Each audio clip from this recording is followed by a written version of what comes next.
What is up, everybody? Welcome to the Monday stream.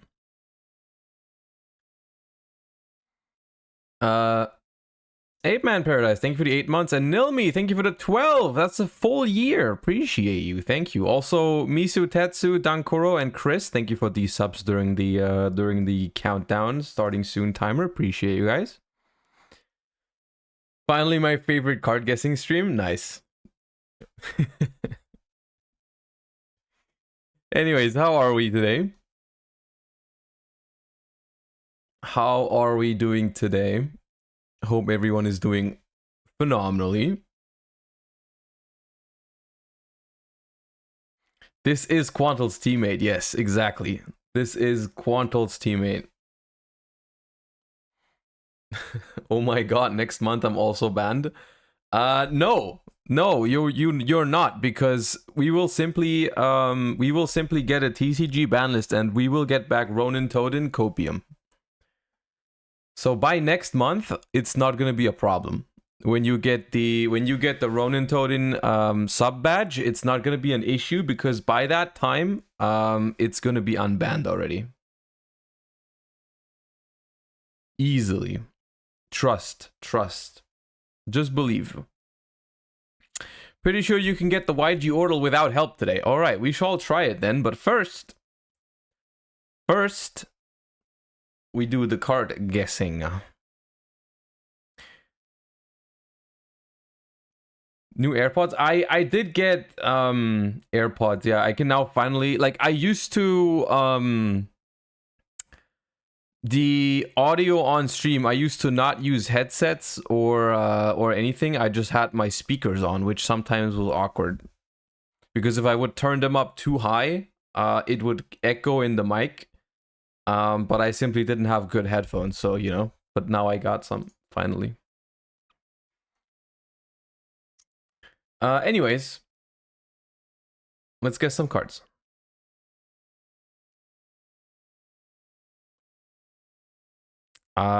This looks familiar. This is like the magician who has two wands in a hand, but I don't know what it's called. It's like is it Element Magician? No. Oh, it's Rapid Fire. You're right. Rapid Fire. This one. Yep.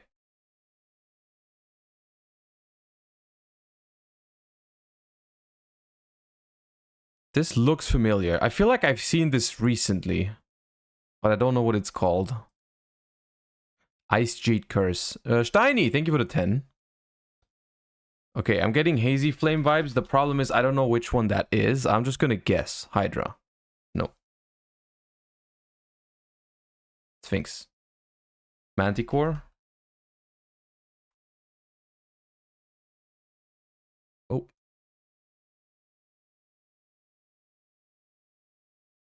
Alright.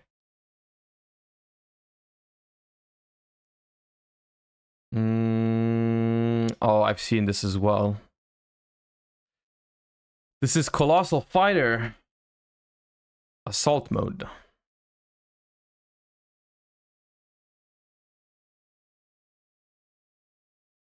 Maddie Naps, thank you for the 11. Also almost a full year. Appreciate that. This is Abyss Actor, but... Oh, is that a... Okay, this is the mole.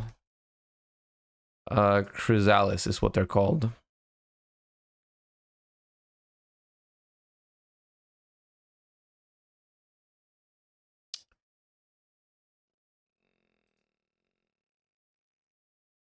Penguin sword. Okay, well, fair enough. This is that Infinity? The gate? No. It's something Infinity. Infinite Machine? Infinite Machine.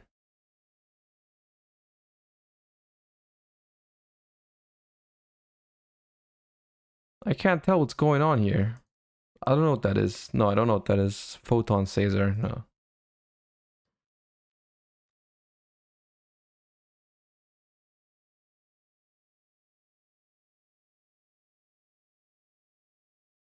Soprano.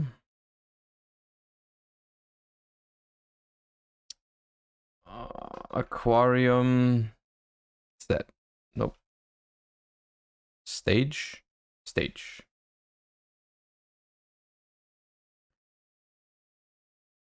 Is this Nouvelle? I think so. I think it's one of the small Nouvelles. The thing is, I have to completely guess which one. I don't know. Wait, new. Oh, nice. That was quick. That's Big Eye.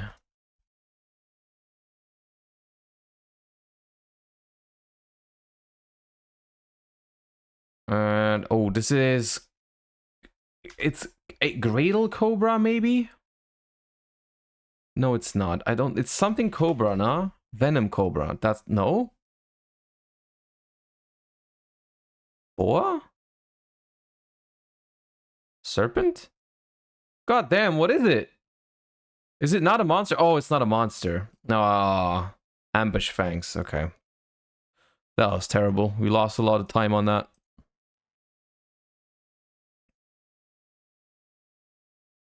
That's a Batlin boxer. However, there are a lot of Batlin boxers. Yeah, Rabbit Puncher. Alright, Chronomaly. Don't think it's Two-Spa Rocket. Is it the Moai head?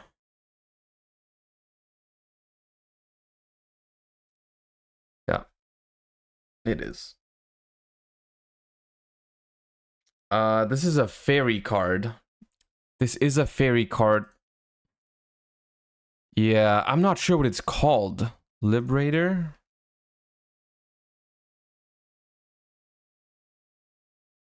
Layard. Yeah. Jay Cuthbert, thank you for the full year. Welcome back. Appreciate that. Alright, we got a rabbit here, but I don't remember seeing this rabbit before. Creepy Coney. Okay. Now, I'd guess vanilla, but... Oh, this is Scout Plane.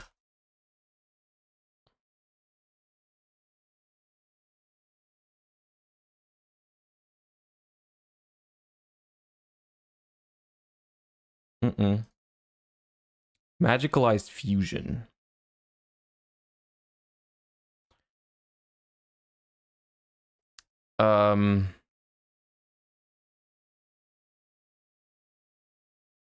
Oh yeah, is that like burning...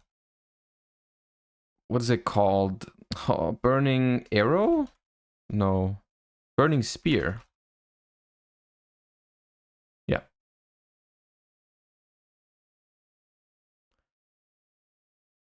FA.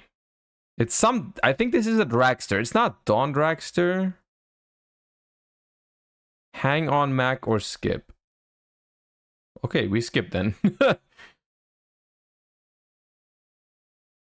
Oh, I think it's a spell trap. Yeah, overheat.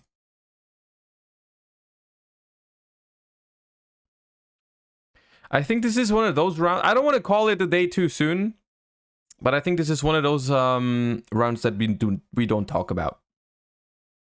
I think. Jam breeding machine. Yeah.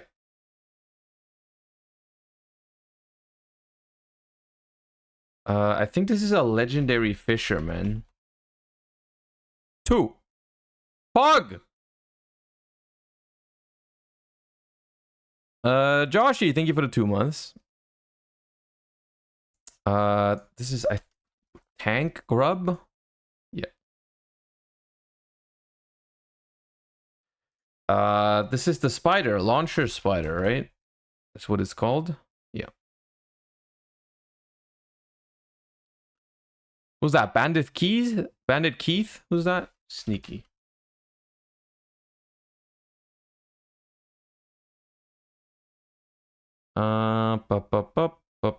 This one I'm not sure.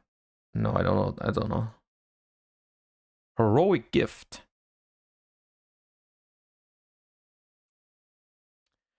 Okay, this is a Noble Arms.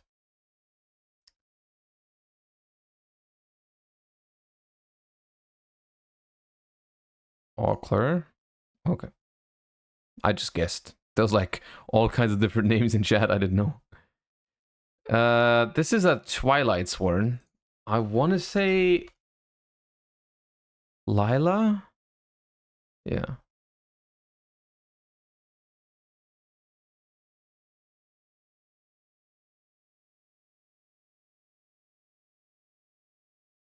Oh, this is Serenade Dance. Oh, I could have gotten this. Ogre was taken. Think of it a 13. This is Proving Ground.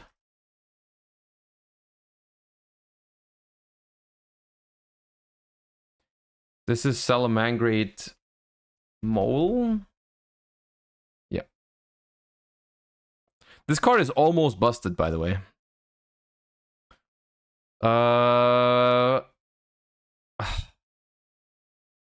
It's the fusion.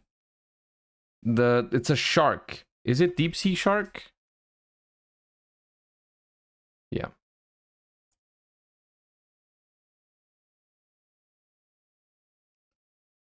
This is something Hercules. This one? No. Cross Sword Beetle?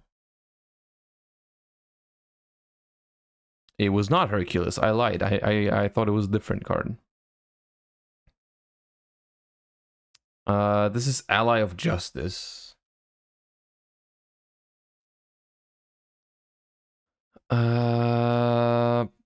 Nullifier, you say? Okay. You are right. I would have just had to guess one. Oh, this one. I know this. Do I know this? I've seen it.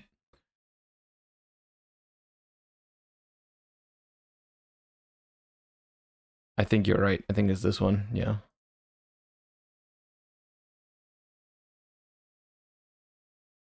Oh, the Slifer support.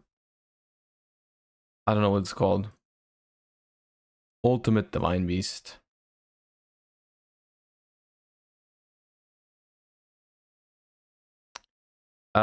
This is... Wait, this is the... Is this... It's not Dyson Sphere, is it?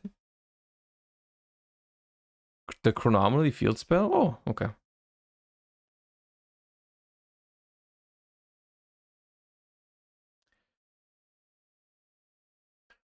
It's... This one. Yeah.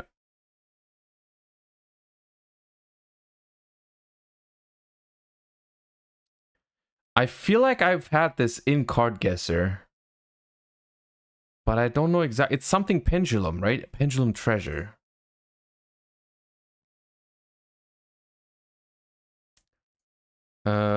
This is... This one. Yeah.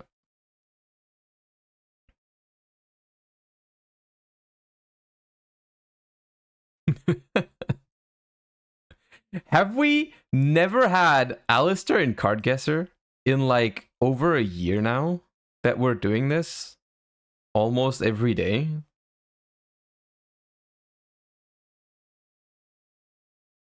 Have we really never had it? Think of it as 16 months, by the way. But I think you might be right. I don't remember having Alistair once. Oh, this is Plunder. Merc. I have ascended to, ever since we played Plunder on stream, I've ascended to a different level in Card Guesser because I can now tell the Plunder ships apart. It's crazy.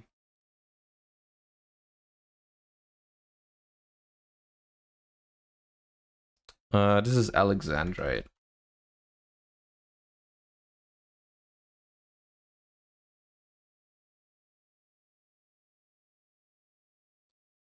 This one I'm not sure.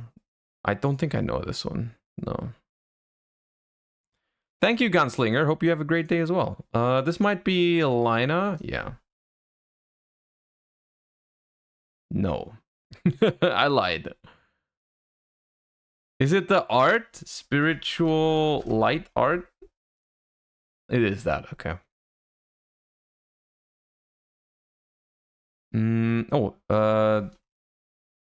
Enraged Muka Muka.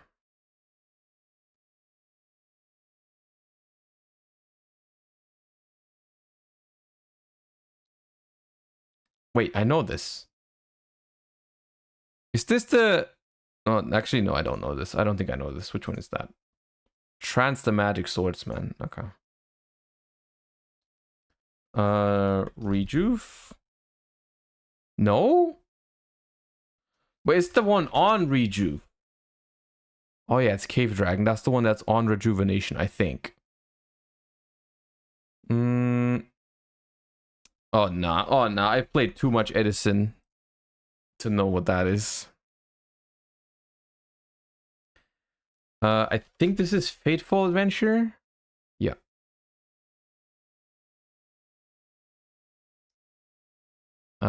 This is Gizmek. I have a royal of you. Which one is that? Gizmek Okami? Yeah.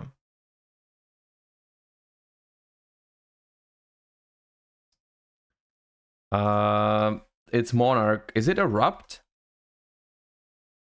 No. It's a Monarch support card, I think. Or am I... Was it this the Vassal? Oh, it's the Vassal. Okay, yeah. I knew it was some Monarch support. I thought it was Erupt. Is this Fire Lake? No. Lady of the Lake. Lady of the Lake. No. It's some Laval stuff, I think. Laval Lakeside Lady. Close. This is Vespinato, right? Vespinato? Yeah.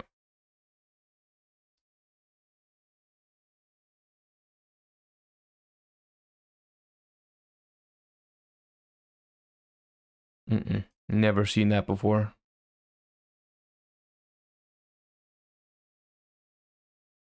Never seen this before either. All right, we have 14 seconds. Let's get one more card at least. What the hell is this? I also do not know. 4. We're not getting that one in time. There's no shot. Oh, it was the Blackluster Fusion. No, Buster Blader Fusion rather. 772. I thought it was going to be worse than that. When I said earlier we never talk about this round again, I thought it was going to be worse than that. The second half was pretty solid. The first half was Troll Despair. The second half was okay. I just needed, apparently, chat, I just needed warm up for the warm up today. I needed warm up for the warm up today. Anyways, you guys said that this one is guessable on my own. So I will try to do it on my own without looking at chat, unless I'm incapable. All right. All right, we're looking at a very old Dark Effect monster, level 2 or 3. Very old Dark Effect monster, level 2 or 3 with 100 defense.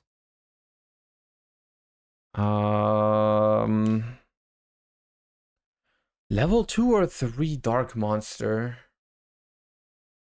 I can think of DD Scout Plane, but that's not 100 defense. What about DD Crazy Beast? That is a Earth. Sangan is not it. Giant Germ, maybe? Oh, yeah. Easy clap. Easy clap. Easy clap. Without looking at chat, 3 guesses for Giant Germ. Not hard at all. 360 Smite, thank you for the 15 months. Ranubis, thank you for the Prime. Farfa, thank you for the 16. And Scat Eddie, thank you for the Prime as well. Appreciate all of you. Thank you so much. Alright. That was a quick warm-up. Mainly because the YG Order was relatively easy.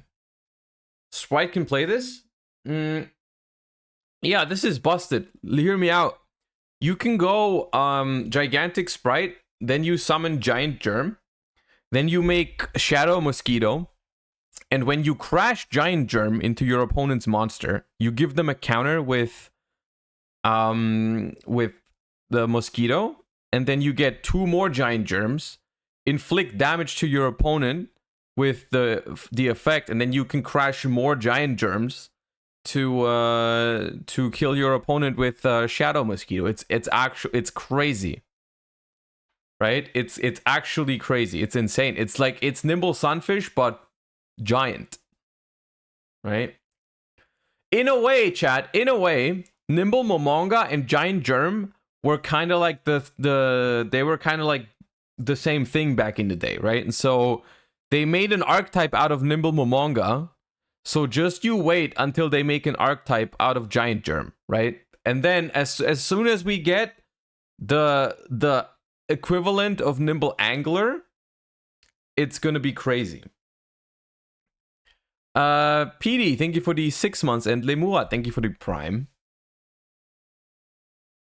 Yeah, anyways, that's that. Giant Angler is gonna be insane. Yeah, Giant Angler is gonna be crazy. You're gonna go normal summon Armageddon Knight soon to send Giant Angler to summon 2 Giant Germs from your deck. It's gonna be insane. Anyways, everyone, assemble to the stream and let me tell you what we are doing today. Mainly, as like, I mean, we always do the usual, you know, chatting about Yu-Gi-Oh and talking about what's going on. But mainly today, I realized I only have one more day to get the Light and Darkness Dragon sleeves in Master Duel, and I really want those. I really want those because they look sick, honestly. So we need to get this done today. We have no choice. We have to do it today. So that's the main thing we're doing today. I don't know exactly how long that's going to take, but there's going to be plenty of time to talk about different stuff as well. It's going to be fine. All right. Tin openings today, Pause Champ. See, the thing is, I have no idea at this point when we're getting tin openings. I thought it was going to be last week, but apparently it wasn't. So, you know, we're going to have to see. But before we hop into anything, I wanted to talk about something that they announced a couple days ago, but I haven't been live since, so I wanted to quickly touch upon it. MX Saber Invoker Limited and new pack info. This is something that kind of hit me out of the blue for Master Duel in terms of updates.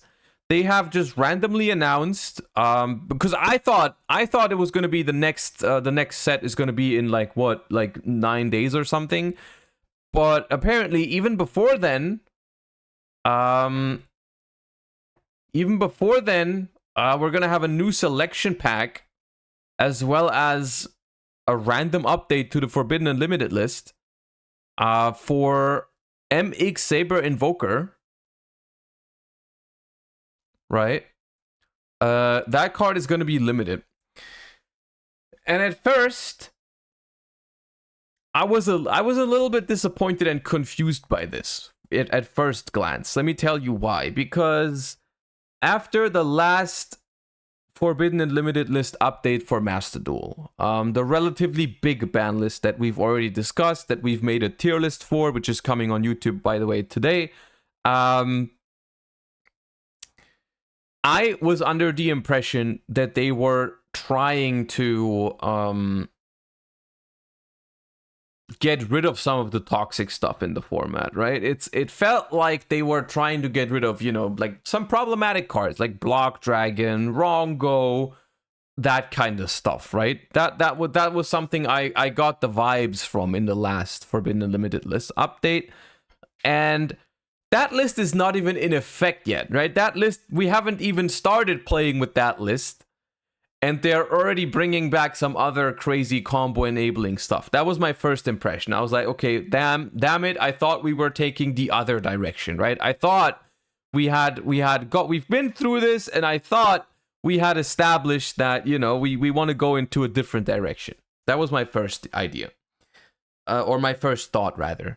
On second thought, though, the more I'm thinking about it, I'm like, MX Saber Invoker, unironically, maybe it's actually okay, right? Maybe Invoker isn't that crazy, because I thought about where I want to use it or what I want to do with it, and I really couldn't think of anything that's too crazy. Right? Because most decks honestly don't really have great use for MX Saber Invoker. I couldn't think of something. I could not think of much that I would want to do with this card. I don't think this card is gonna bring back Goki, or it's gonna like be insane in like Zodiac or whatever, right? I don't think that this card is actually as problematic. So the Copium might still be alive, chat. The Copium that they want to go into a less degenerate format with Master Duel in the future is still alive, I think. I don't think this completely contradicts it. I'm more so feeling like they're trying to sell certain cards with this. I don't know exactly what's in the like in the Blackluster Soldier archetype, right? Maybe they want to give Invoker to those players, right? I'm not sure what it really helps right now. MX Saber Invoker, right? Like people in chat are saying like, yo, we can go Invoker into Medolce Messenger Ladder or something, and I'm out here like, okay, yes, you can do that, but let's be real. Is that a problem if people can do that? I don't think so. I think Invoker at the time when it was printed in the TCG, it was obviously a very, very strong card. But it feels like in a time where the standard, or like it's broken for a Link 2 to summon something, right? Because you can Link climb like with Link 2s if they summon more stuff out, but like a rank 3 that summons a level 4 from the deck, I can't help but think that's fine. The only thing that's worth noting is that if a card like MX Saber Invoker, which is very generic, is legal, then you have to be careful with what kind of, you know, warriors you design, right? What is it, Earth warriors that it summons? You know, so they do have to be careful with what they print. But as of now, with the current card pool, Beast Warriors 2, okay. With the current card pool, yeah, that's why it was good in Zoo. With the current card pool, I don't think this card is problematic, honestly. Anthem of the World and Hoheit and El Boosty, thank you guys for the subs. Appreciate you guys so much. Thank you. Can this summon Rykard? I'm pretty sure it's limited to Earth monsters, and Rykard is a dark, if I remember correctly, so I don't think so. But for most decks that want Rykard, it's easier to just get to Rykard anyways than to get 2 level 3s, right? That's like the thing. It's not that easy these days to get 2 level 3s onto the field in most decks that also have a good target for this. So I think this card is fine.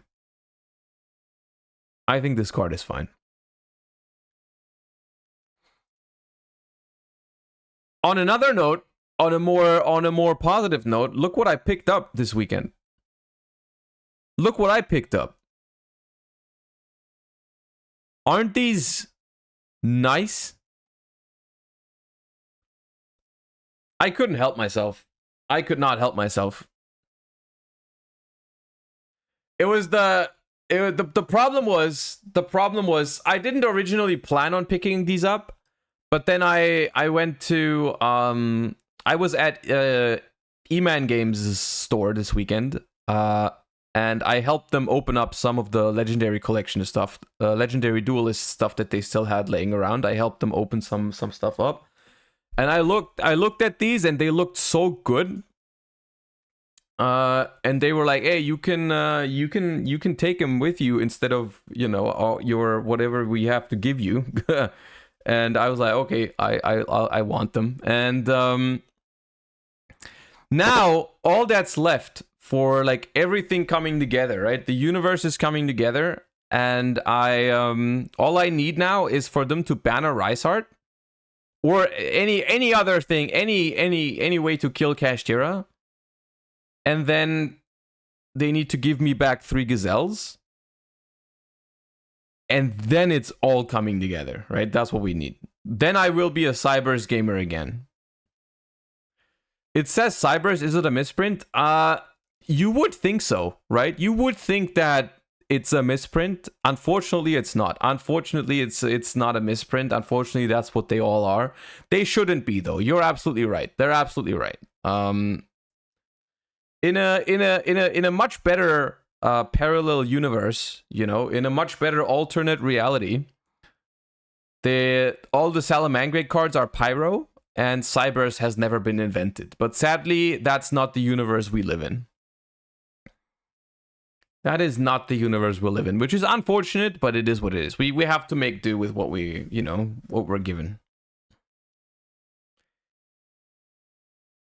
Anyways. Will you come to Dreieich Regional? I will not be going to the Dreieich Regional because it is exactly on my birthday, the 3rd of September. I will not be going to that regional. I wish I could, but I don't want to go and not see my family and everything on my birthday. So I'm not going to go to that regional. Yes.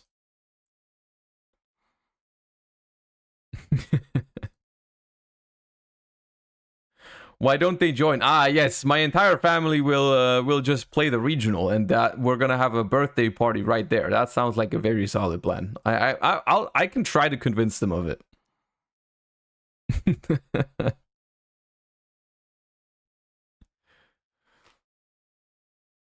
Anyways, today we will be playing the Light and Dark Festival.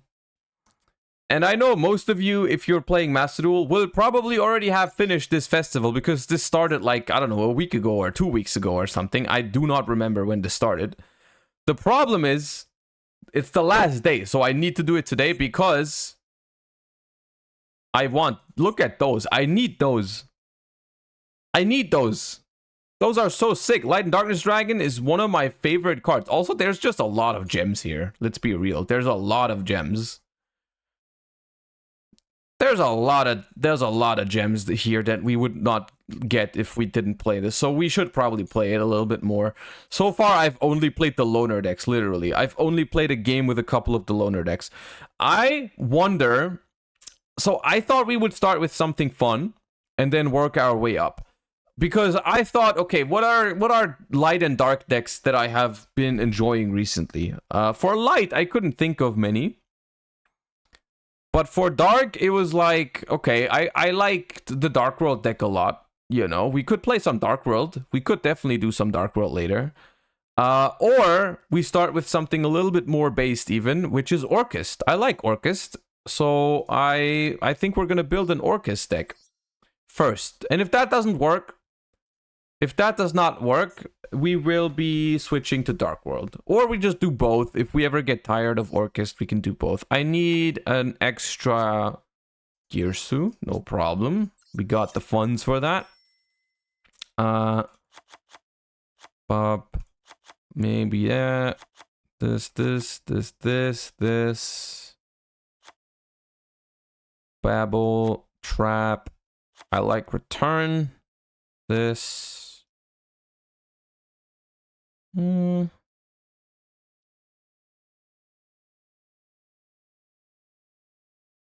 Maybe more. I'm not sure. Do we have Greffer Armageddonite in this?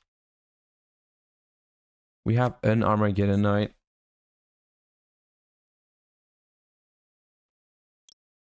We do have Greffer.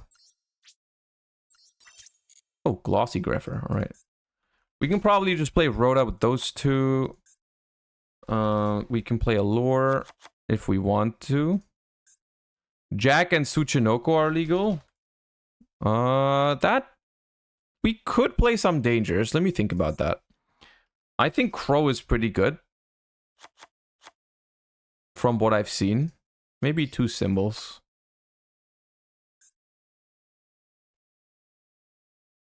What would we play for dangers? Would we just play 9 dangers?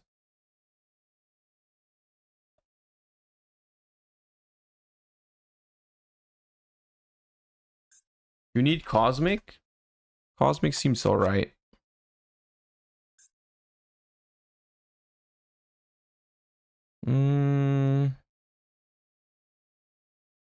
Imperm also seems reasonable.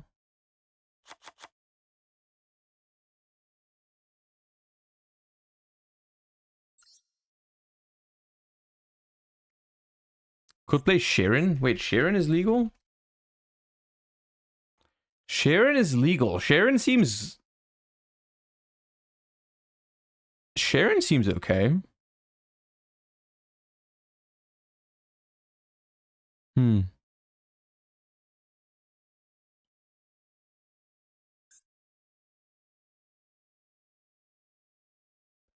Anyways, let me do the okay, we're gonna play Masquerena. We're gonna play Unicorn. I need to make an Azalea. That card is very good. Not a Royal Azalea, unfortunate, very unlucky, but it is what it is. Barricade blocker seems good. Is access code legal? It is legal. Access code talker then. The problem is access code talker can only pop one card because everything has to be dark. But I mean, it's still good. But we can also play Boral Sword. Orcust. I don't think you ever make Orcust, honestly. Is there any good rank 4s? Chaos Angel.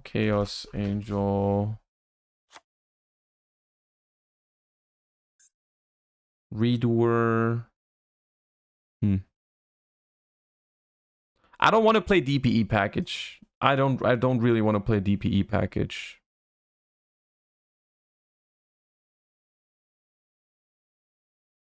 Dark seems nice.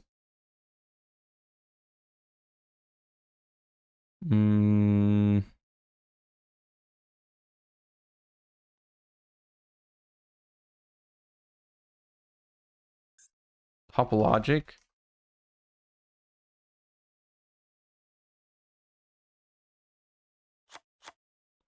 We could play Topologics for like when we set up Babel. That was always a nice combo.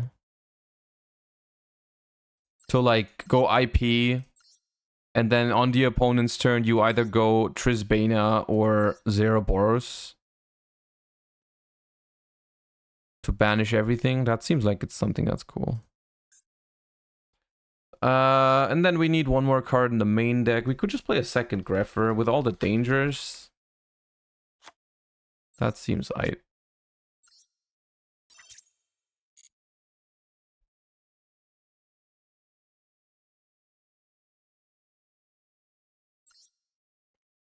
That seems fine. Seems good enough to play a couple games with. Bomber is double nuke with Babel. Yeah, we could also play Bomber.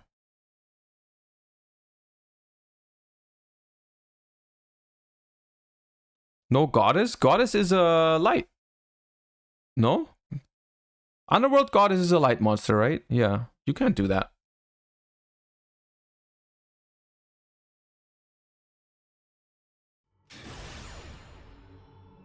Gizmek. Ooh, right. You can play one Gizmek. Oh, I forgot to put the one Gizmek. That should have probably been in there.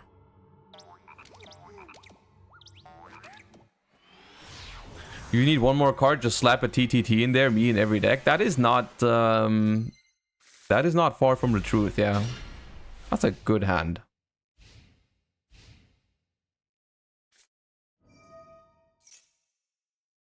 Alright, this is a Drytron incident.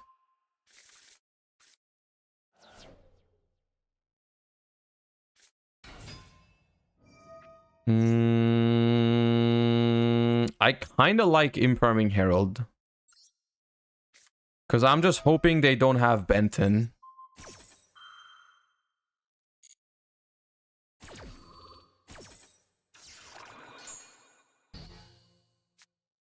If they play through Crow, and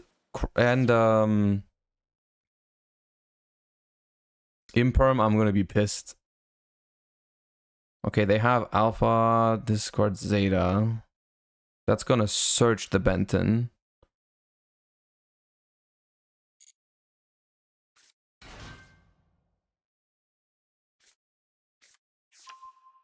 I could Crow now. I could crow the Zeta now. If I crow the Zeta now, why does it have a band symbol, by the way? Why does this have a band symbol? Oh, because I'm playing the dark side, right? If I crow now, they don't get to tribute the Benton. Does that matter? Or do I just crow the Benton? Because I was gonna crow the Zeta.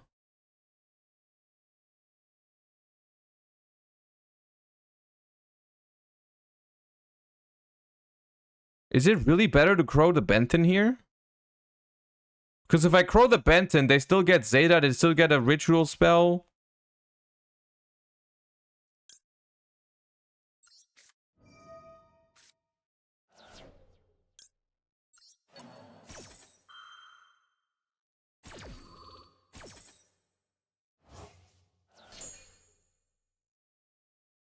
They get a light fairy monster search.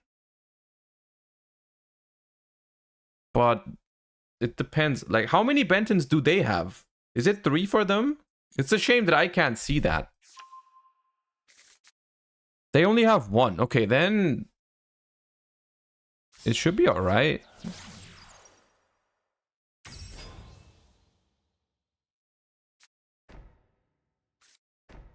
Okay, they search the Herald, but they have 2 set cards. That's funny. So they can't... I don't have to be afraid of the Herald. Ooh.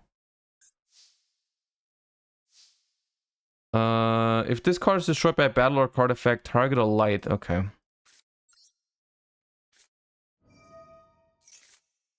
Oh my god, okay.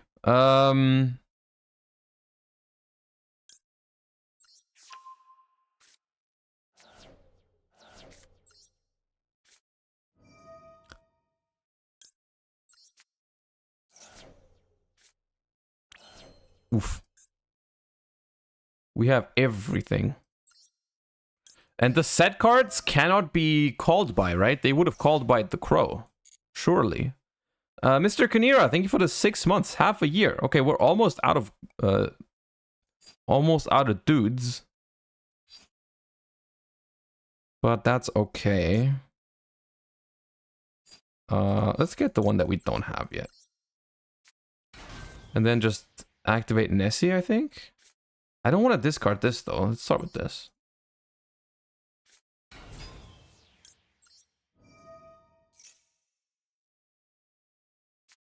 Imperms the gear, so that's not a problem. We already have everything we need. Unik Funai, thank you for the 3 months as well. Thank you so much. Okay.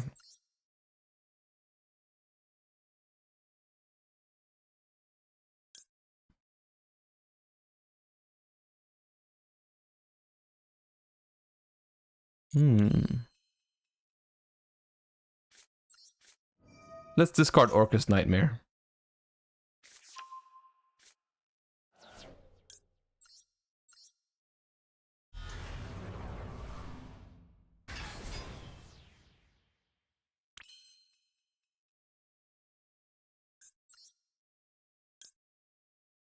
It's not that hard sometimes. Yu-Gi-Oh! Is not that hard, you know?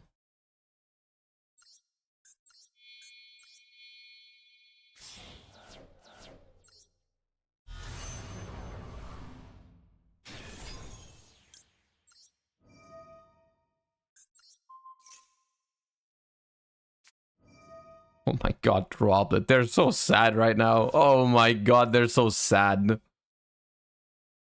They are fuming.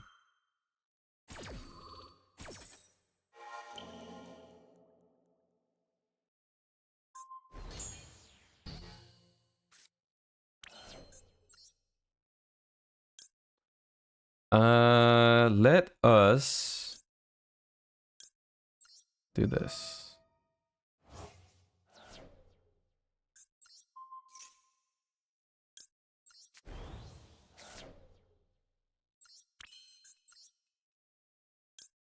This is a banished Orcust. Okay, so I want to recycle a skeleton. Because I'm about to banish... The Chaos Angel probably shouldn't have gone to the far left, but it's fine.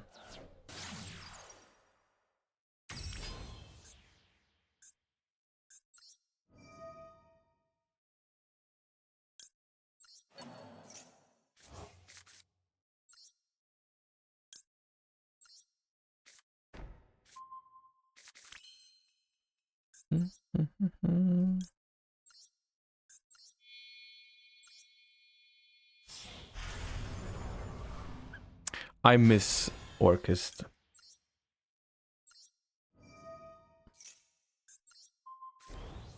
I really do.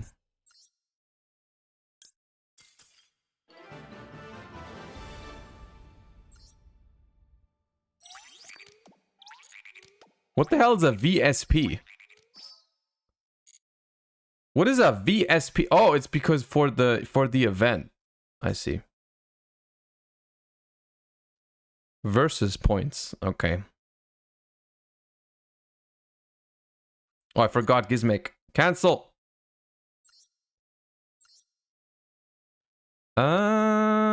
Gizmek should be here for sure. Thankfully, I have it.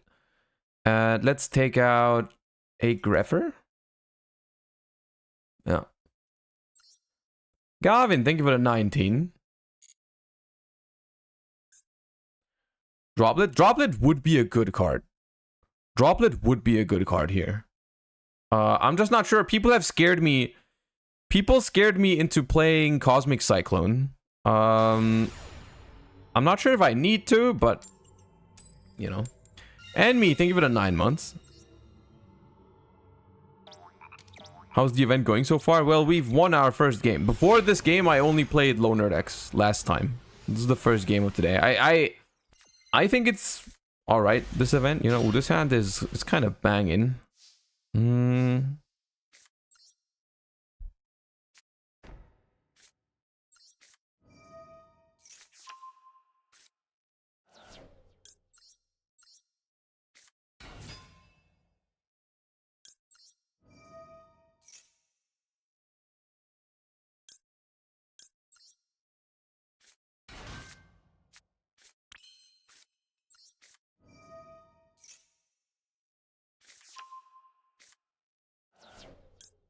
Okay, we have a lot of material.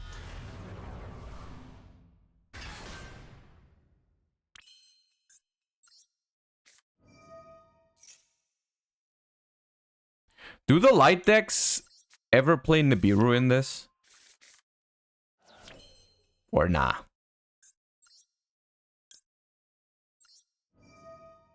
Because they could, right? It's probably not banned. Some of them do? Okay. Interesting.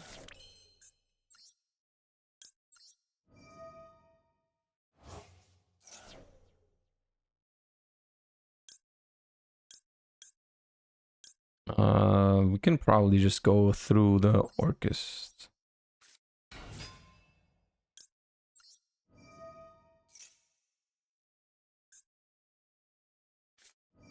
Effect Veiler. That's not too bad.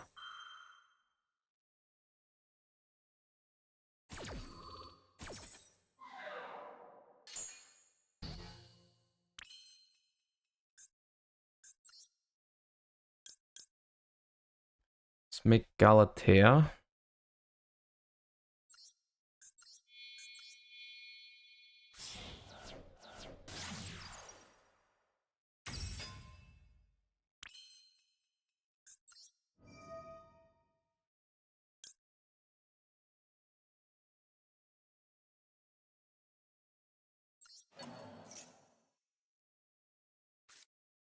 Okay.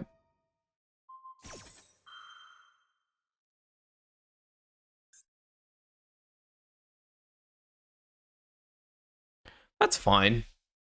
I mean, we still have enough, I think.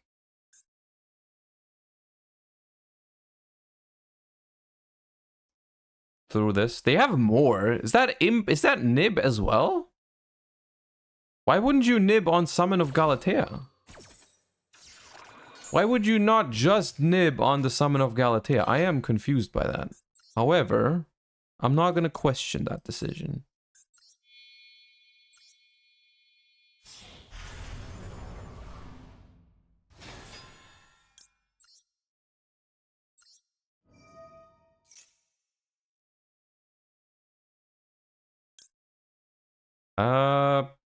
Give me this.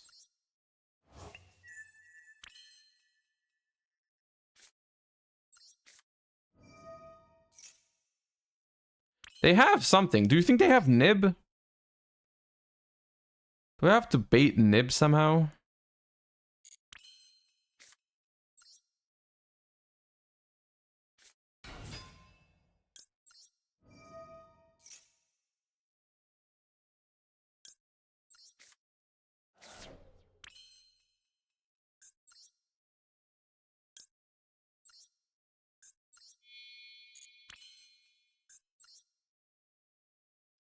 I could end on... I could just make IP. With these two.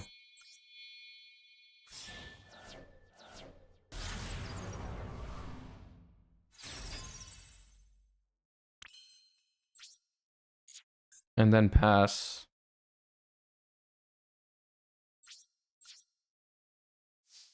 Okay, no nib.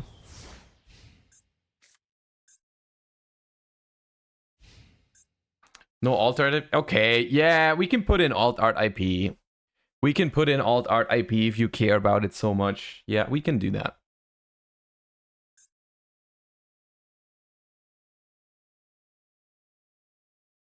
Orcust has never made heart negates. Oh wait, they have crescendo, but like... That's it. Okay, that is annoying.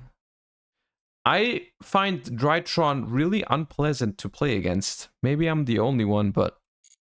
I do not like Drytron. It was Orange Light? It may have been Orange Light, yeah. It may very well have been Herald of the Orange Light. The one that they had.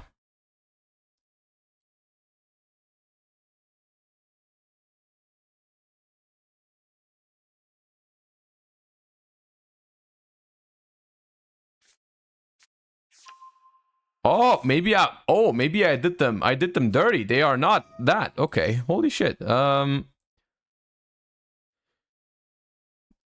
must also attribute monsters from hand or field and or banish fusion or synchro monsters from the grave. Okay, and they are trying to summon White Knight, probably. If your opponent activates a card or effect, you can send a monster from your extra deck. And if you do, look at your opponent's extra deck and send a monster from it to the graveyard.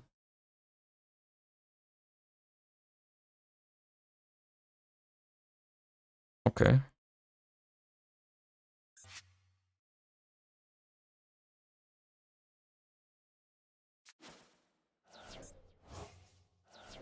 Okay. This card has 500 attack points.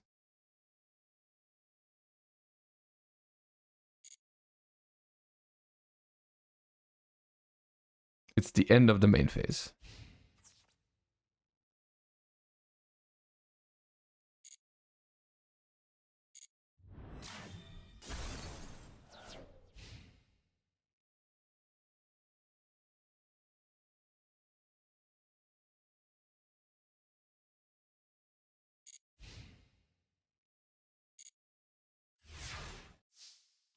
So as long as I just don't activate anything...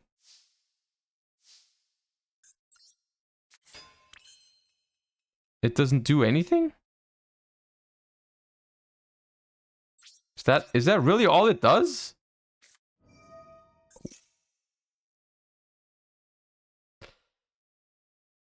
Hmm.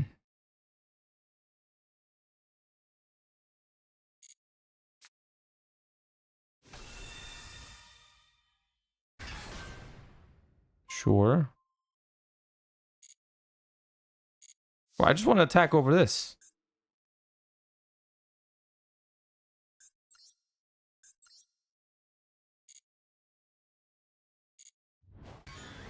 I was expecting something to happen. I was expecting something to go wrong because I was like, that can't be it.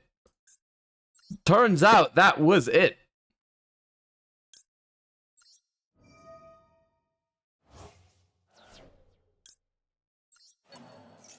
I thought something was about to go wrong terribly, but like...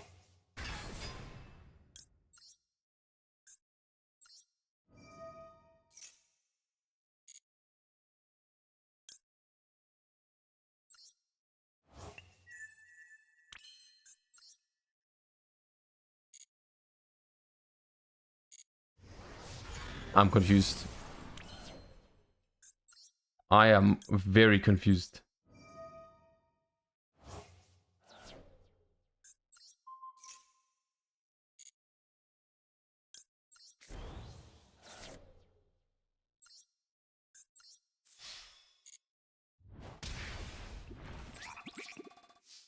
Okay, IP is only negated this turn.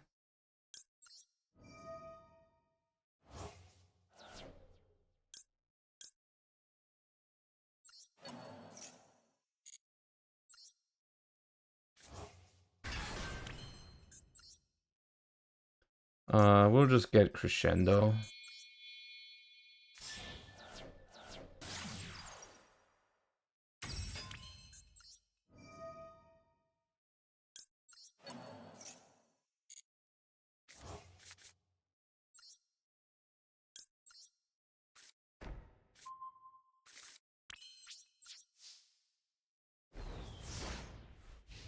All right, nice.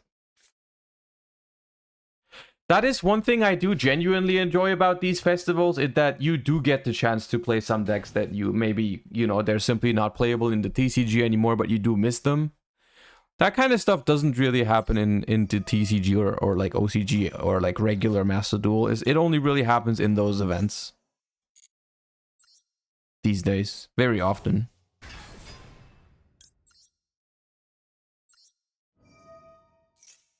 Also, there's no maxi. That might also be part of the reason why I enjoy it.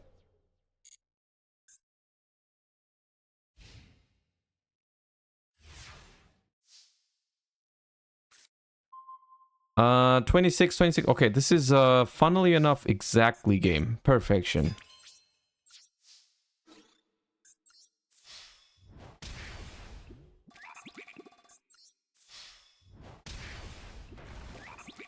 I'm so excited for the ban list in 5 hours. Surely it's today. I don't know about that one, Chief. I hope you're right. I hope you're right. I just feel like the overwhelming majority of the community thinks it's after the Megatins, which I can probably I would guess it's more likely to be after Megatins than before, but I don't know for sure.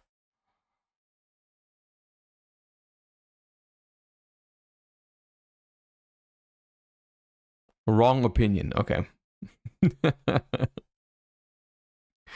Okay, my bad. My bad then.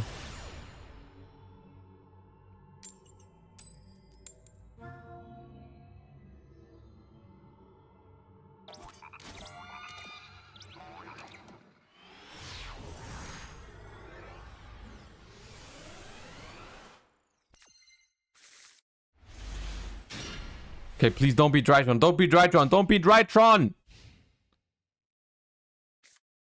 Okay.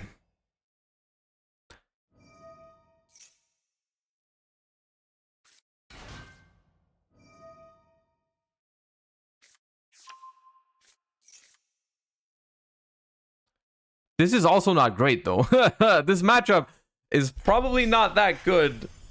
If they have all the cards. Exosister is all light. Yeah, no, this is also a problem. This is not much better than Drytron now that I think about it. I was happy for a second to just not see a normal summon Herald, but the more I'm thinking about it, this is also a problem. Yeah.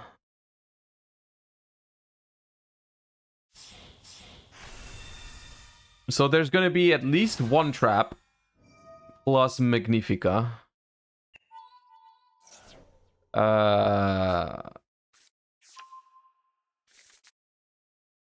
It's fine. It's fine. We will simply do nutty things with the Tsuchinokos. The first Tsuchinoko is going to discard Orcust Nightmare. The second Tsuchinoko is going to discard Skeleton.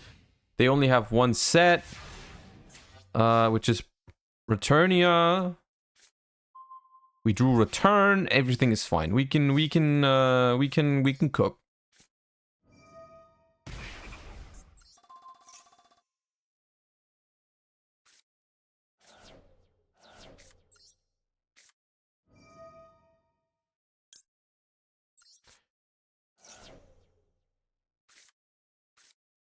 Okay, the dangers will cook.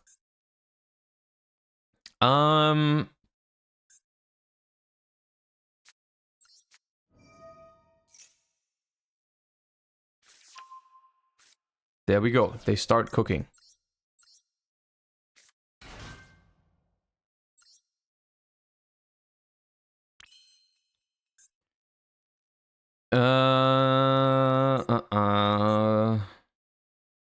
Okay, this can only banish cards I control.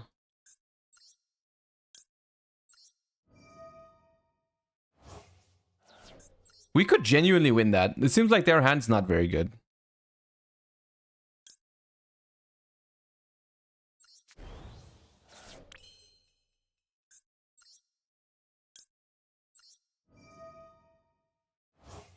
Exo is pretty good in this event. I could see that. Yeah, I could definitely see that deck being strong.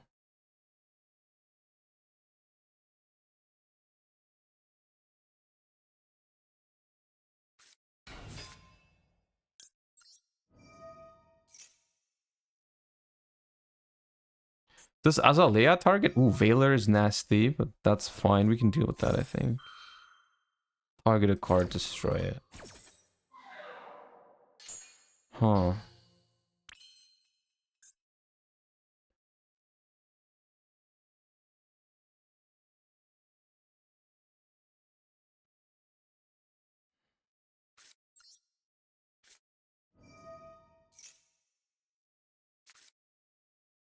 Oh, that was not good. Okay. That was not great to draw the last skeleton.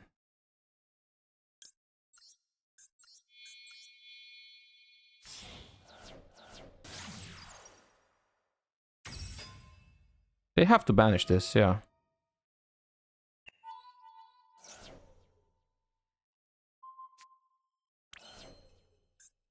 And then I just try to get it back, right? And if that doesn't work, the Tsuchinoko will have to do work. They tag out into Michaelis.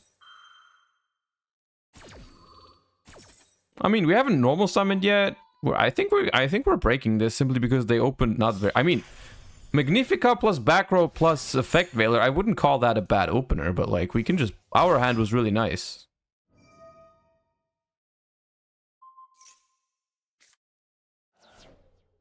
Our hand was just nice. D-Stein, thank you for the 12 months, a full year. Appreciate that so much. Thank you. We have two. Aww.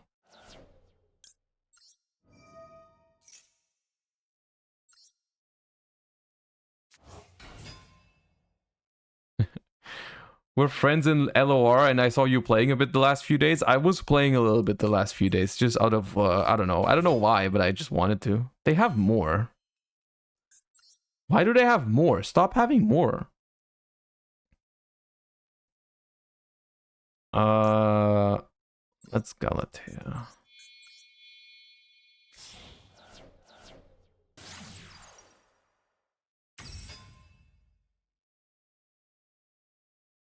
What is that? Is that Nib? Surely not. That probably is.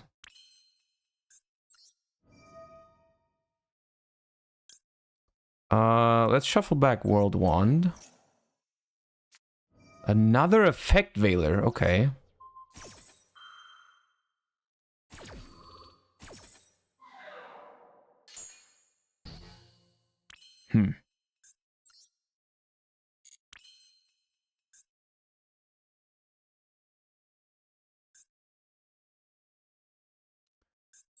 I don't want to speak it into existence, but this is only a problem if they have another way to, like, if they have another thingy. Martha.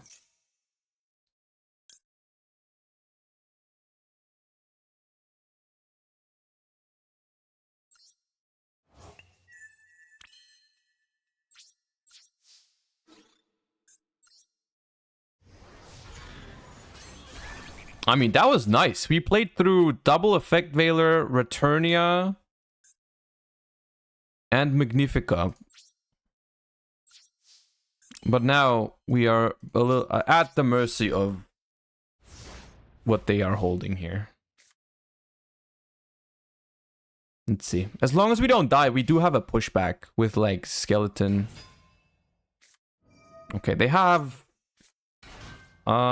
we probably die. Yeah. Because they top decked another Exosister.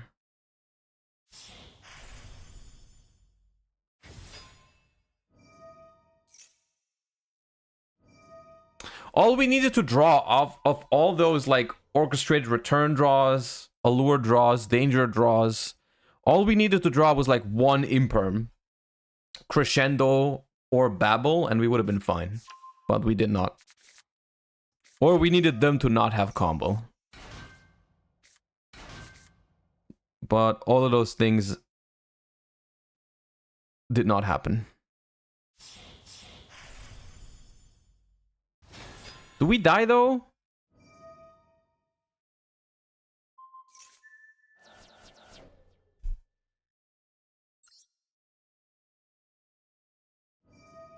If they special summon with packs, we're dead, right? Depends. Because, like, no, we're not. Magnifica is only 5,600 damage. Can they do more? No, they just set up Returnia.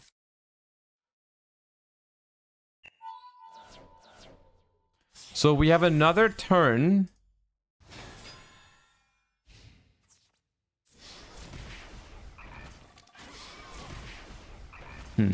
Let's see. Okay.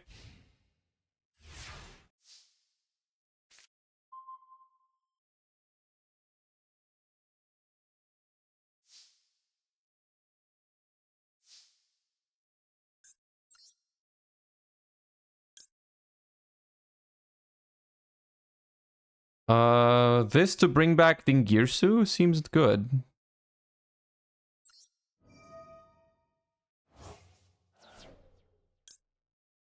Because it's non-targeting removal, so that gets rid of the Magnifica.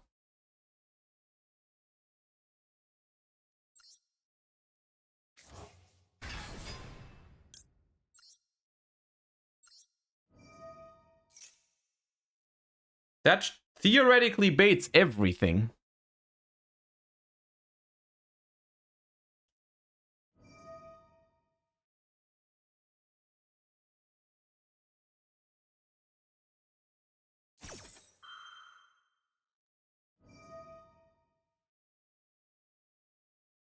So they will banish the Dingirsu, and they should also use Returnia here to banish from Graveyard, honestly. But, like, I think we can push through this. I don't know if we have game. Probably not, because World Wand has already been used. But we can probably set up... we can probably set up a nice board plus Crescendo.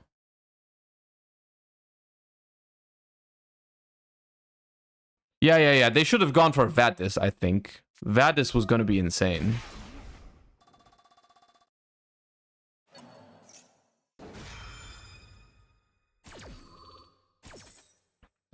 Banishes the skeleton that we already have in hand together with Return. Beautiful. Wonderful.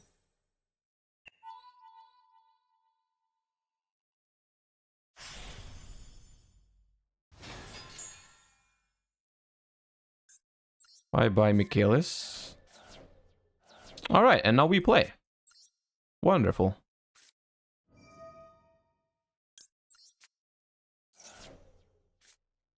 Alright. We don't need to kill this turn. I don't think. All we need to do is set up a crescendo.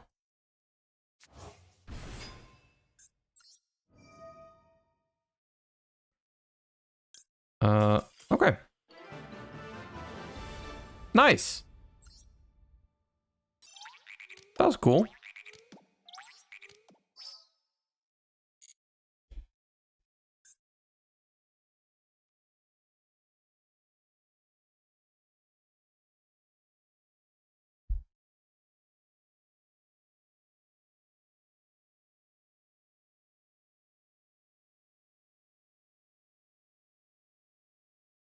I do notice it takes a little while to get opponents in this festival. It's probably because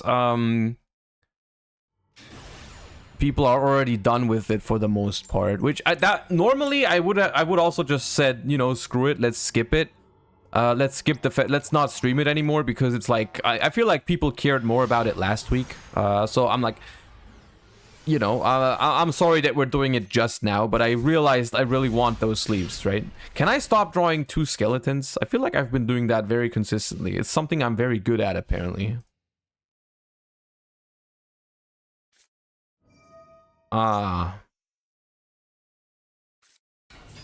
Okay, that's not ideal, I'm pretty sure. I'm pretty sure that's not ideal. I was about to complain and be like, oh, we're gonna be here for a while. I'm pretty sure that's bad. Yep. Oh, yeah. Oh, hello. Do I just cosmic one of the back rows? Probably.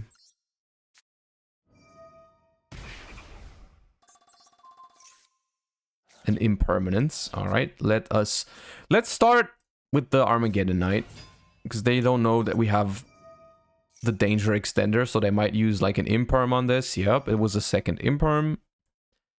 So now we can play with the dangers just a little bit. We still need to find a way to Orcust cards, because Skeleton alone will not do it. There goes one danger, so not great.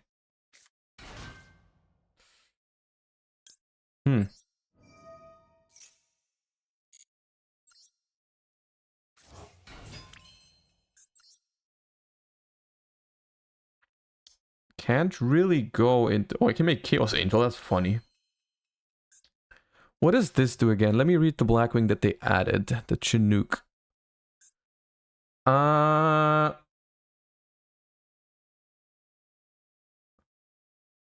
Send this card from hand or field to the graveyard. Target a face-up monster your opponent controls. Send a Blackwing Synchro monster or Blackwing to Dragon from your extra deck to the graveyard. And if you do, until the end of this turn, the targeted monster loses 700. Also negate its effect. It's a quick effect if you control a Dark Synchro, so it does nothing right now. I could just make Chaos Angel, and I honestly think that seems like the best play, because I do want to get rid of the Black Whirlwind for sure, so it's either Azalea, Unicorn, or Chaos Angel.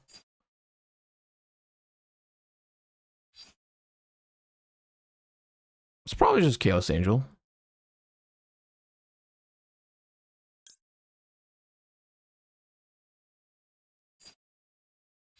Let's make it.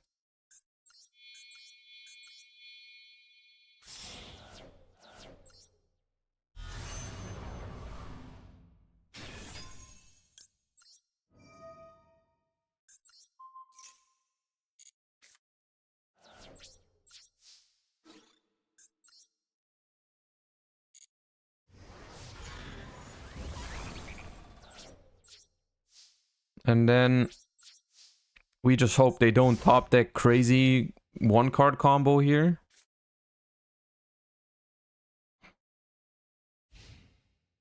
And we're fine.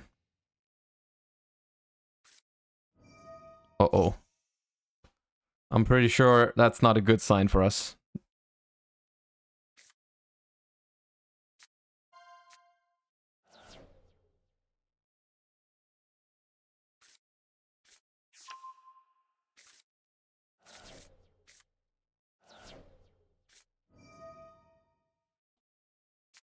Oh, why did our hand have to be so bad? God damn it, dude. Why did our hand have to suck so hard? Why couldn't we just kill them or set up one crescendo, dude? Is Crow even good here? I don't know.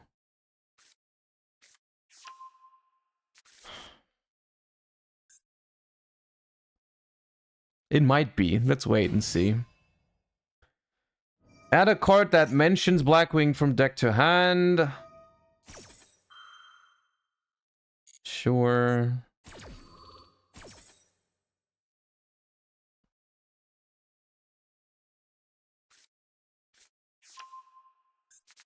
Crow Shanga before they have a synchro? Okay, let me quickly read those cards that they added. Summoning the... Wait. Shanga...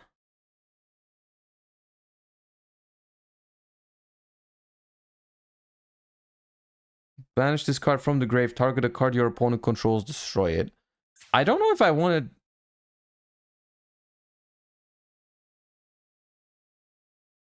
Do I really care about that?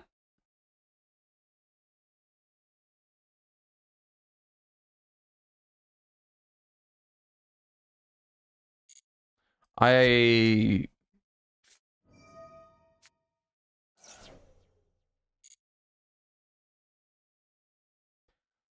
problem is if I crow the Sharnga.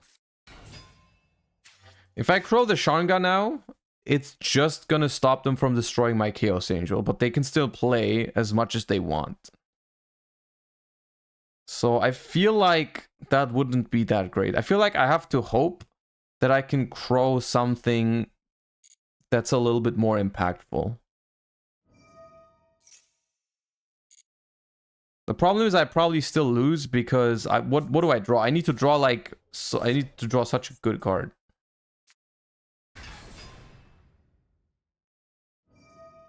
I mean, I just lose, right? I just lose. Am I not already dead?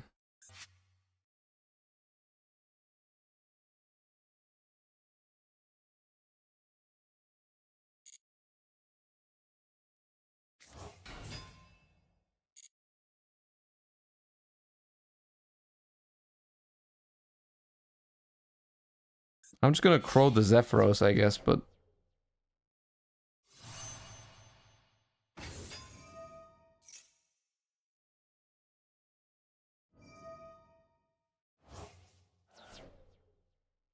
What did they do to Blackwings, man?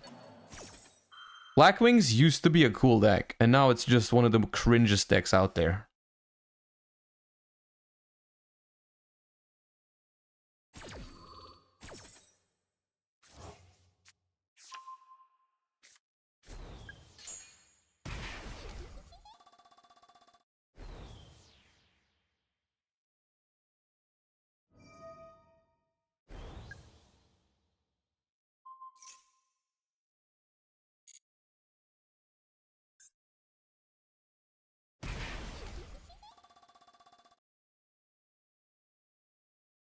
Pro DMC, thank you for the 10 months.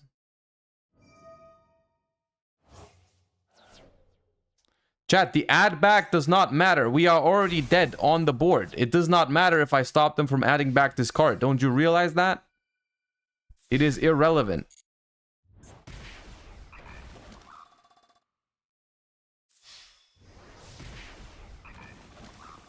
I'm just not surrendering because we get some amount of points for the rewards. That's why I'm not surrendering. I'm just waiting for them to do it. I don't think one crow stops them. I don't think one crow stops them at all.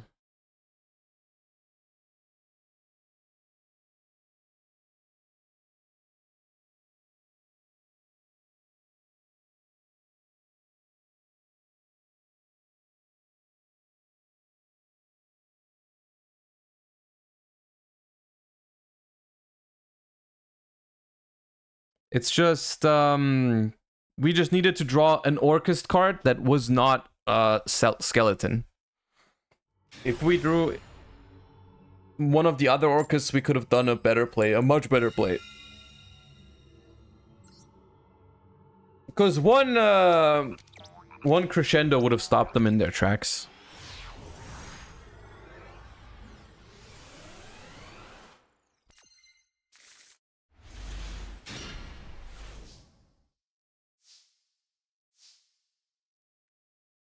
Do I even special summon Greffer here? Probably. I lose cards in hand. I don't like that. Let's just normal summon.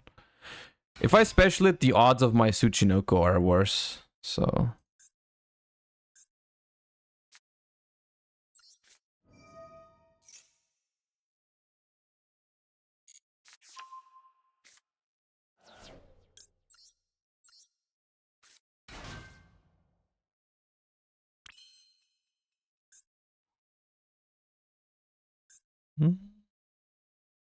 Jozo, thank you for the tier 1. Welcome to the stream. Appreciate the first time sub. Thank you so much. I don't think I'm going to use the Jackalope this turn. I feel like I have enough bodies already. The one thing that's annoying is if they hold Veiler. Okay, that is the weirdest effect Veiler I've ever seen. Because like I was about to say, it's weird if they hold effect Veiler for my Galatea because I really want to get the Babel online.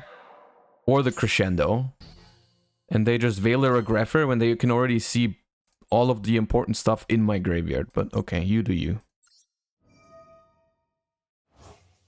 Toast from below, thank you for the 4 months.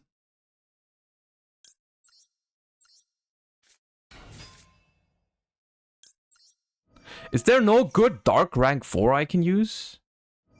Come on, why are you doing that? Stop my Galatea! What the hell? I am so confused.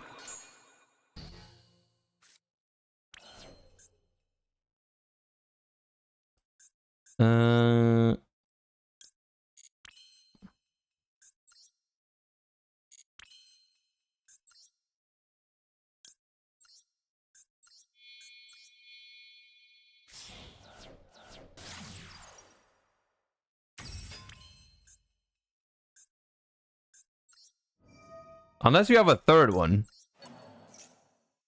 No, you don't. Let us grab Babel. I'm more of a Babel fan than a Crescendo fan, just because it seems so much more interactive. I love the Babel games so much more than the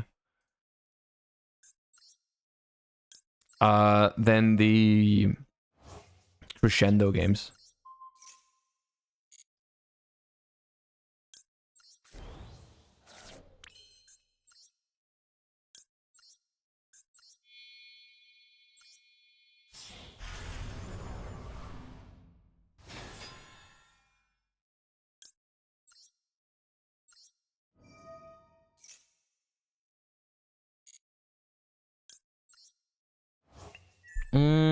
And now we could just end on IP.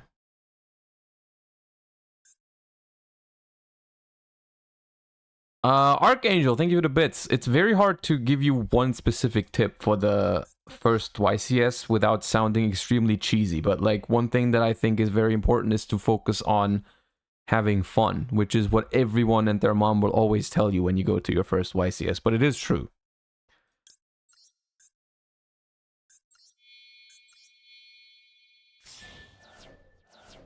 Why no DPE engine? You could. You genuinely could. But I don't know, I'm not that fond of the idea of drawing Dasher and this commander or whatever you would play in every hand. Oh, come on. Crescendo is a lot better in this matchup than Babel, but okay. Entis. Targeting Babel.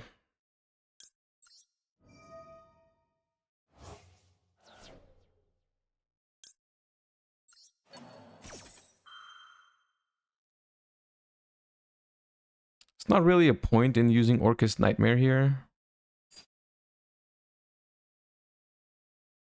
Yeah, not really.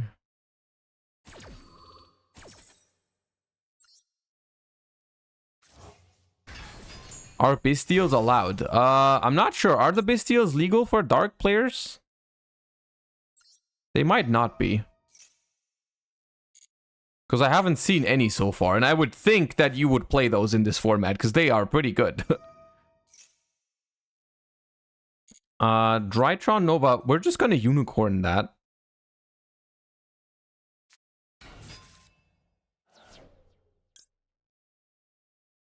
Yeah.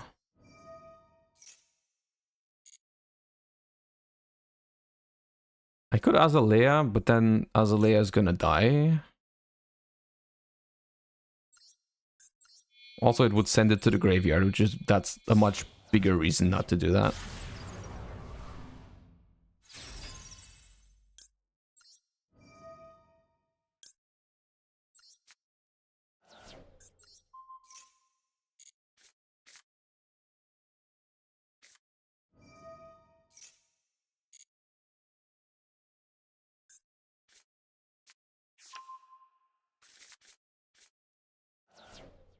Oh, come on, dude. How?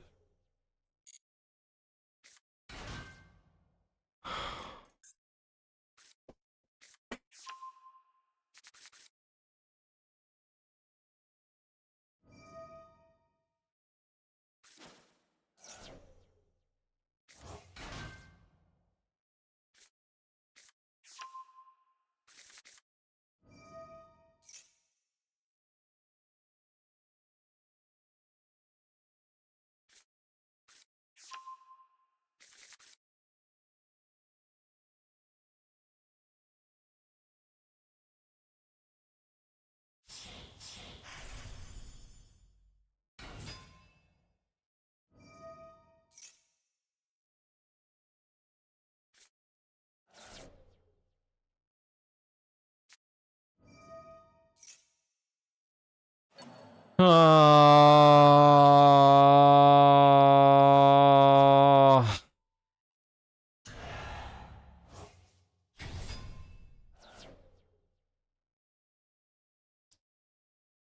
hope whoever designed Drytron back in the day is already fired.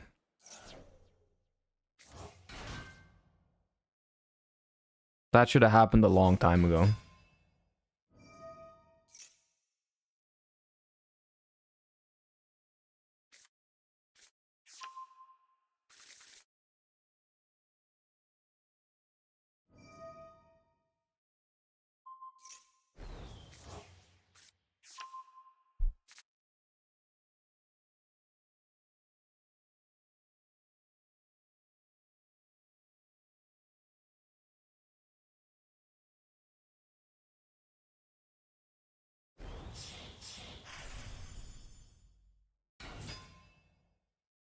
Wait, that's not once per turn?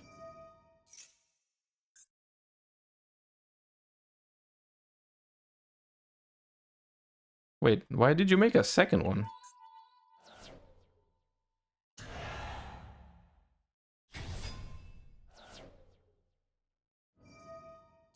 What's the card in hand? Natasha, right? Yeah.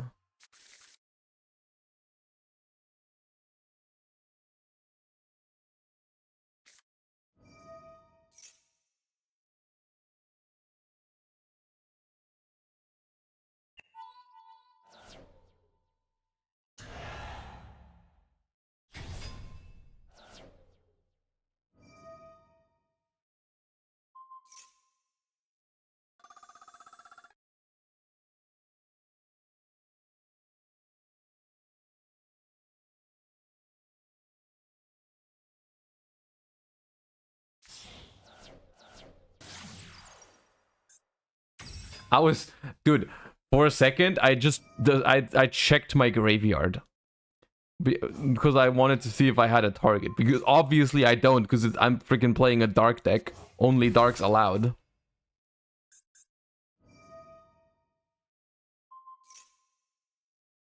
And I felt stupid for checking my graveyard.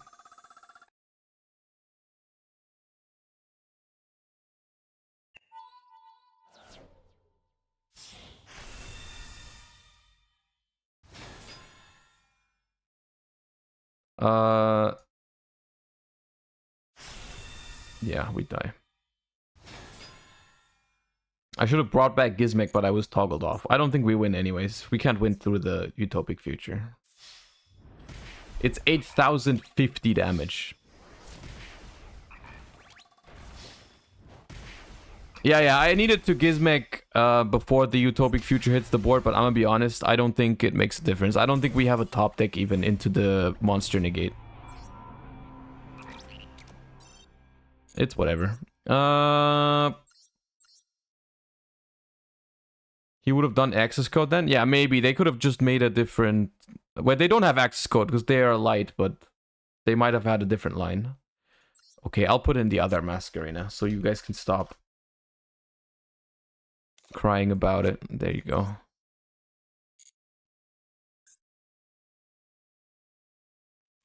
Can you please stop pronouncing Azalea wrong? I don't know.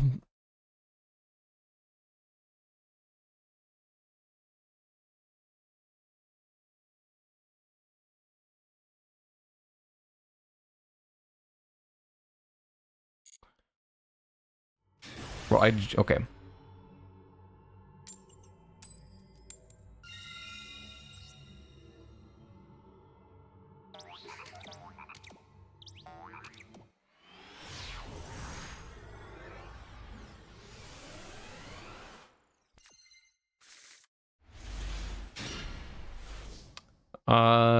This hand is very vulnerable to interruption. Let's activate Babel first, just in case they have like a DD Crow or something.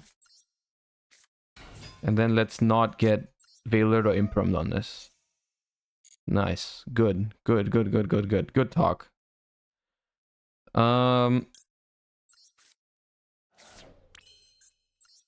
Oops. Should I make token?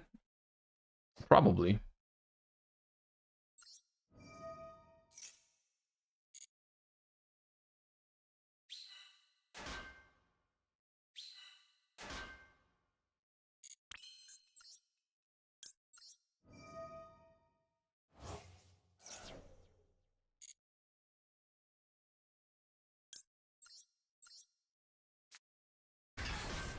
It's very annoying to draw World Wand.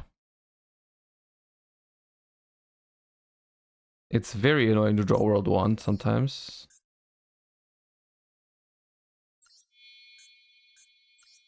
I also don't even play Linkery before the token. I don't even think I can link it off. That was a lapse of judgment. I can make IP with it.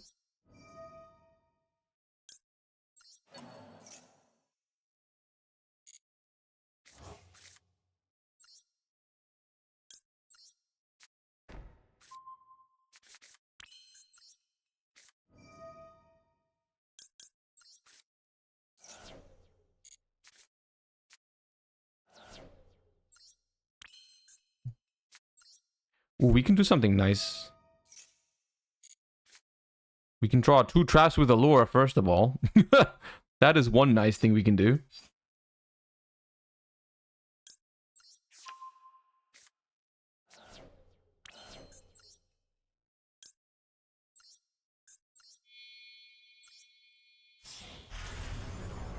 What I wanted to say is we can banish... We can banish the skeleton with Allure and then attach it with Dingirsu to get it to the graveyard, which is neat.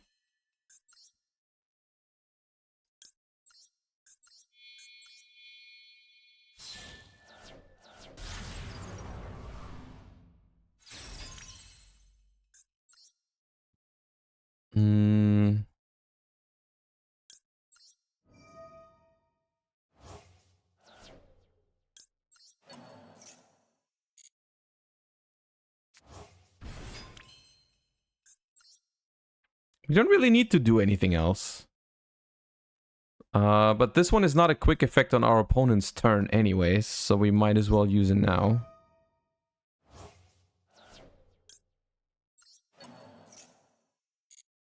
Just bring out this.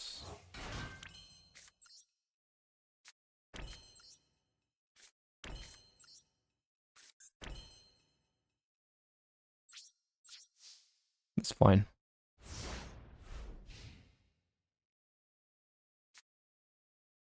We can link off the skeleton with IP, and then we can use it to bring back the gear. So we have plenty interruption here.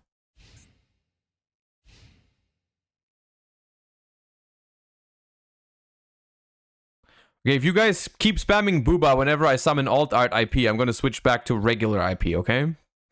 Stop doing that. Please, for the love of God.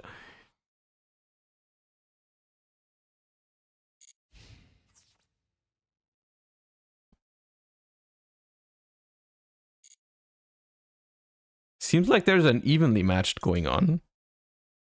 Should I make this bigger? But it's by the level, right? I don't have a level 8 to send. Unless I chain world, but then they double. I don't have a big enough. I just have to hope they don't have 2 evenlies. They have 0 evenlies? Oh, they have lightning storm. Okay.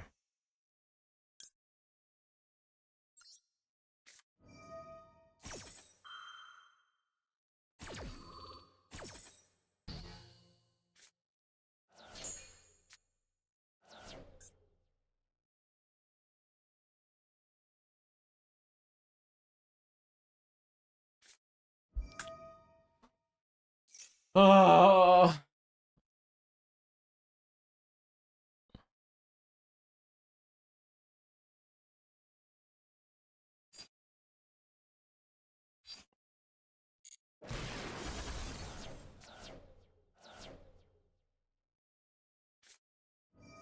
Oh, come on. Bro, what are you doing to me?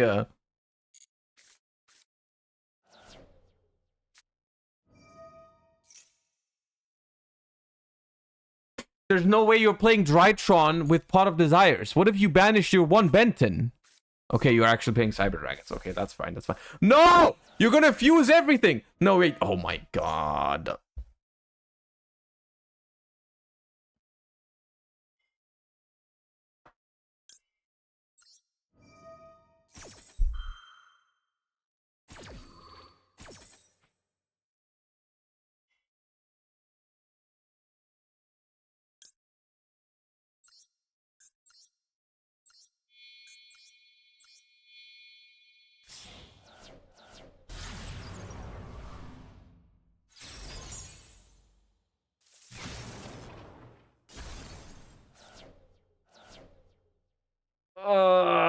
They're gonna play into Zeroboro's trust. Yeah, they can't. I just realized they can't make Chimera's Fortress Dragon because they're all the contact thingies are all dark. It's only the pure Cyber Dragon stuff. There's no. Okay. Whatever that was. Whatever that was, dude. You do you, King.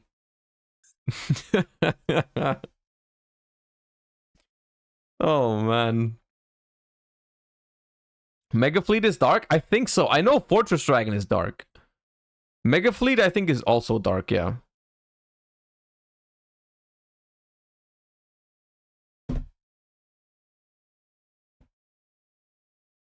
I think it's all the Chimera techs that are dark. Because Chimera Tech Rampage is dark. The original Chimera Tech Over Dragon or whatever it was called is also dark.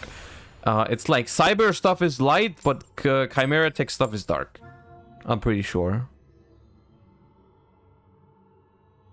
When is the event ending? Today is the last day, which is why we're kind of speedrunning it. Well, you can't really call it speedrunning because we're playing Orcust, but like that's why we're doing it today.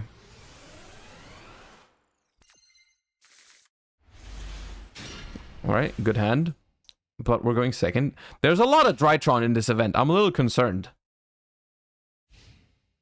For everybody's mental health. Oh, based! Based individual detected. Although it's probably Runick stun. So not as based. But we made the very smart decision to draw a Cosmic Cyclone for this matchup. So it's fine.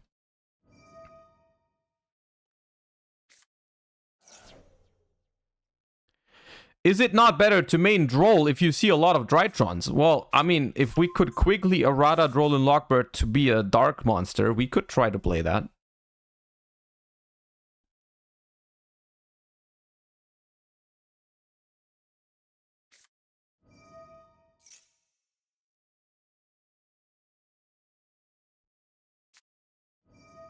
No, the tip! Oh my god, they're gonna draw 3 cards. Unfortunate turn of events. Adding another freezing curses, banishing Nessie. Oh, well, draw 3. Poggers.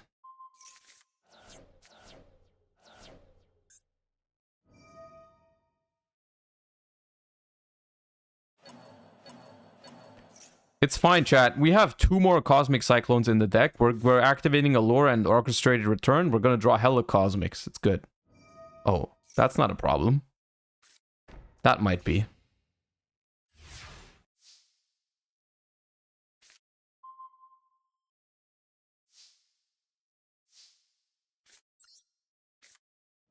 We're helping them deck us out.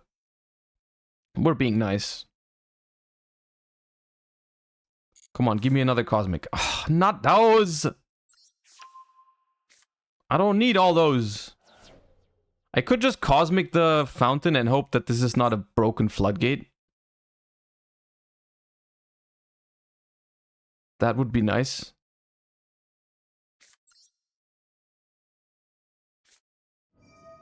Surely it's not a broken Floodgate, right?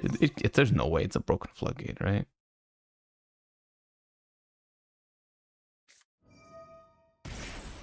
Oh, okay.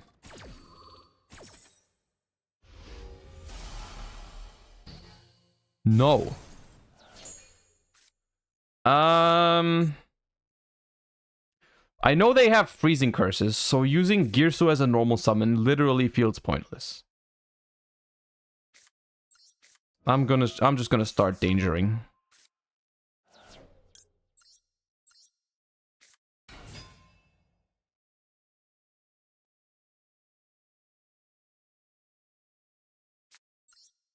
I think I'm discarding the Girsu, honestly.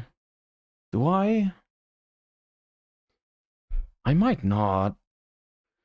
Because if I... Nah, we'll draw better Orcust cards.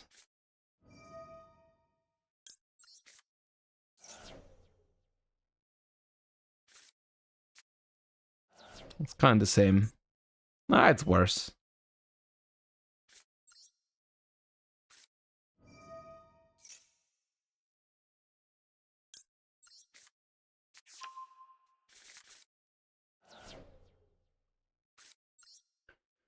Surely they're gonna negate the Armageddon Knight.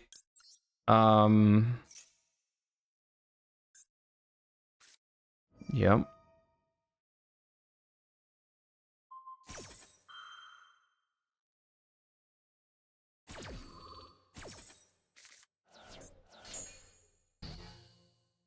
See if they go for draw 1 or... No, okay. Now, Jackalope, discard Crescendo, please. Come on, 1 in 3, you can... Ah.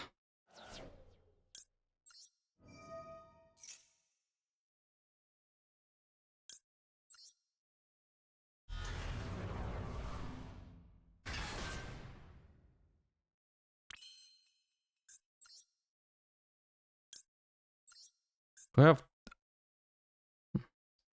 Is Azalea only monsters? Target a card on the field. Okay. You can later on make an Azalea. That's nice. I do play Trisbania.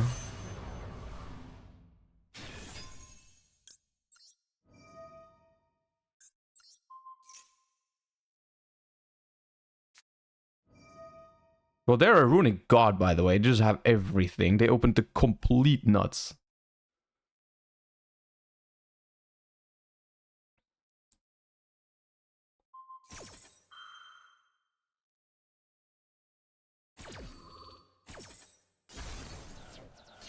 Oh, bye-bye, Babel. That's not good.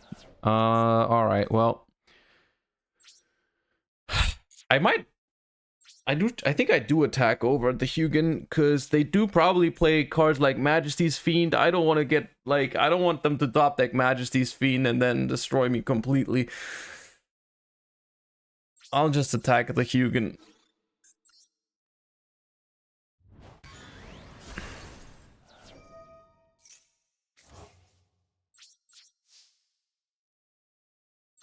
And pass. I don't want to risk activating Jackalope because if I miss the 50-50, it's just gone. It's funny how Armageddonite just goes under a messenger piece.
Great.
No!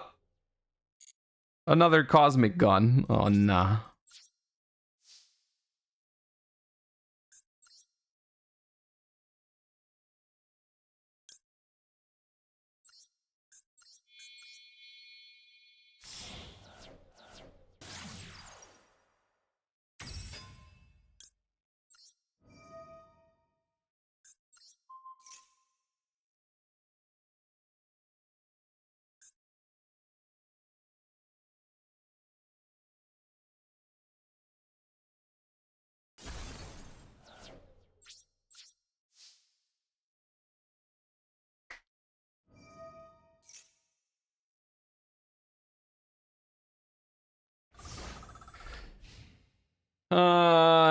We need to simply draw like Harp Horror, and then we can just win.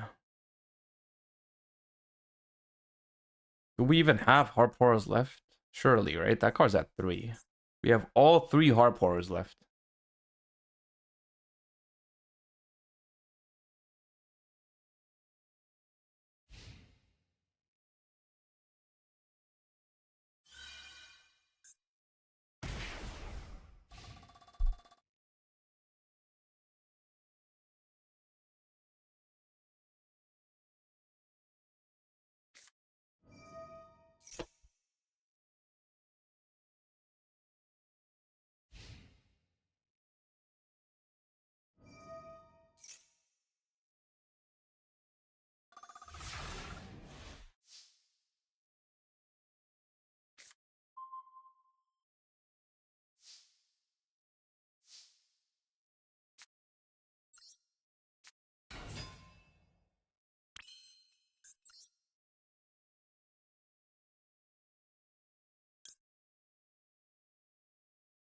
Imagine if I could resolve Trisbania, but I don't know how I would.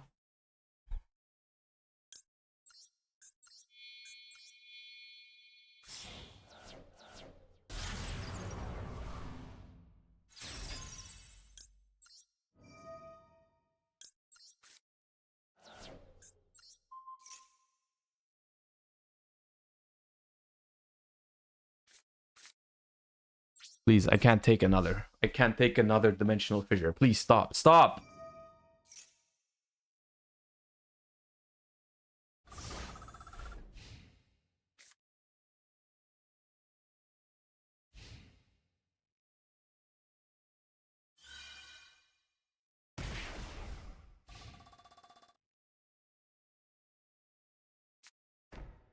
Okay, set. Just a set. Just a set.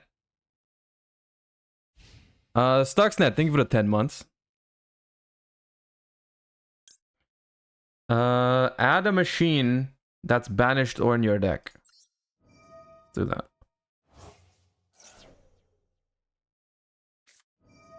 Uh-oh.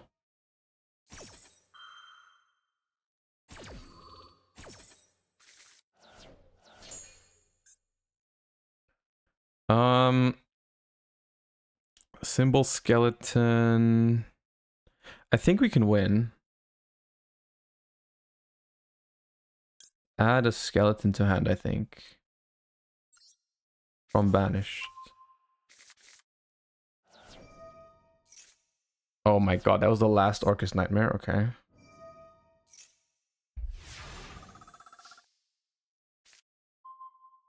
Useless ass DD Crow. Normal skeleton.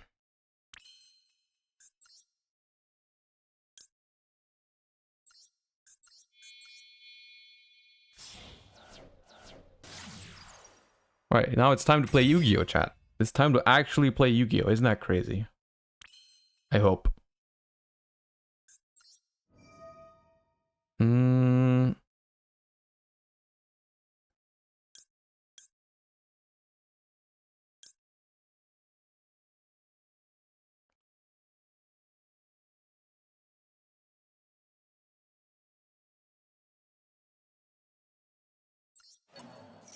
Hold on.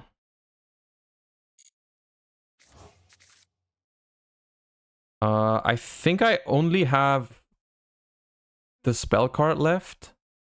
Crescendo is banished and Babel is banished, and I don't want to get the thingy.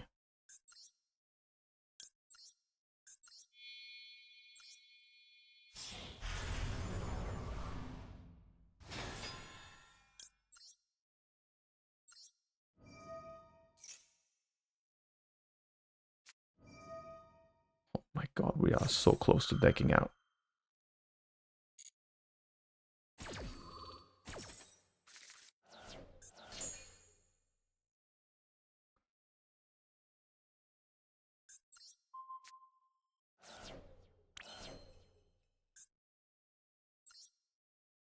I have 2 cards left in deck. 2 cards.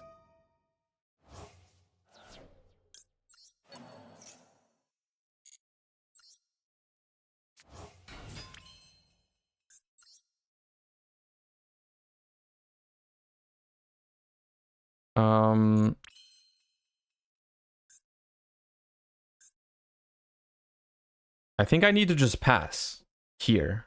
I think I need to just pass and try to get another Galatea out next turn. Invoke Fart, thank you for the 10 months. Appreciate you. I think it's just pass here. Hope they don't draw anything great.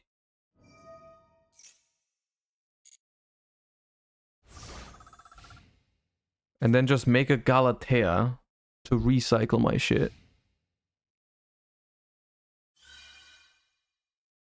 Long Gears too also is good, yeah. Or I just deck out to the freaking only runic that you can activate. Oh my god, dude. This is not a real game of Yu-Gi-Oh! How the fuck did this happen?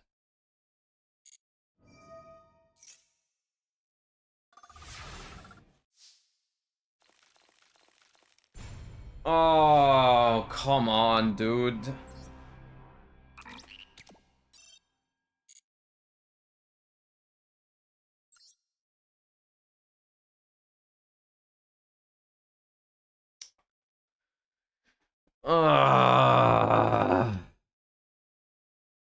That hurt. That hurt. Come on, dude. Come on. I was so close. We were so close to actually playing Yu-Gi-Oh!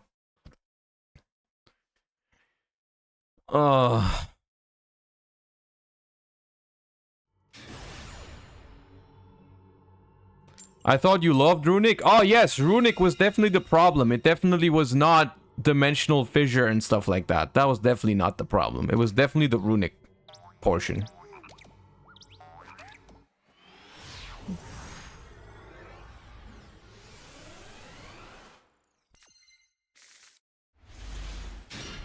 Banger hand. Okay.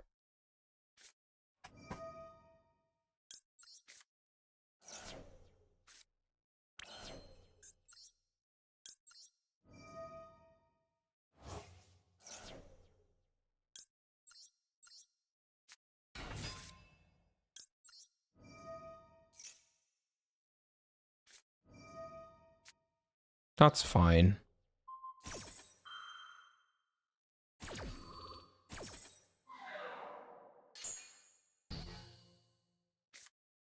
I'd always rather get Veiled or Impermed on the Girsu than the Galatea in these kind of spots, but...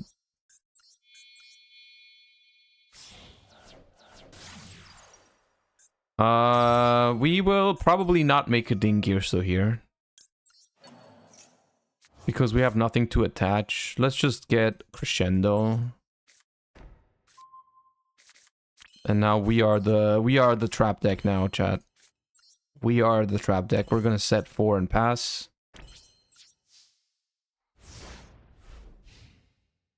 And it's gonna be glorious.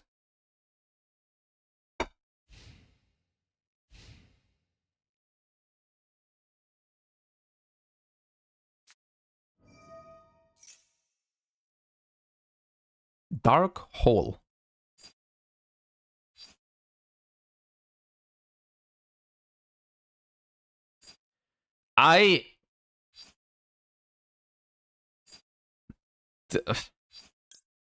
Sure.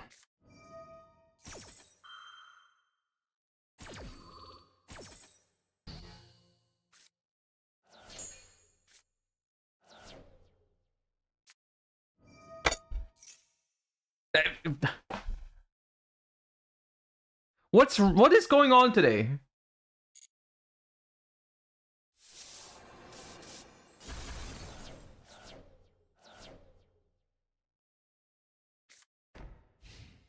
Okay. Fine. Fine. We still win. It's fine. It's fine. It's fine. It's fine. It's fine. It's fine.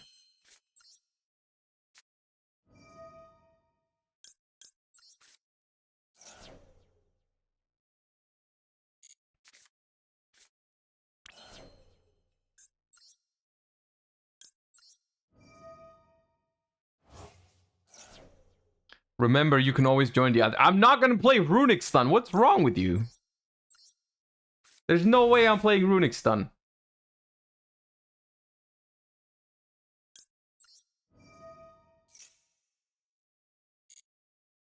I'm not playing Runick Stun. You cannot make me play Runick Stun. There's no chance.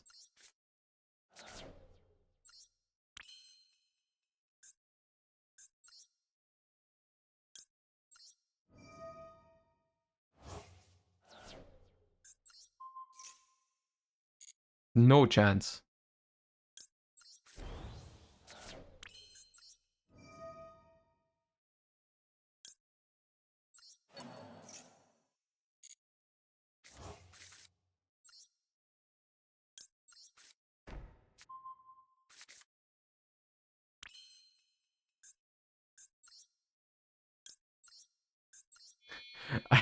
I came in a bit ago. Why is he playing this deck? Did he lose a bet? No, I'm playing this deck because it's Giga Chat and cool and epic.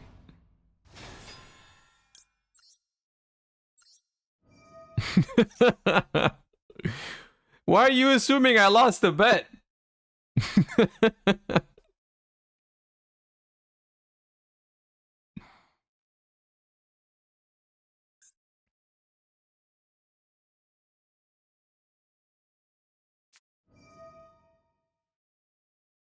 Bro, what deck are you playing? Oh, you drew a driver.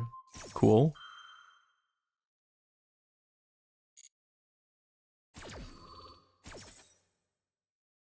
Yes.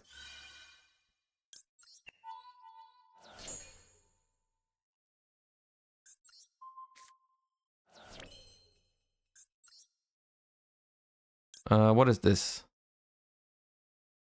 You cannot special summon the turn except dark machines. I mean, this should definitely be game, right? Because Crescendo just adds Gizmek.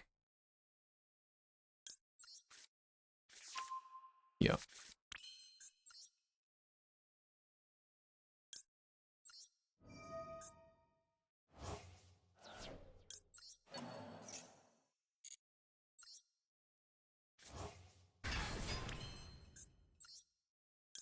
See? Epicness. Absolute epicness is unfolding. That's what you're witnessing.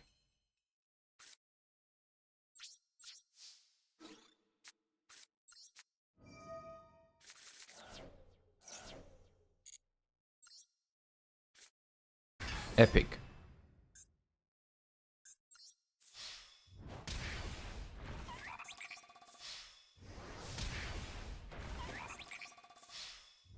Never seen something so epic before.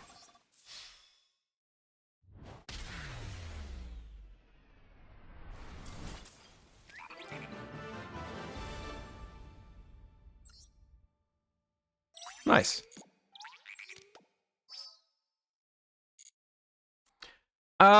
However, I am okay switching up the deck a little bit.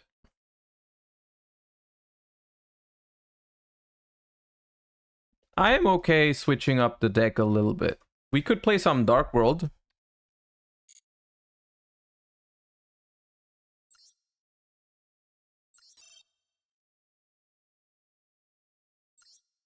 Let's play some Danger Dark World.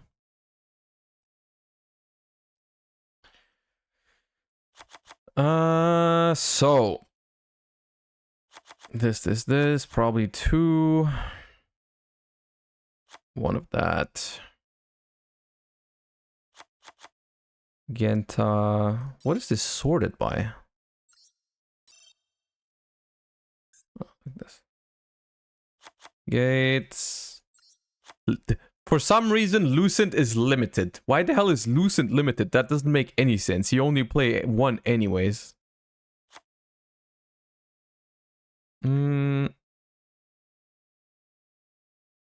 This.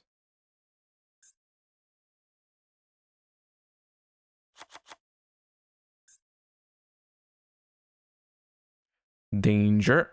Mothman. Chupacabra, because it's Fiend. Nessie. Bigfoot, Thunderbird. Just so we have some amount of outs to like floodgates and shit. Probably just 3 Bigfoots, honestly. 1 Thunderbird. Snake. Jackalope. What was the dude called that we used? Something Diab. This one. This one's cool.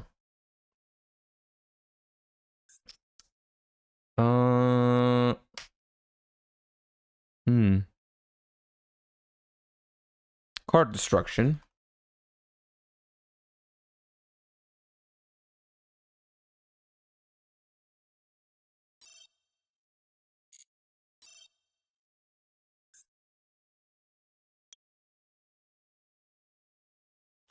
Card destruction.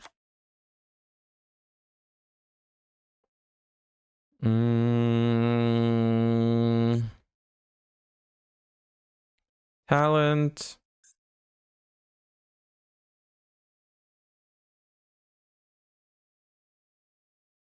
Am I forgetting something? We could play Zephyros. Yeah. Okay, and then what do we have? XYZ, Link. What do we have? We can make Zombie Stein. We can make Dingirsu.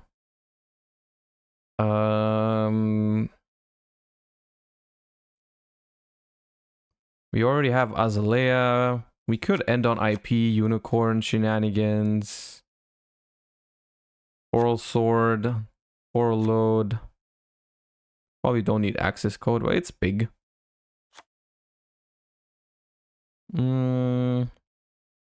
XYZs.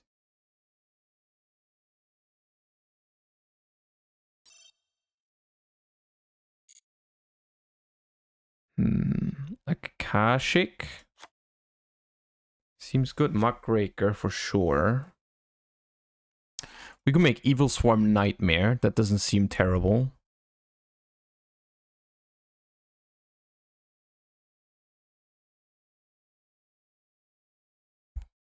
We probably do still want Topologic, the other one, this one.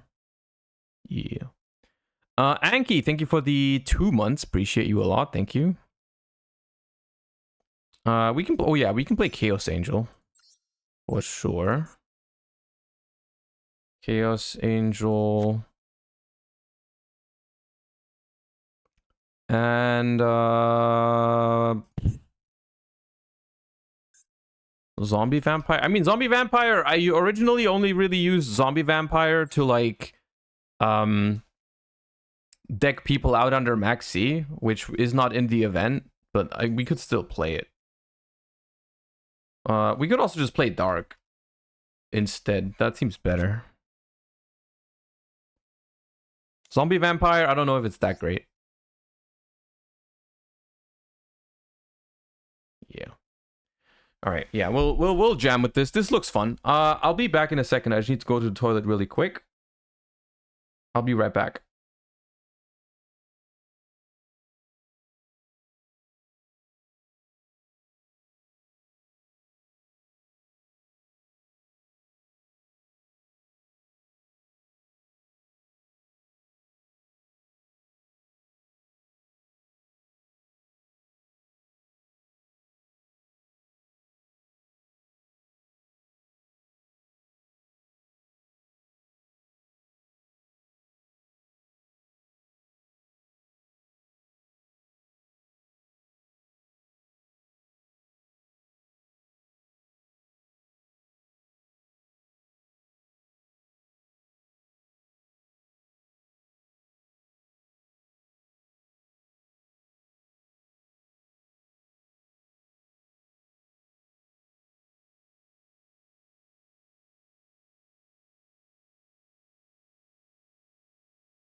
All right, have returned. I also have food, but I think I'm just gonna eat while playing. Oh, okay. All right. Let's go. Let's jam.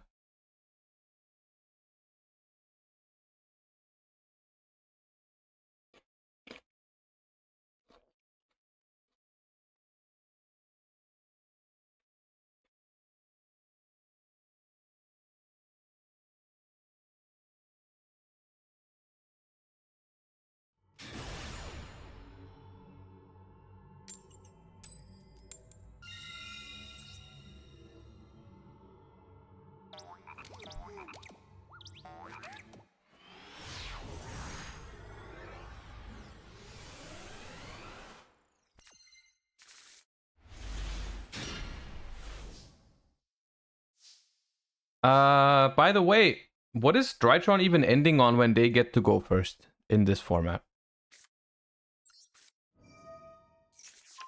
Oh my god, the snow snipe! Oh my god, I'm just too good. I'm just too good at this game sometimes. Sometimes it's scary.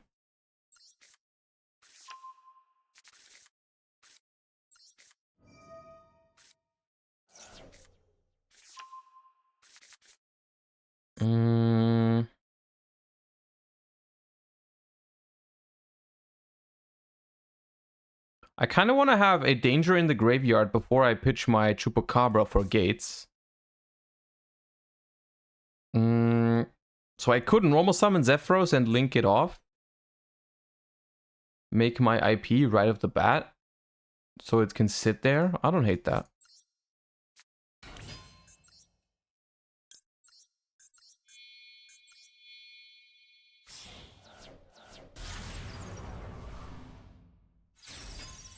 There you go. It's not the Booba IP anymore. You guys can stop saying that now.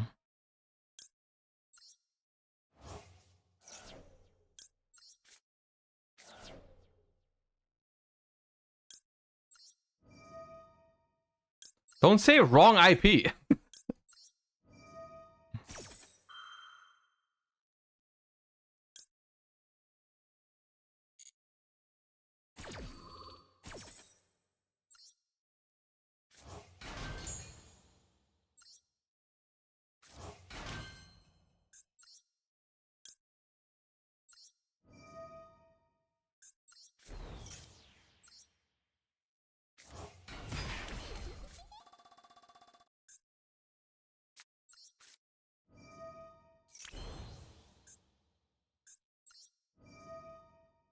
The hand is not that great, honestly.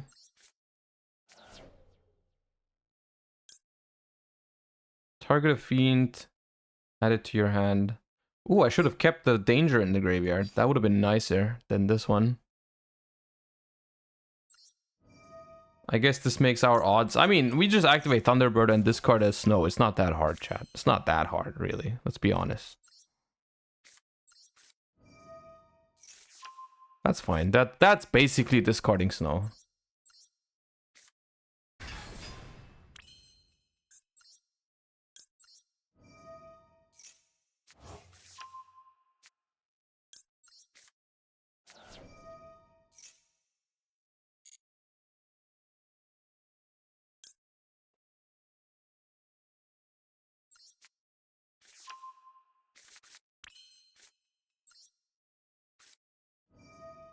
I don't know. The deck still does kind of go hard.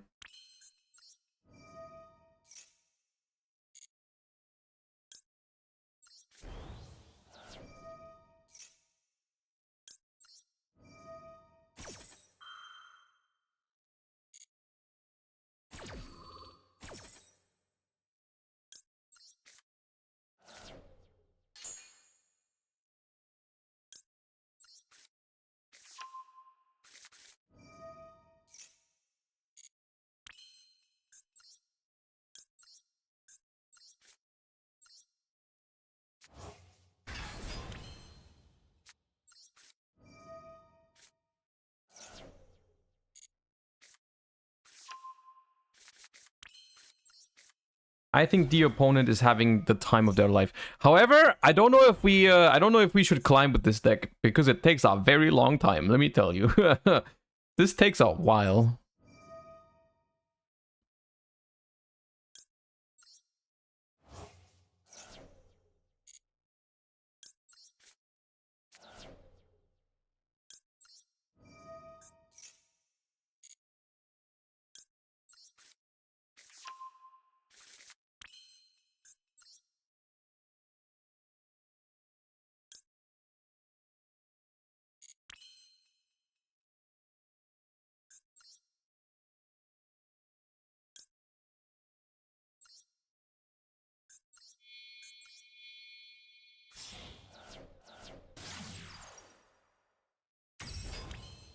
We should set this.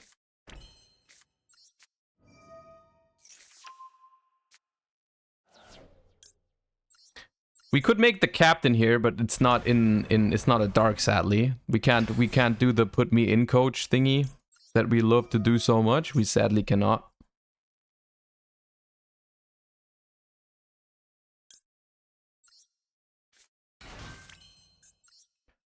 But we can make Evil Swarm Nightmare.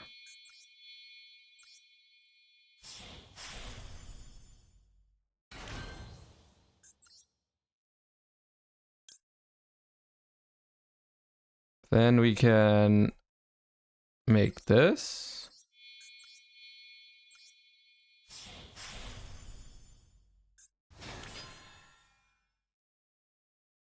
Then we make this. Bring back Snow by discarding Lucent.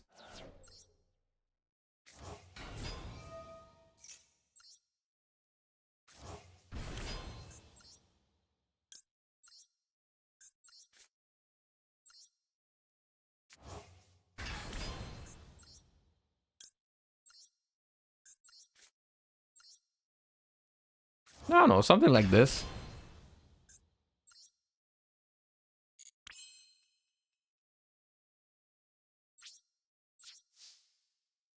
I think that works.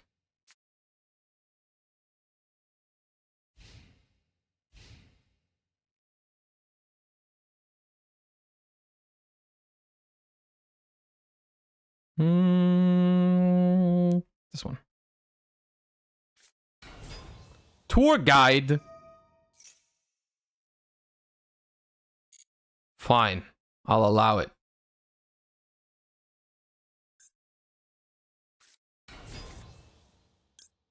Have fun with the face down BA monster.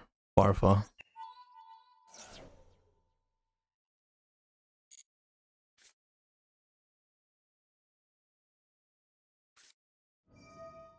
Fusion of Destiny.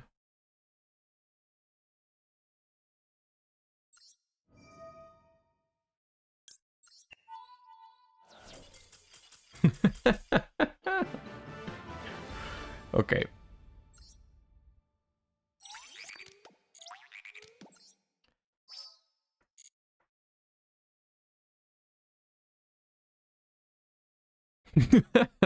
Thank you for the 13 bucks, dude. Thank you. Appreciate that so much.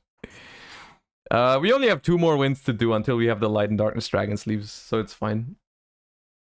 Even if it's Dark World.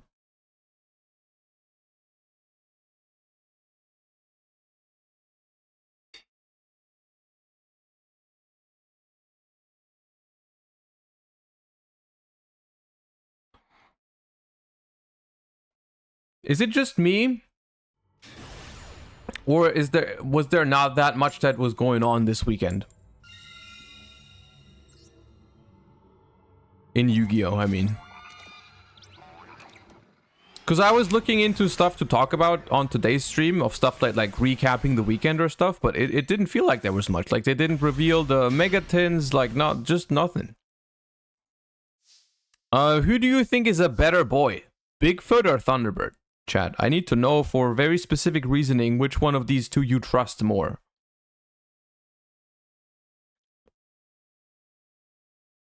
I think the bird is more trustworthy. See? I told you the bird is more trustworthy.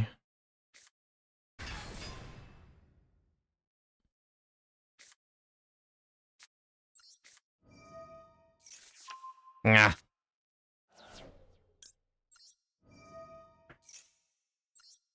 Okay, now trust Chupacabra to discard the rainbow. Or that. That's fine. That's the same thing.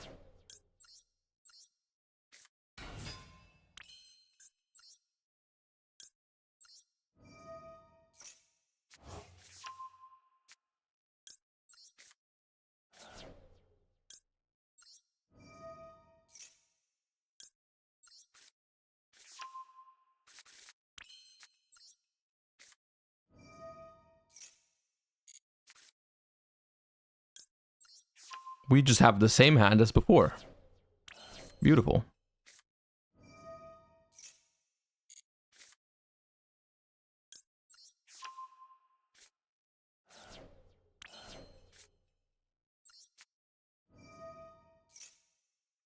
Have you seen the MBT pendulum discussion? I've seen the video. The video was suggested on my Discord, but I didn't quite... I don't know what it's about. Why is my hand so bad? Nessie? Help me out.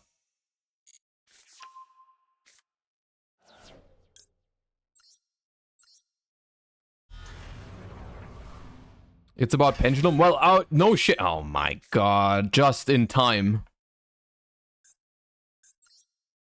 This is not good.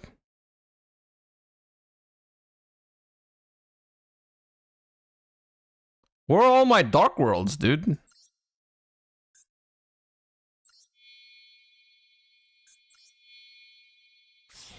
How is this my end board? No. Don't say wrong IP pass. There's nothing wrong with this IP, okay?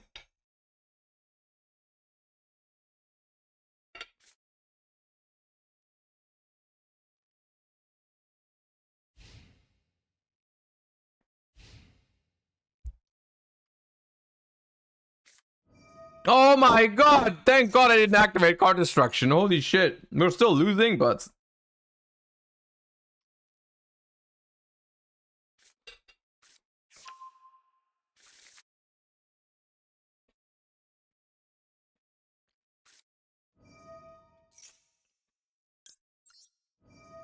I'm making unicorn and they will break. Trust.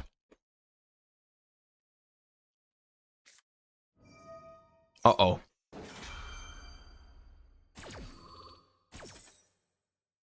They have not breaked.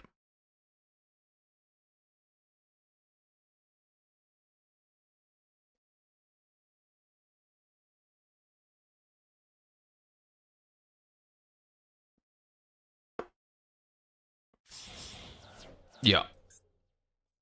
This time I'm even gonna surrender. This is not worth the wait because they're gonna play with us for like 20 minutes.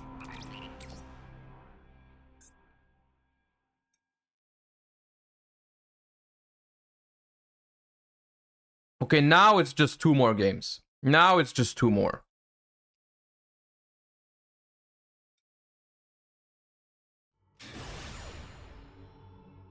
Trust.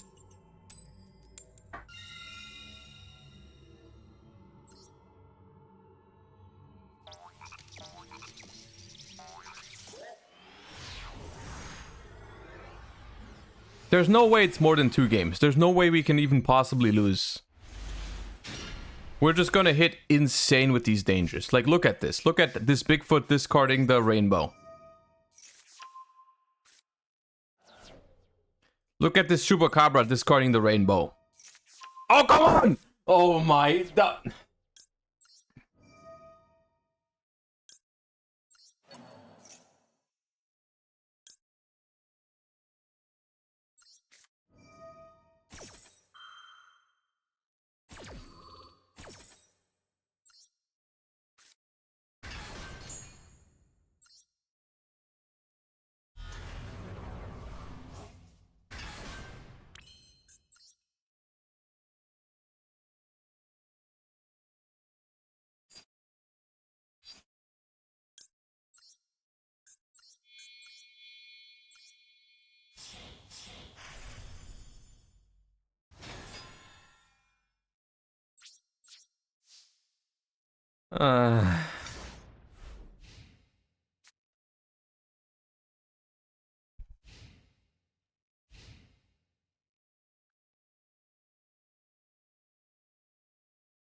Surely they can't beat Zombie Stein.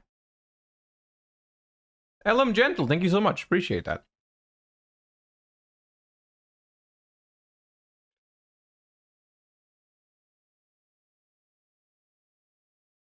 They're having a big think, a huge think on how to out this Zombie Stein. And they have Imperm. Well. Well.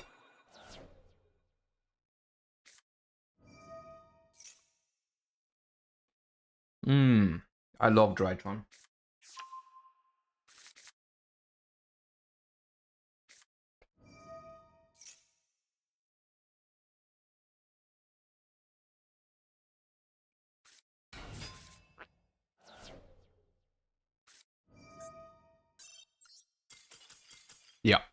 Yep, yep, yep, yep, yep.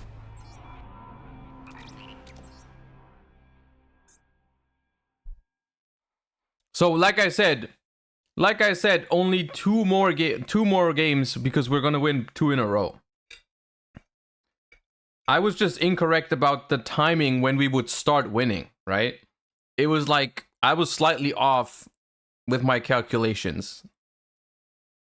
But now it's correct.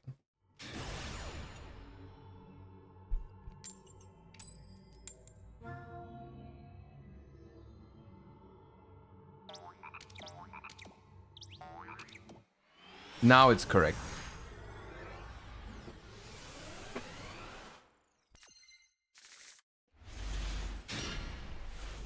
Banger hand.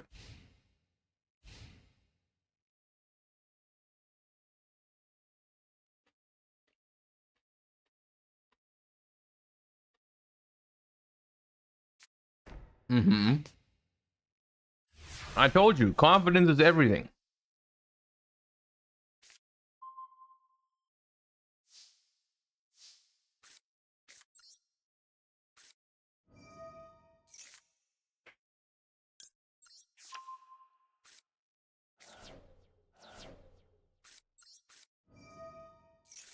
Bigfoot!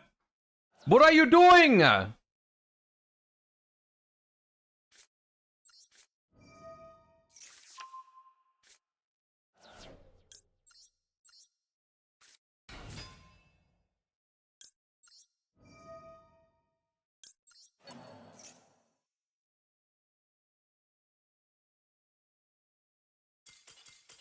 Still, easy clap. Bro, Bigfoot cannot be trusted. Literally, I hate Bigfoot. All my homies hate Bigfoot. I've been saying that. The only danger that was ever worse than Bigfoot was Dogman, dude. Dogman, I swear to God, would always hit itself. Every single time, dude. Dogman was insane.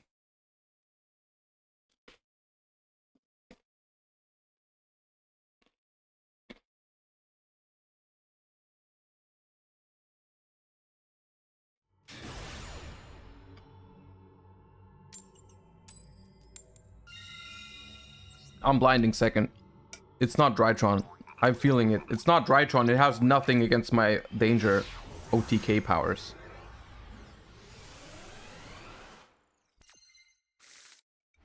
Oh yeah. Oh yeah, yeah, yeah. Yeah.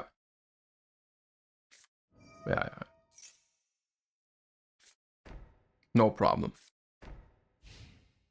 No problem.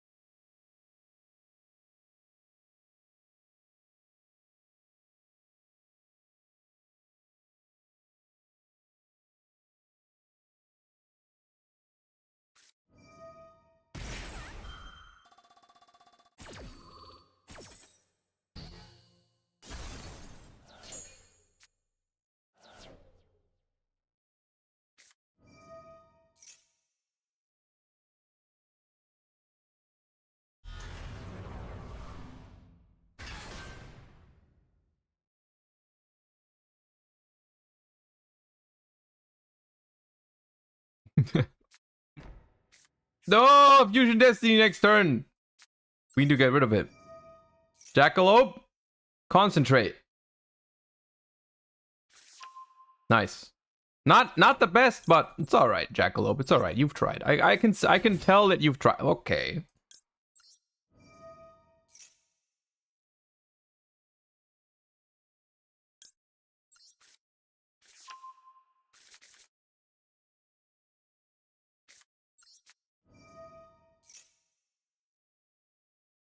Jackalope, concentrate again. Nice. Very good.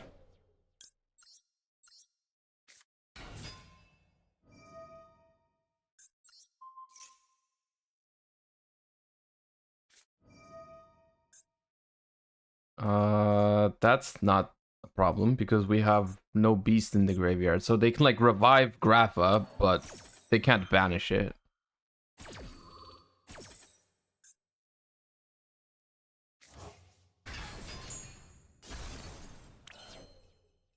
Nessie.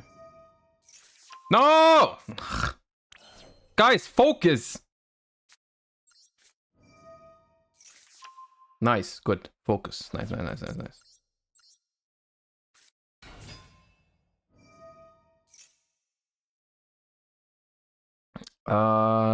I want rainbow? Or another snow? I kind of want another snow.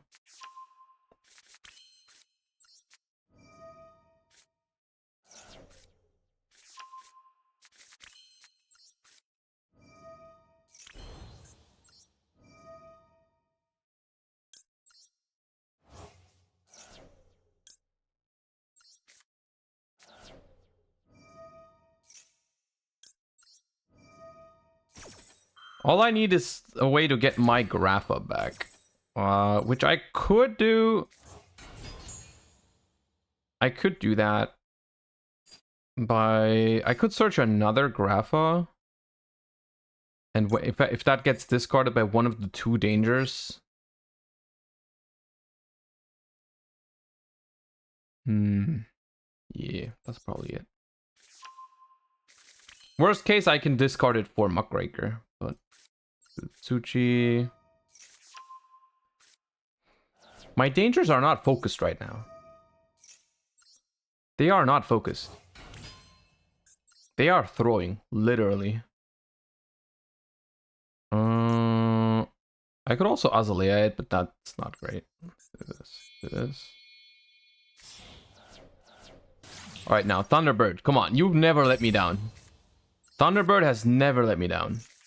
Yeah, I'm telling you, it's crazy. Thunderbird is crazy. Thunderbird is super loyal. Thunderbird is insane.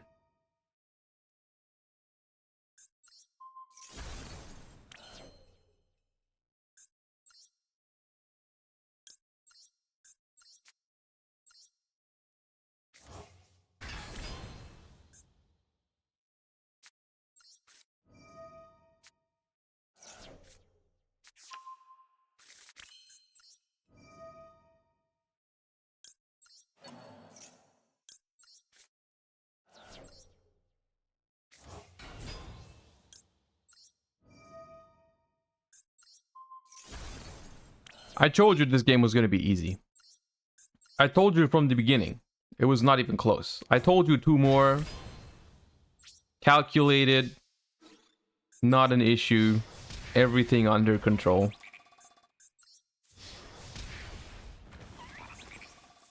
I'm telling you, Dark World is more fun when you go second. Unironically. That deck is so fun when you play into boards. First, it feels kind of stupid to play Dark World because you're just playing forever.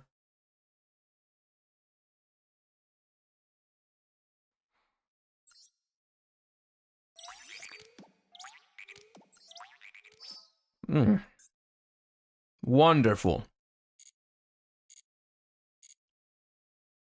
Wonderful. Bro, we got so many gems.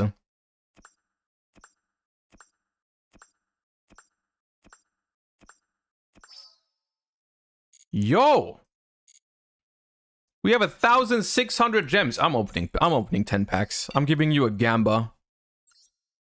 Let's see if this event was worth it. Hold up. Prediction. How many? Where is it? How many ultras? Let's go. We're opening 10 packs. You have a minute to predict how many ultras we will pull.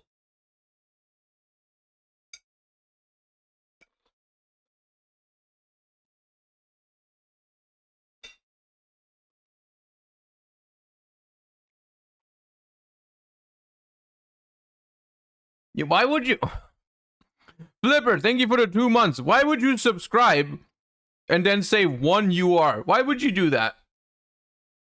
Why would you make me happy and then make me sad at the same time? Why would you do that?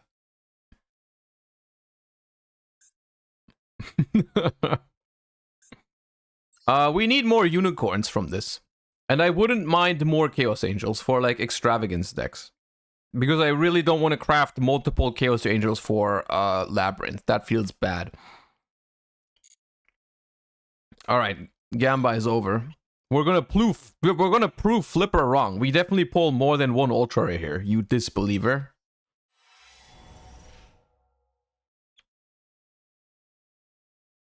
Ah, they're gonna be upgraded. They're gonna be upgraded.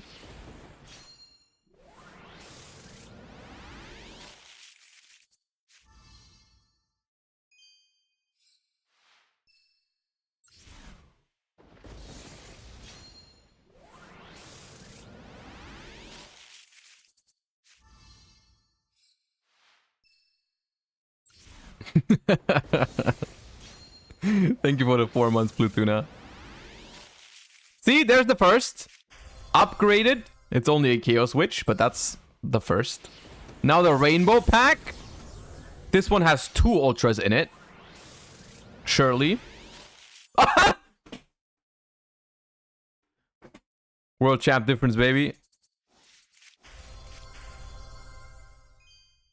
Easy clap.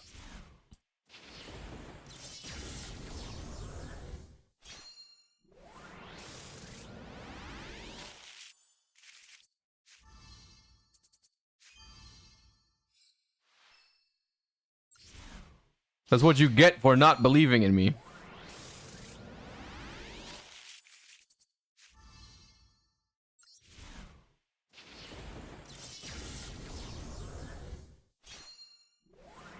Streamer luck, surely, dude. Streamer luck is not a thing. If you've been watching the channel, you know we've had the most insane bad openings as well. That is not a thing. Ah, there's the upgrade I was talking about. You thought I was gonna stop at 3? No way, dude.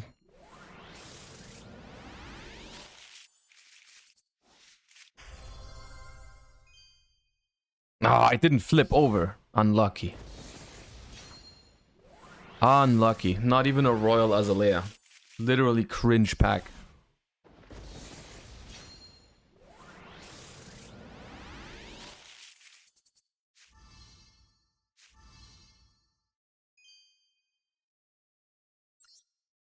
Only 4. Only 4 is the answer. Only 4 Ultras is the answer. Easy clap. Easy clap.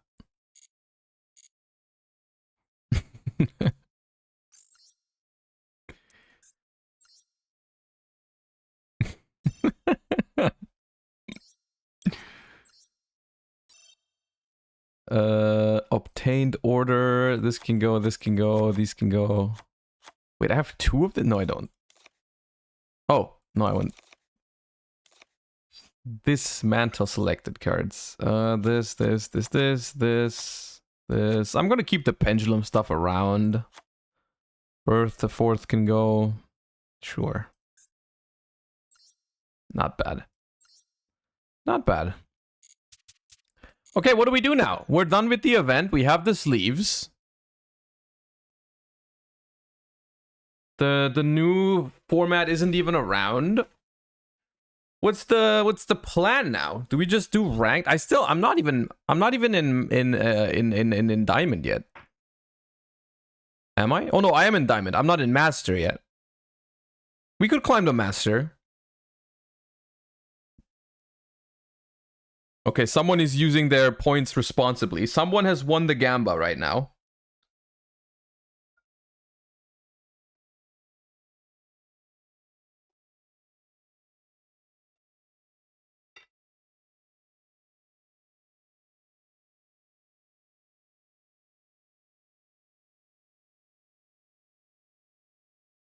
Watch MBT, it has a good discussion. I could live with that. I could live with that. We could do a little bit of React Andy just until I finished my food. Yeah. That's what I thought. Yeah. Yeah, we can watch the MBT video if you guys are saying it's a good video. We can talk about it, and then we can climb the master. That way we also have something for TCG in there as well. I think that's fair. Give me a second. Let me set it up. Okay. There we are. We never did OCG metagame. Oh, we did OCG metagame. We did the latest OCG metagame with Rescue Ace on top. We've done that.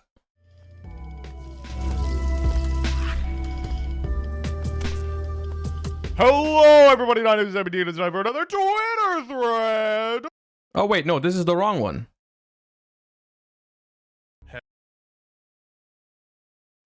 I was a comedian in this one, by the way. I was an absolute GigaChat comedian. He was asking for how we could, let me show you. I was a Twitter comedian for a second. I turned professional comedian. Hold up. The question was, where is it? How could you improve Yu-Gi-Oh with keywords? How could you make text on cards shorter and stuff like that? You know, like this week, the Yu-Gi-Oh community has been arguing over the concept of keywords, shorthand text to reduce text bloat. Regardless of your feelings on the matter, what could Yu-Gi-Oh keyword today that would simplify things? And I came up with this keyword for Math Mix Circular. I think it's phenomenal. I think it's a lot easier to comprehend, and it would just make it a lot more beginner friendly. And like it's just much easier to understand. Like, you know. Anyways.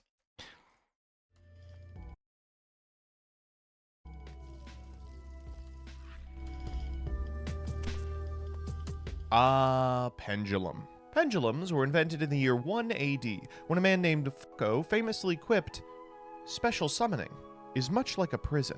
Alright, today we're talking about these cards. I know I'm one of Yu-Gi-Oh's biggest haters, but for some reason I have a soft spot in my heart for pendulums. I've played pretty much every pendulum archetype, and taken a significant amount of them to high-level tournaments. I didn't do so good, though. So why do I want...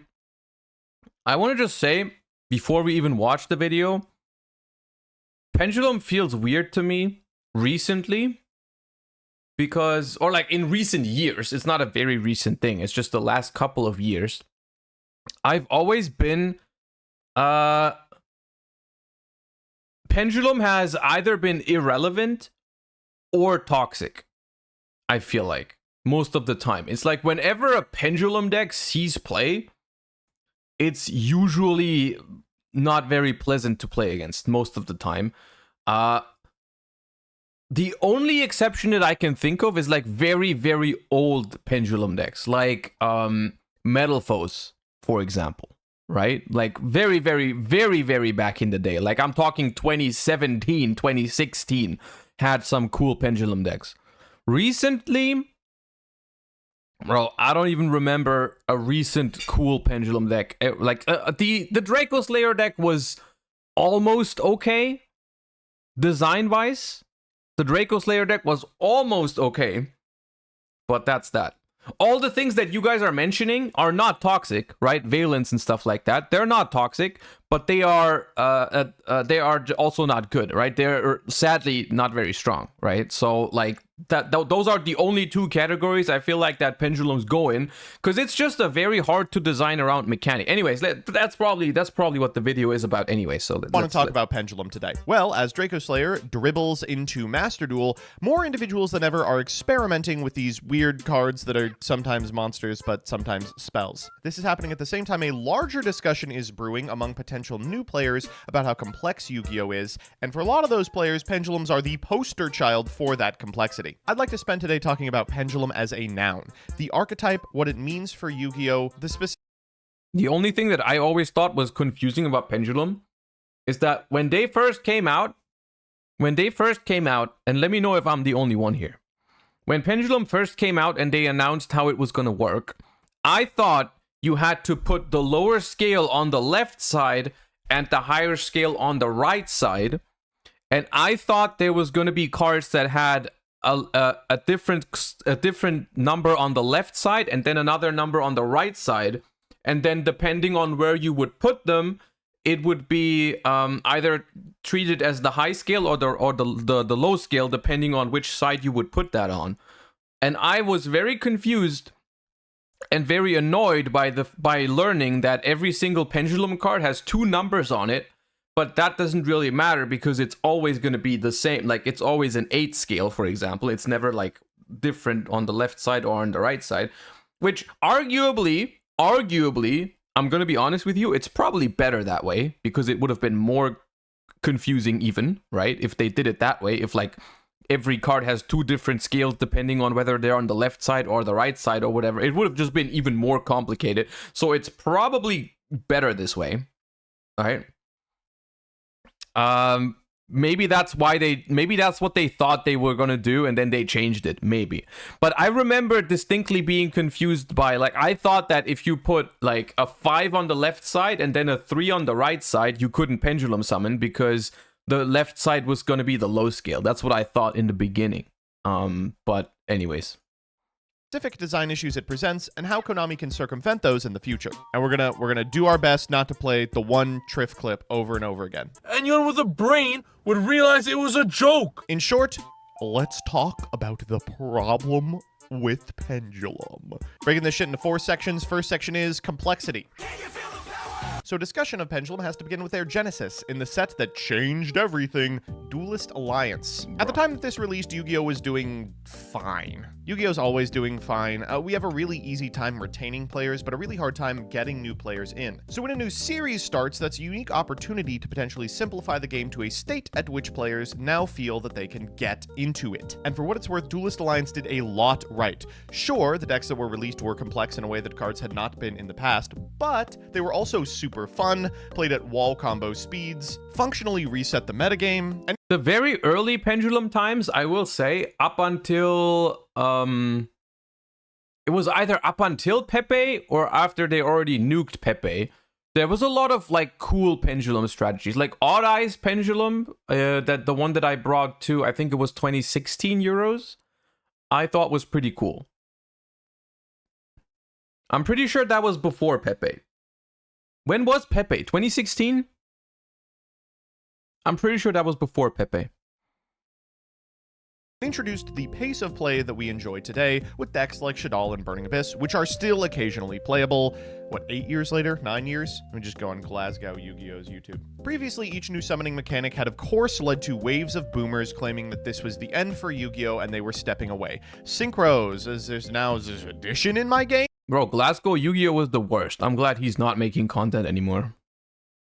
I have to add up numbers? Xyz, where do the materials go? Too difficult to understand. But Pendulum was the first time that there was actually meat to the argument. See, these are really complex to explain to new players. If you're unfamiliar, Pendulum monsters have both a monster effect and a scale effect. These effects can be activated while it's put into one of 2 Pendulum zones, which were added to the board with the release of this set and Master Rule 3. Once per turn, you can perform a Pendulum summon, during which you can summon any number of monsters from your hand or face-up extra deck with a level between the 2 numbers on your Pendulum scales. That's right, the face-up extra deck also exists now. When a Pendulum card is destroyed, it is not sent to the graveyard, but is in fact returned to the top of the extra deck, at which point it can be Pendulum summoned on a future turn. That explanation is difficult, but it's the tip of an iceberg of super unintuitive discussions and rulings. Pendulum cards are both monsters and spell traps depending on what position or location they are in.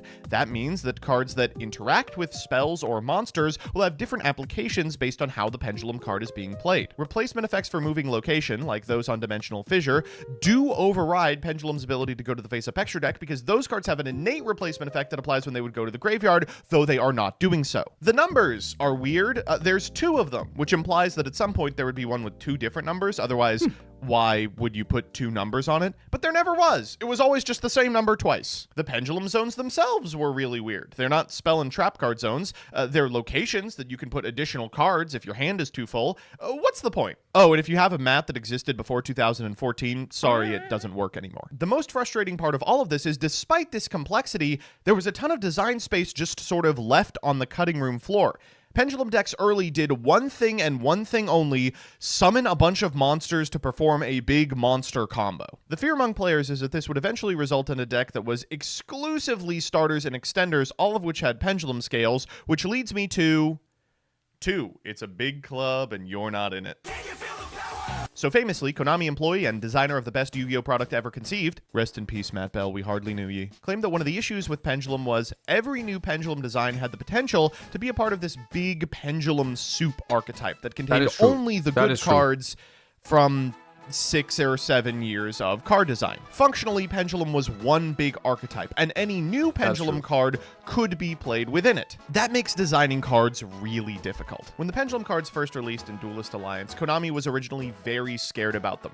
This can be seen with the Cleefort monsters. This first playable series of Pendulum monsters all have text on them that prevents you from special summoning anything but Cleeforts. You're not going to be accessing anything other than the monsters that this archetype contains. This was a type of effect that not only had never been seen before, it had not been designed around in previous sets. Because you could theoretically special summon any monster from your hand, a whole bunch of monsters that were balanced around needing to be tribute summoned suddenly weren't. The player base was scared about this too, and early attempts to break Pendulum mostly revolved around cheating out really powerful 1 or 2 tribute monsters. I will say, I don't think that is a problem about a mechanic. Like, yes, it's absolutely, it's true that if you make a new mechanic, suddenly old cards can become very problematic because they were not designed with that mechanic in mind. Another great example of when a lot of cards ended up being way too busted because they made tokens, right? All of the cards that created tokens were big problems. Not all the cards that created tokens, but a lot of the cards that created tokens were a problem once Link monsters came out, right? And all that means is that you can still make that mechanic. You can make the Link mechanic. You just have to adjust your game a little bit, right? Because, you know, just remove those cards that are now problematic, right? That is a thing. They should have probably done that a little bit more carefully at the release of Links, right? Because certain cards like Grinder Golem or something were just around for, I think, a little bit too long until they realized, or until they were like, yeah, okay, now it's time to go, right? But overall, I still think that's not at all a KO criteria for like, oh, you cannot make this mechanic because it makes some of the old cards now problematic. I don't think that's necessarily the case, it just means that you have to revisit those old cards, right? But that, surprisingly to me, it was always something that I was worried about with Pendulum, you know, the fact that you could Pendulum summon any card from your hand, right? I was very concerned in the beginning of Pendulum, like, when was that, 8 years ago, 7.5 years ago? I don't remember exactly. I was concerned that decks were just going to use those as like ways to special summon all the cards out of their hand, right? Decks that would previously maybe be clunky and not able to 9 years ago? Jesus Christ, I'm old. Okay, 9 years ago, my bad. That like every deck was just able to splash a couple scales and then special summon all their stuff from their hand, right? But that like never happened, right? It's never, or like at least I don't remember a lot of decks that just randomly played a couple Pendulum scales. It was always either a full Pendulum deck or no Pendulum cards at all, usually. The only exception was actually, I think, that I can think of now is Super Heavy Samurai, and that is like 2 months ago. Every other like deck would not be able to play just a small amount of Pendulums, which I think is okay. Lunalight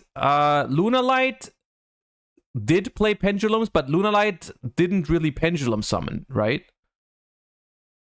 Because they only played Tiger, right?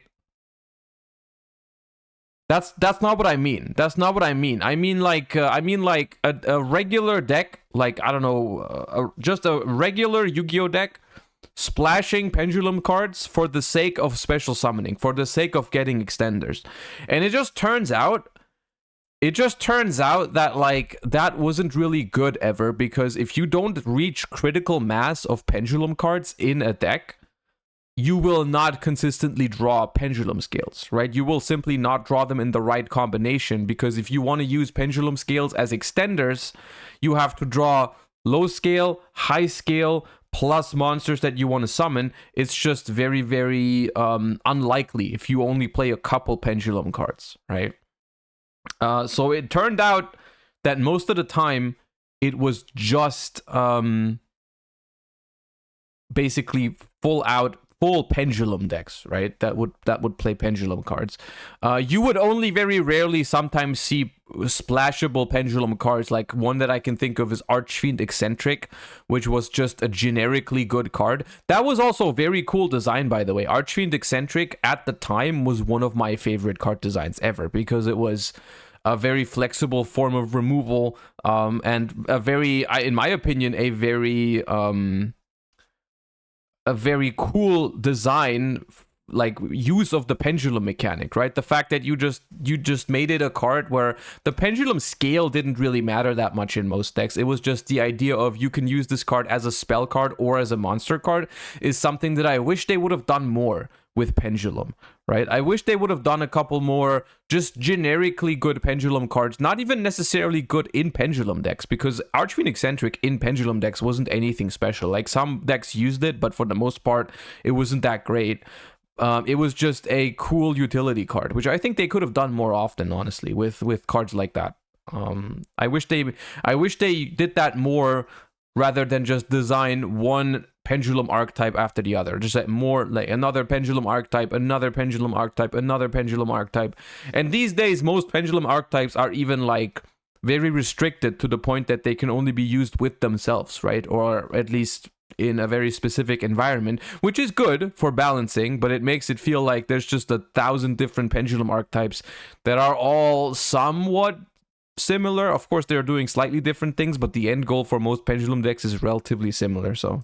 This fear would eventually be realized with a significant series of ARG format tops in which the Ignite monsters were used to pendulum summon stuff like Jinzo. In the grand scheme of things, that's not particularly powerful, but you gotta understand this was at a time when Satellar Knight was a top deck. But you can't just print a Xenolock on every new piece of archetypal support forever. So eventually, Konami relented. By the time the first of Pendulum's Tier 0 formats manifested in Performapal Pendulum, there were almost no locks to speak of, and one of the most powerful things you could be doing was pendulum summoning a bunch of 4-star monsters and overlaying for a Shockmaster. Or in America, Hope Harbinger?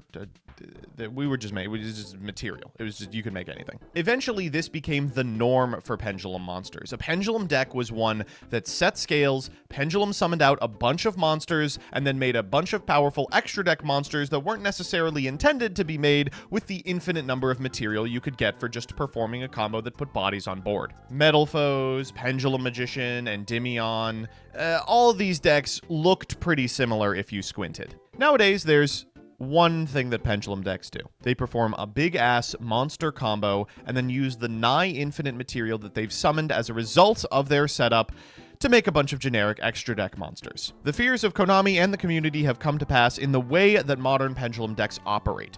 Oh, cool, you made Apollosa, Baron. Oh my god, you're setting up a Dagdaline. Oh!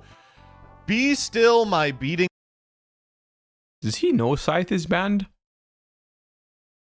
Does he know the best card you can set off of Dagda is Moral Tack? Heart. After Pepe, or is it, I guess it might be catered towards Master Duel audience. That's fair. There were a couple of historical outliers to this type of pendulum gameplay, but they were bad for a different reason. Oh, in 2016 NAWCQ format, you could play Cleafort Demise, using the pendulum scales as holding facilities, so you could card of Demise turn 1 without having to pitch anything. Hooray. Which leads me to gameplay. This is 3. Gameplay. Not only is playing against Pendulum an insomnia cure, playing with Pendulum often feels really bad too. Because performing a Pendulum summon requires you to have both a low scale and a high scale, you kind of have to kajigger your deck in such a way that you are almost always going to be drawing one apiece. Sure, some decks are more consistent than others and have the ability to, through one card, set up both ends of a scale with something like a Pendulum Call, but even then it behooves you to have as many monsters in hand as possible to perform your long-ass combo board you saw on a YouTube video. As a result, you often don't have too much space for non-engine cards. Like, you're not going to be able to pendulum summon out an Abiru or a Droll and Lockbird, and Book of Moon is just a card that could have been a monster for your big, silly combo. So as a result, even if you are piloting Pendulum frequently, you're just staring at your opponent waiting for them to finish their combo and hoping your hand can include enough gas to beat through it. I mean, it's just, this is not generically I don't think this is a pendulum problem per se. that's a very it's like a combo deck issue that we're talking about here. Like the core gameplay loop of heavy combo decks these days is not super enjoyable. At least I think the majority of the community thinks that. There's probably people out there who disagree, as there always are, but this is there's like this, it's just like another flavor of, super heavy samurai, Vanadium, whatever. Pendulum decks are just that, right? But slightly different, right? So in that sense, I don't think Pendulum is more or less problematic than combo decks in general, right? It does seem to be hard, though. It does seem to be hard, or at least Konami has not been able to really do that. It seems to be hard to make a balanced mid-rangey pendulum strategy these days. It doesn't seem like that's something that they are capable of doing, and I think the reason for that is that the pendulum strategy inherently needs to be broken, I feel like. Because think about it this way: when you're setting scales, right? You're setting a low scale and you're setting a high scale. Those are typically you're just being down 2 cards, right? You're down 2 cards, and those cards typically don't do anything on your opponent's turn. There's exceptions where the scales will give you something on your opponent's turn, right? They'll have some sort of effect, but most of the time pendulum scales will be they'll just sit there, right? They just sit there in the scales, and you make your board, right? And of course, not every pendulum deck goes -2 to set up their scales. Sometimes you have scales that will find you another scale, like for example, Perform a Pal Monkey board, which is it's been a long time since I've even seen that card being played, but like that's an example of just like a 1-card scale. But even then you're going -1 to set up your scales, right? And it's just the nature of the game that when you go down cards deliberately to enable your combo needs to be stronger, right? You can't just spend 2 cards to set up scales and then just do a mid-range combo and expect to win, because you are not going to be able to back up that board that you just made with like extra cards in hand for follow-up or hand traps or whatever, right? A regular pendulum hand cannot consist of like you think of a regular mid-range deck and you're like, okay, that deck can draw like 2 starters and 3 non-engine and they're Gucci, right? A pendulum deck cannot do that. If a pendulum deck draws 3 non-engine, how is it going to set up scales and play the game, right? That's not something it can do, right? Unless you have like a 1-card scale and a 1-card combo if pendulum summoned or something like that, right? It simply isn't something like that. So the pendulum, I think the pendulum archetype in general, the pendulum mechanic, is very vulnerable to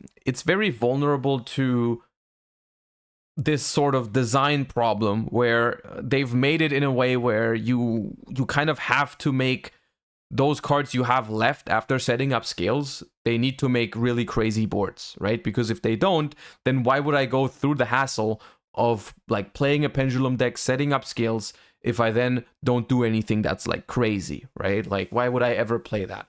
And so I don't know exactly how you would fix it. I think one way to fix it would be to design decks more often that don't revolve around the classic pendulum summoning mechanic, right? You could make use of pendulum cards and the pendulum scale in different ways. Like, for example, I hate to use this as a good example for this, but Cleaford, right? The Cleaford cards themselves, I don't think were badly designed. The Cleaford archetype was fine because it wasn't revolving around actually pendulum summoning very often, right? It was mostly like Clifford Scout may as well have been a continuous spell, pretty much, but them having the option to pendulum summon sometimes was all right. Cleaford, once again, a deck that people that played back then, people will not love Cleaford. Most of the time don't remember Cleaford as a very healthy archetype. But I think Cleaford was in itself a cool pendulum archetype. The only problem with Cleaford was that it synergized so well with Floodgates, right? And that now we're going full circle to the discussion of what's the problem. Is it Floodgates or is it the actual archetype that plays the Floodgates? I think the problem is the floodgates. I don't think the Cleaford cards were anything out of the ordinary, right? Cleaford was like a completely fine deck to play against as long as they didn't flip skill drain or lose one turn or whatever they would play, right? Like it was completely okay to play against Cleaford. And that was that, right? Towers is another different topic. That is one Cleaford card that I don't like the design of. Towers was not great, but in general, Cleaford as a pendulum archetype was pretty fine. Board, this becomes a huge liability because going first, there's a ton of cards that just read win the game against pendulums. Anti-spell, Dimension Barrier, awesome. So somehow we've ended up in a position where both playing pendulum decks and playing against pendulum decks can be really, really boring. So, 4, how do we fix it? Endymion was mid-range, was it? Was Endymion a mid-range deck? I don't remember it being that. I don't remember it being that. I feel like that deck would open Servant of Endymion and just set up a freaking whole bunch of Omni Negates. Like, literally, that's another thing. That's another thing that I didn't like about Pendulum is that they just ended up... I've already done that.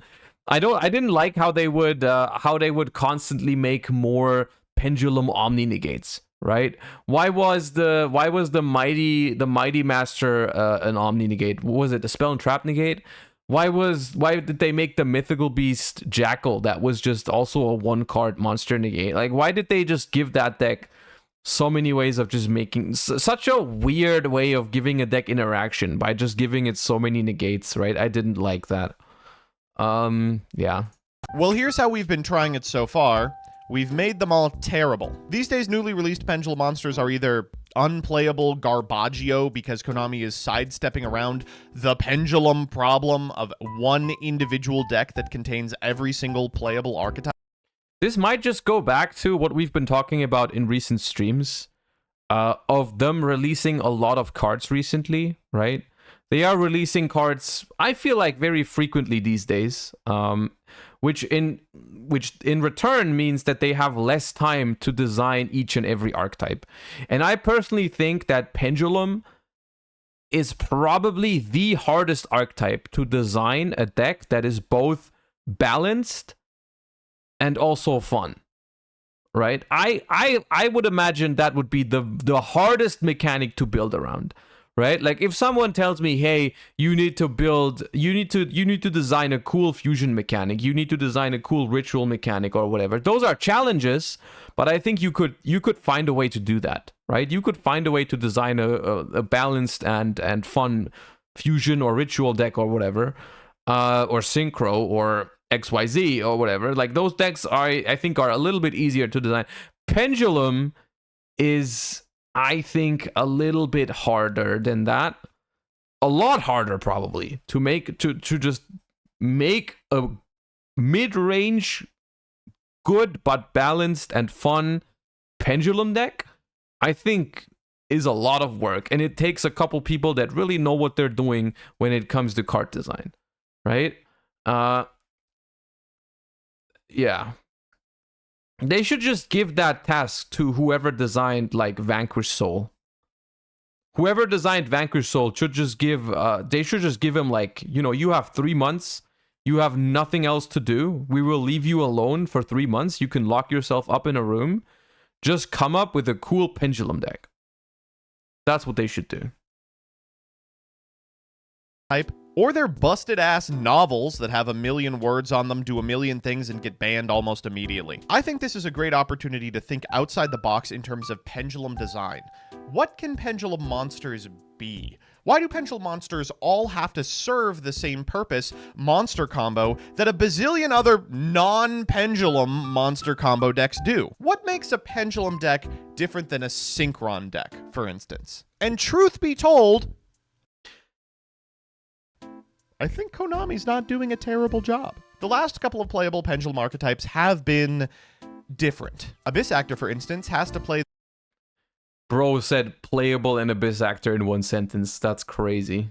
the spells by design. So as a result, they've baked in a lot of one-card combos and enabled you to draw as few pendulums as you want, though still execute a combo. Your end board isn't going to have Apollosa Baron on it, but it is going to be able to interact with your opponent in ways that are, at minimum...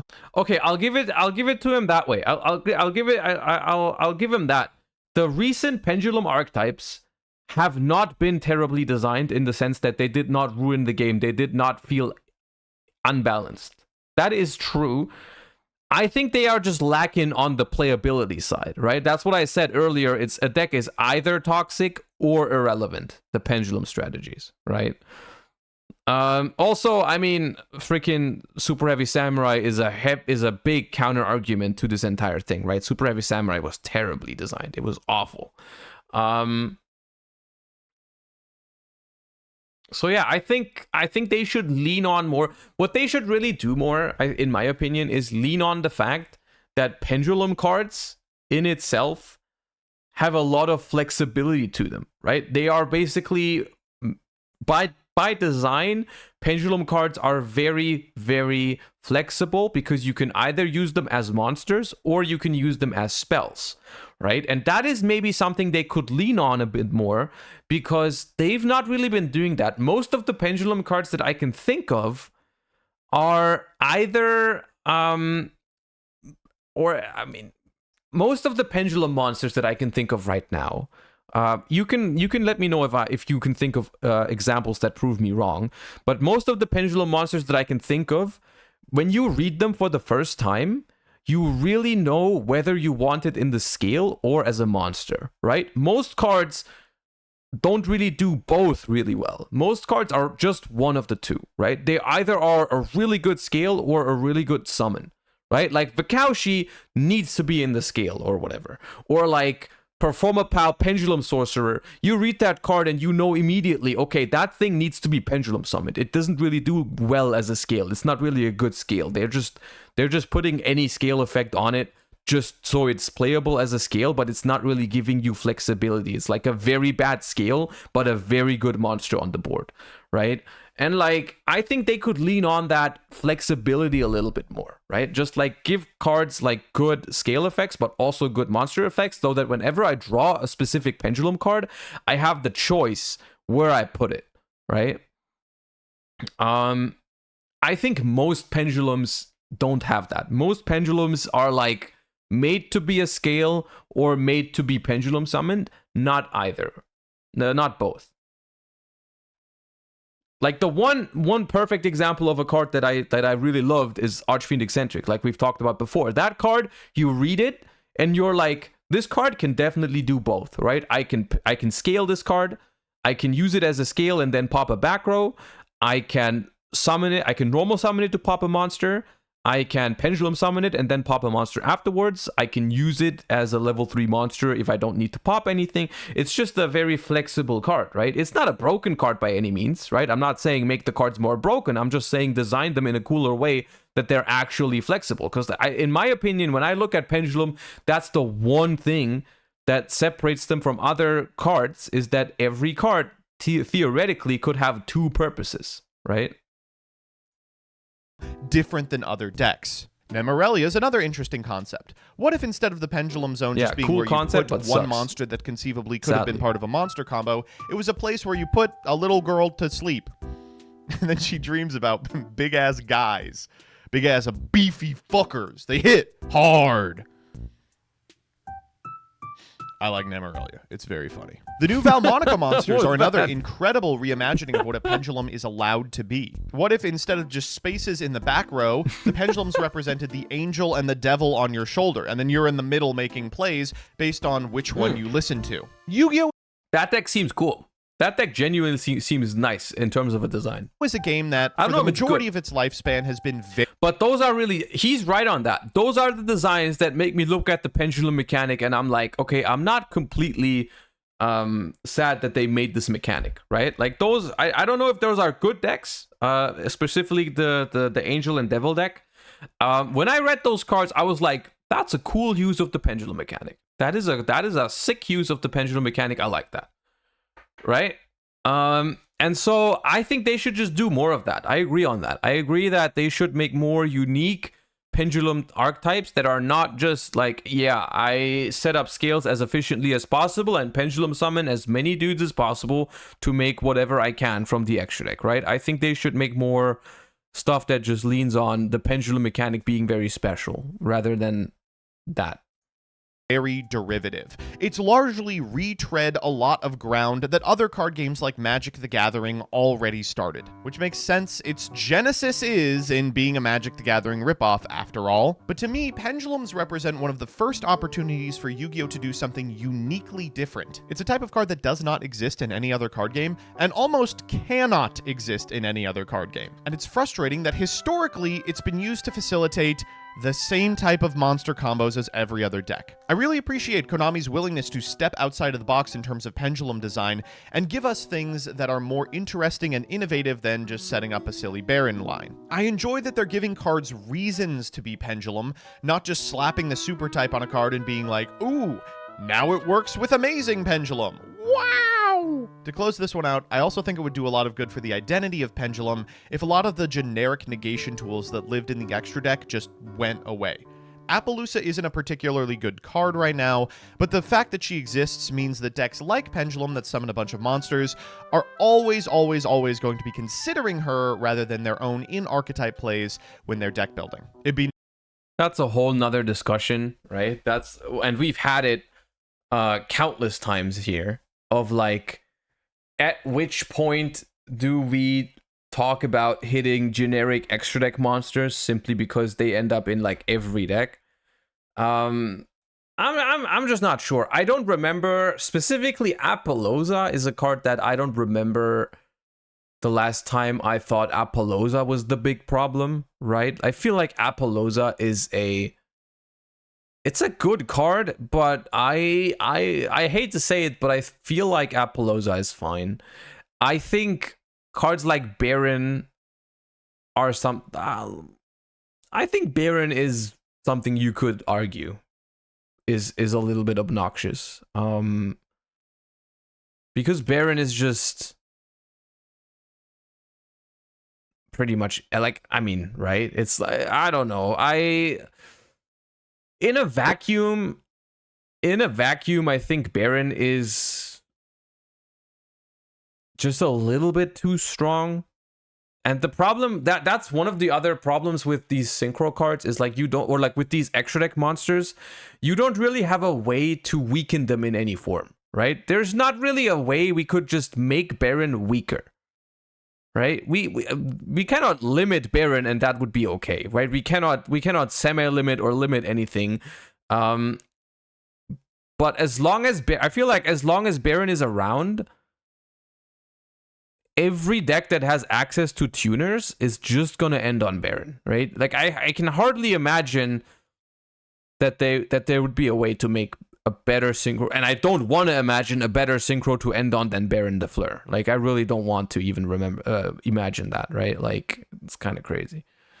It's not even like, and that's the other thing to think about, it's not even like there is no other good level 10s to make, right? There's literally decks in which you could still easily end on Cheng Ying, you could still make Chaos Angel, you could still make the Ice Jade, you could make this Patter, you could make even what's the other one, the other Sword Soul, see evil Long Yuan guy.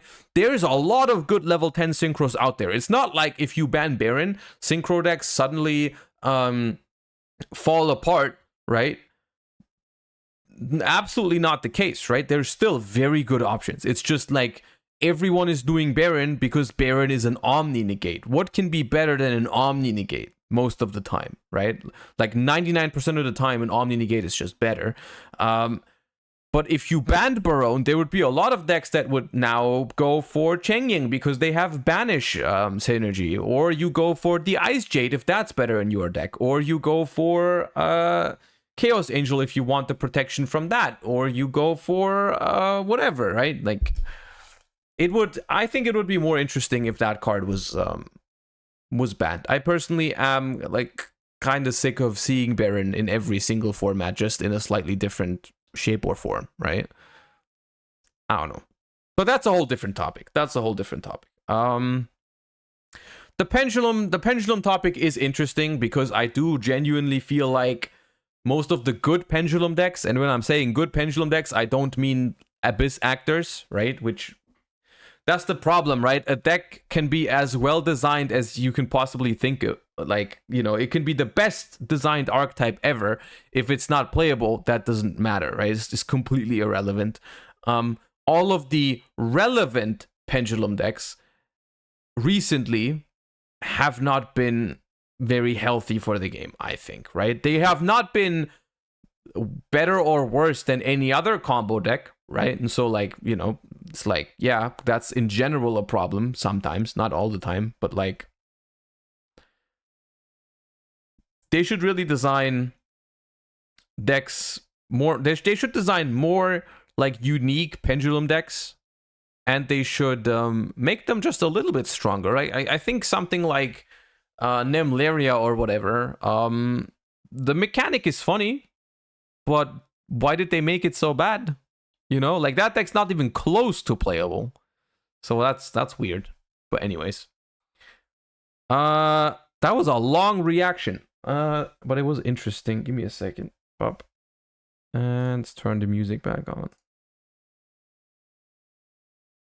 And then let's see if we can get to Master today.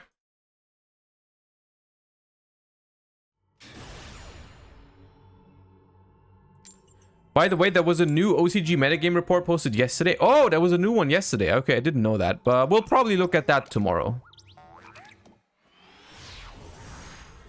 What decks are you using? Right now, I'm just playing the Naturia Runick. It's the exact same list that I played at Worlds.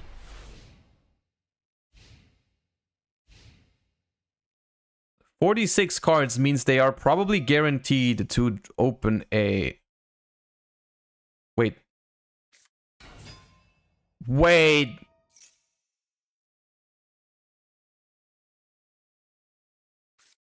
Huh?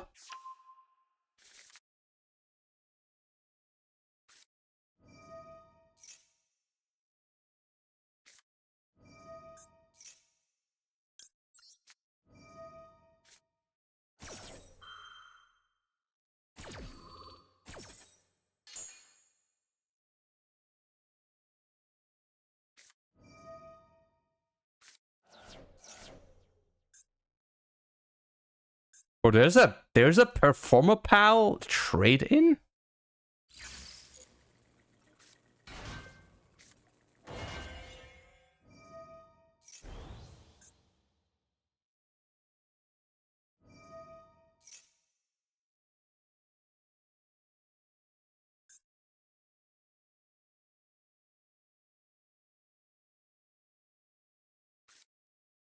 Why is Kashtira Birth in your deck?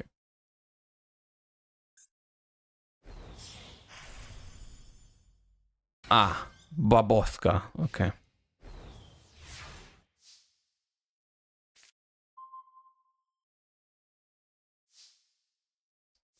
Alright, let me quickly make sure. This does nothing. If an odd ice card you control disturb a battle or card effect, special summon an odd ice from hand, deck, or grave. Nothing. Nothing. Okay.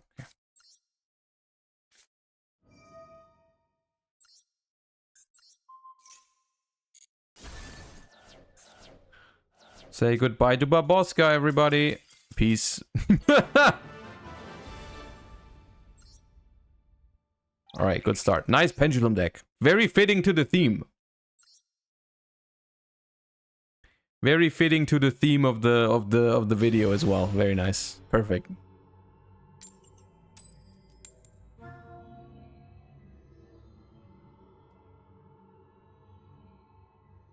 Pendulum decks Omega lol.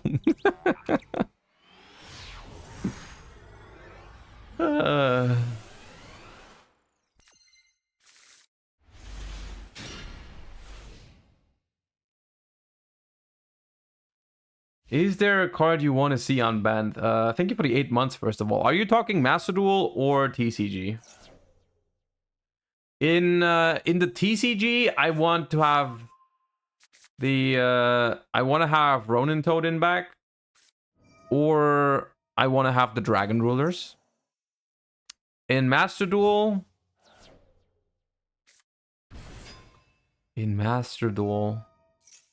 what's banned in Master Duel? I guess also the Dragon Rulers. Just Dragon Rulers in general. Yeah.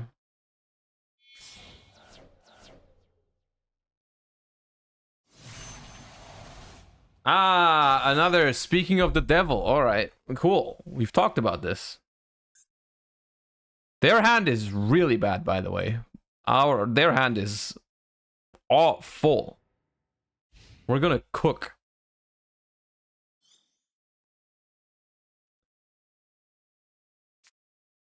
Actually scripted stream, yeah. Completely scripted. Oh my god. Oh my god!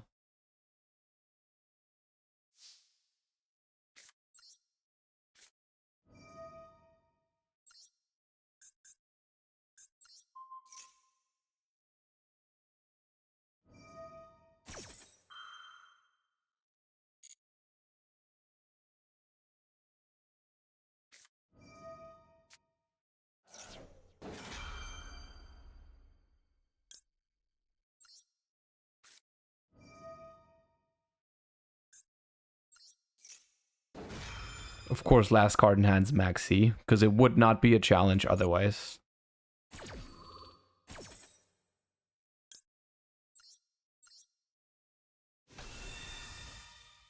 Why Maxi there? You're right. Funnily enough, it's better for them, because if I had gotten my normal summon before the Maxi, I would have also gotten my Mole Cricket out there, which would have been nice for me, but I was hoping they would negate it because I already have Tip, but they did not. What's even face down here? I don't know. What's face down? Serenier's in hand. Branded Beast?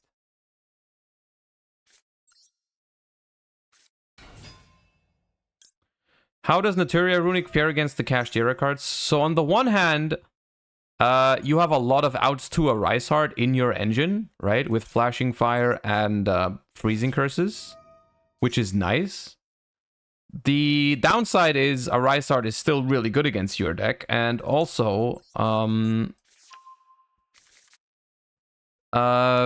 you have a problem against Shifter, and you have a massive problem against Birth, because Birth can banish your runic spells.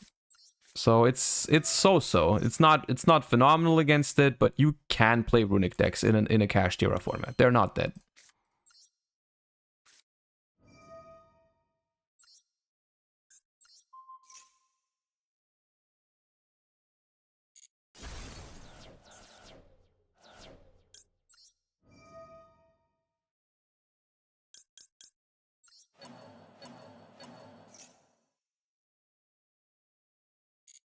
All right, we will draw 3 cards because that's a smart thing to do.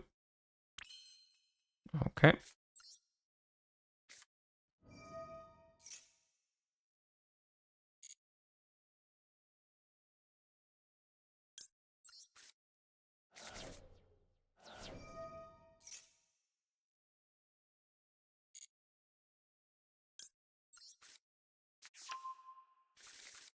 And this is one of the reasons why I think this deck is very good against Maxi, is because we've given them 0 draws under Maxi, and we are still absolutely cooking them.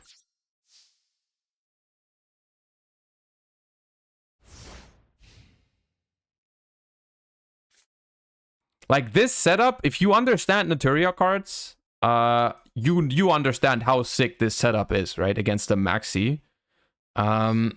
Even if you don't, you're gonna see what we can all do on their turn now. Like it's gonna be nice. I think we should probably tip for destruction,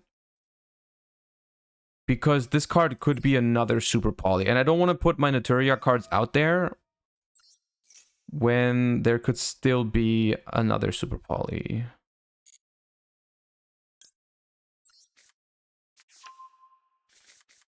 Okay, we banished an opening. And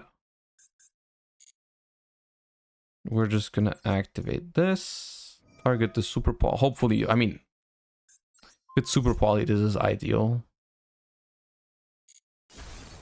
It was a cross out. That's also fine. And we hit a Mercury here. Phenomenal. I love that. Love that for us. Sure. We have the spelling, but still, I mean, I'd still prefer them not hitting that, but. Oh wait, this is except during the draw phase, right? Ah, it's except during the draw phase, yeah.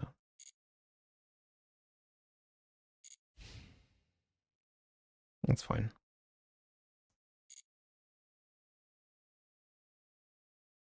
They should tag out with Baron. Okay, mistake.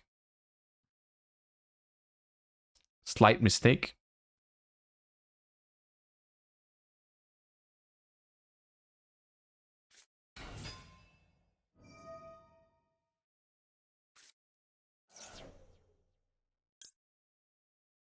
I'm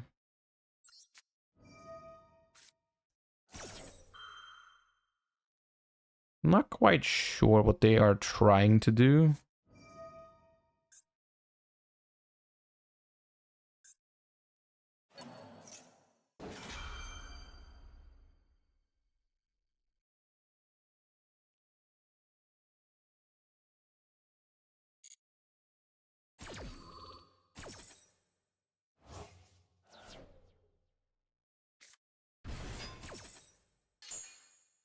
They can make a Mirror Jade and then theoretically pop with Baron after. But yeah, it's not going to win them the game.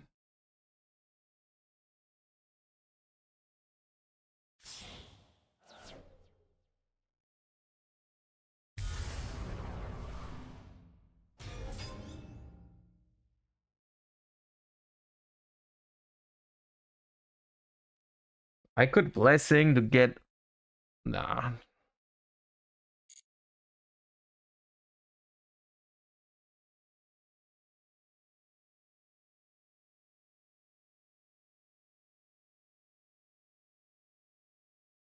Why do you not pop with Baron? I mean, fine. Mole Cricket is during the main phase, but... Yeah, I mean, yeah.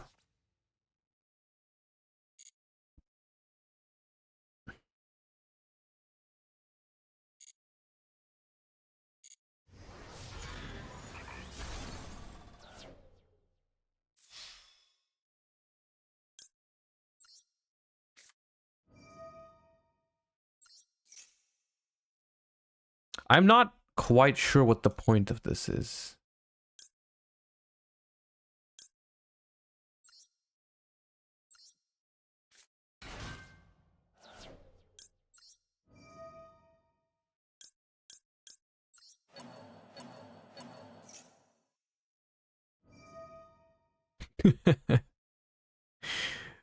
I'm trying. They just use Mirror Jade? Okay. Sure.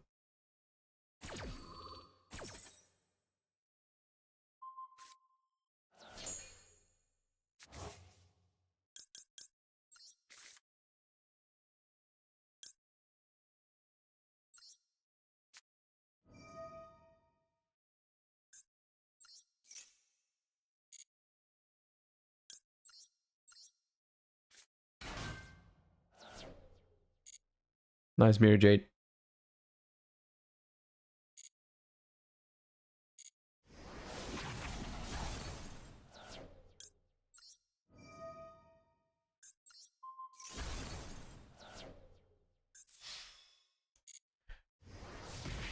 Alright, we're taking 3k here, and then in main phase 2 we're gonna do unspeakable things to them. Or not, because I'm toggled off. God damn it. Okay, well then.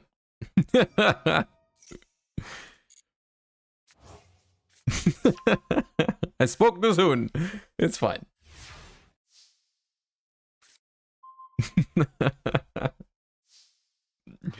God damn it.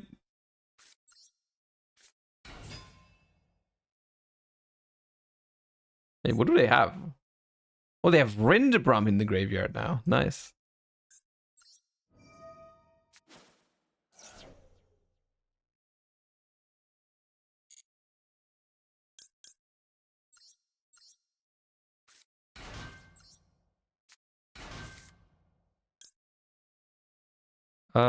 We don't want to send with Camellia here.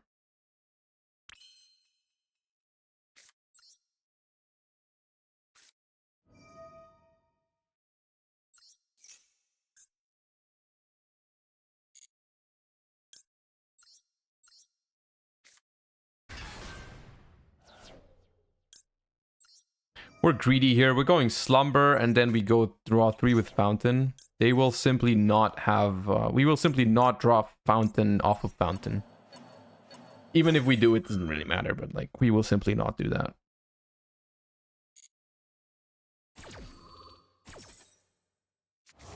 Ban Fountain? You take that back. Fountain did nothing wrong. Oh my god. Oh my goodness. Ugh.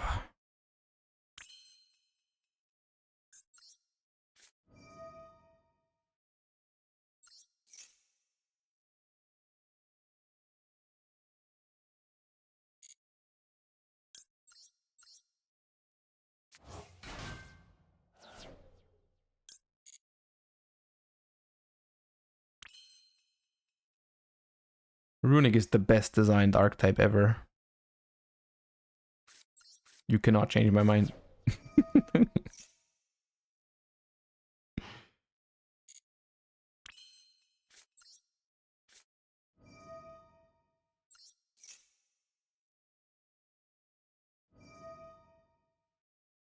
Oh no, not the Rindbrum!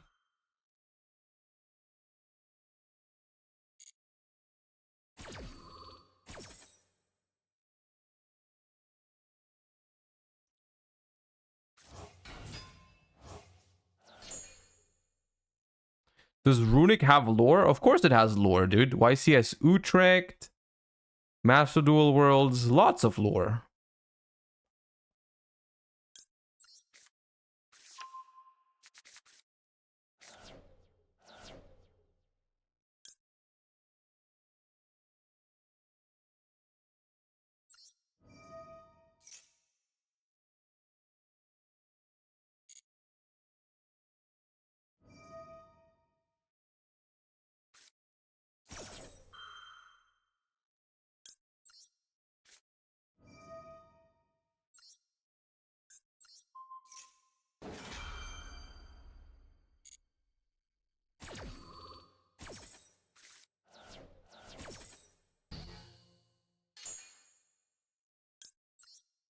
Trust they can win. Here's how Bernie can still win. 1, 2. Nah, we can draw one more.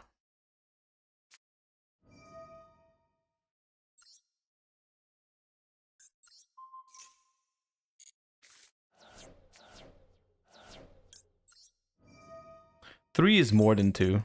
I figured out.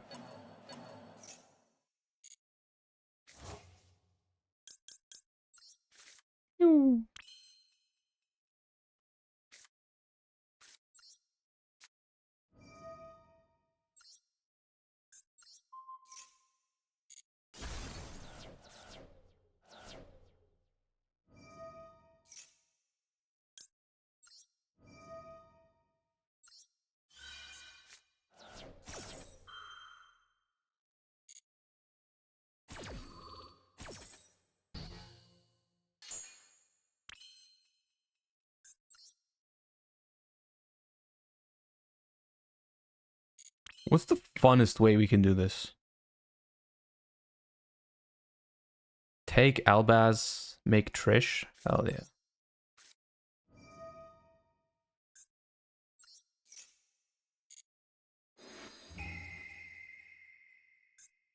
Give me that. God damn it. Trish. Boom.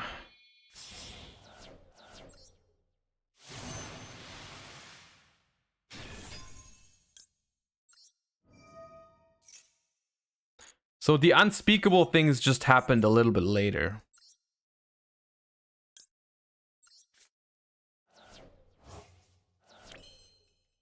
And now...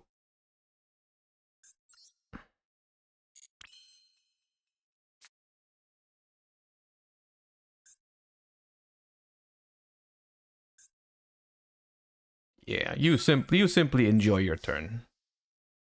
Enjoy your turn, sir. They're probably gonna draw evenly because of all the things I just said.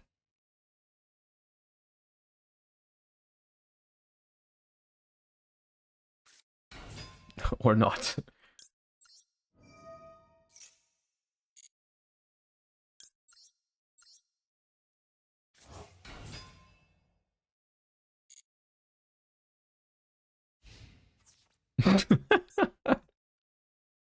What are you doing?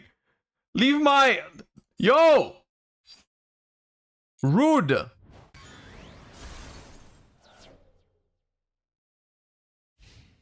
Actually violated. God damn.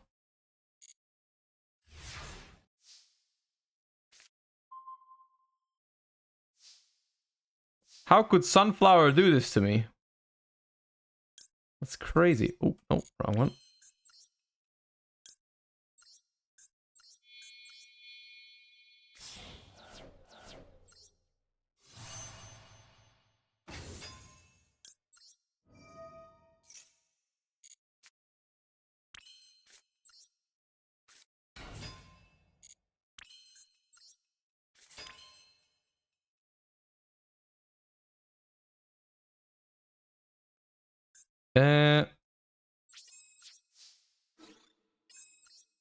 Your tragedy will pay for this.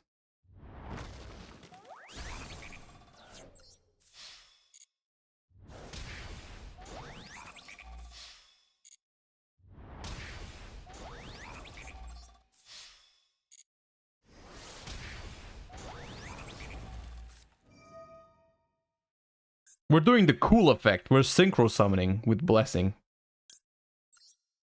For an unreasonable amount of damage with Cengiz. The cool Blessing effect. Pop.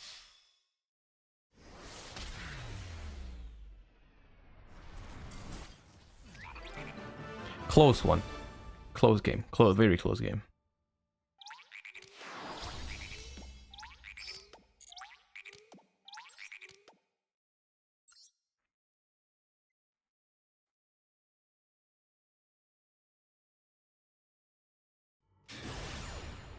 Joshua, Block Dragon needs to be banned. Also, Joshua, drawing 6 cards every turn. Bro, are you comparing Runick cards to Block Dragon? You're out of your mind. You're out of your mind. There's no way you think Block Dragon is as problematic as Runick cards, or Runick cards are as problematic as Block Dragon. You feel like that's a reasonable comparison to make? You're insane.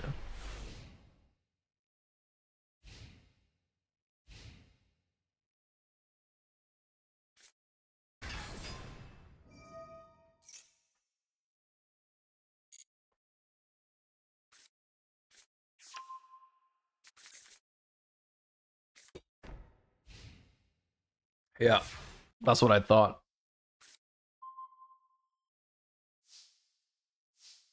Do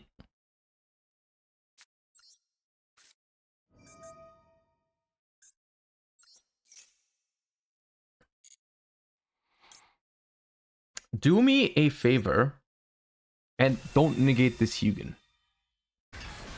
That would be phenomenal if you could not do that. I'm almost willing to discard Ash, dude. It's crazy that they didn't activate the burst, by the way.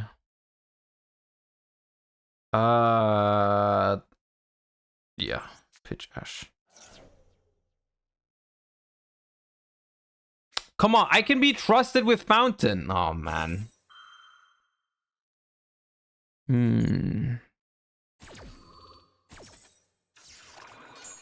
I am normal and can be trusted with Runick Fountain. Why are you doing that? Don't take the second Hugin. Oh. Oh, I might have to. Oh, why could I not just have Flashing Fire, dude? The problem is, I'm gonna banish a Fenrir, and they're gonna birth back the Fenrir, and it's gonna all be miserable. We're all gonna have a bad time. Every single person in this chat is gonna have a bad time if that happens. But if they banish my second Hugin, I am out of this game, so... I'm gonna be honest with you, it was probably... Now that I'm thinking about it, it was probably go to battle phase. Okay, I did not banish a Fenrir. It was probably go battle phase and crash a Gary into the unicorn first. That was probably the play. Anyways.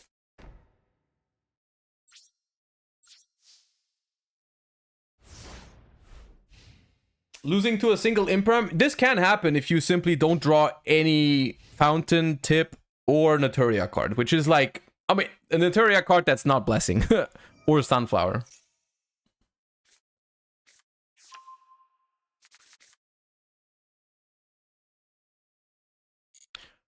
You lose to Hugin anyways, he just attacks. You're probably right. I should have just killed the unicorn with Gary.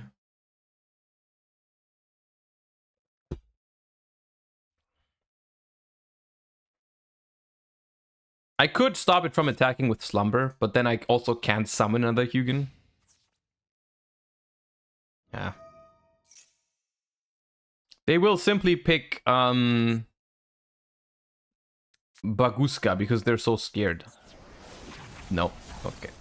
Then we will simply draw... Oh, wait. No. Hugin goes back into the extra deck. Never mind. It's fine.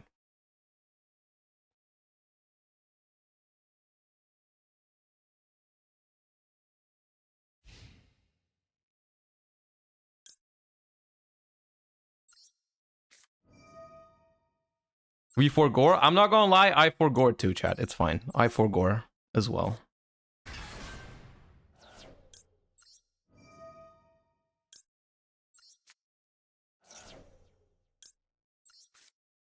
Now, top deck... Mole Cricket?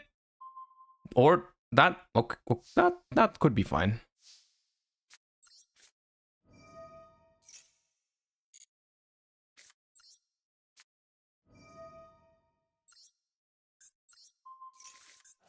Okay, now we've banished targets. We've banished targets for birth, so we need to play the game of Yu-Gi-Oh now. Unfortunately, I'm informing you that we are forced to play the game of Yu-Gi-Oh now, or we're gonna have a problem.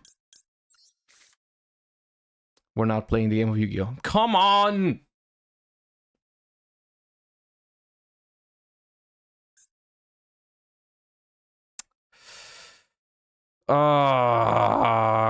Cringe behavior deck. I'm gonna be honest with you. The deck is behaving very cringe right now.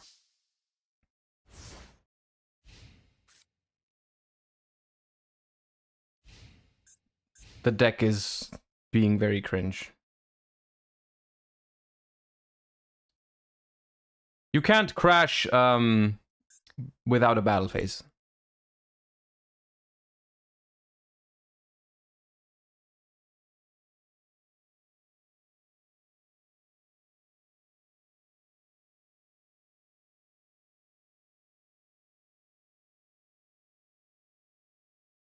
We could still be fine, depending on what they do. One thing you have to realize about Runick against Kashtira, the Kashtira birth is only a big problem on your turn. It's not a problem on their turn, because the way it works, if I activate a Runick spell, because their turn player, birth will trigger first, and then I trigger Fountain as Chainlink 2, and then I still get to draw. It's a problem on my turn because when I'm turn player, my Fountain triggers first and then they trigger birth to banish my shit, right? So on this turn, it's not going to be a problem. We can still draw with Fountain unless they have Ash or Cosmic or whatever.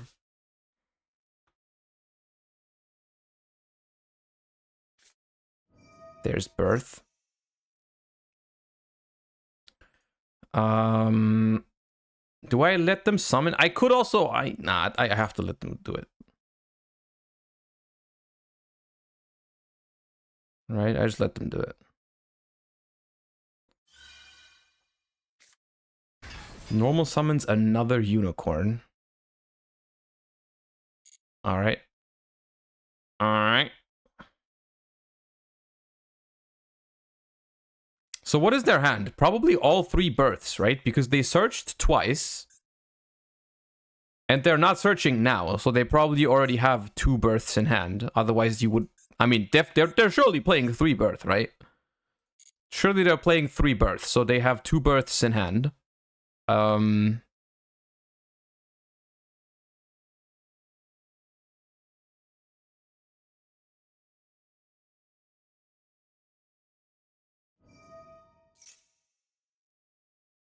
Birth is activated. Yes, that's going to give them Ogre. Do I just pop Ogre? I could pop Ogre, or I could just activate Dispelling after they add. Make the Dispelling live. That seems like a fine thing to do. Letting them search, then go Dispelling, add Flashing Fire, draw 3 off of Fountain. That seems like a plan.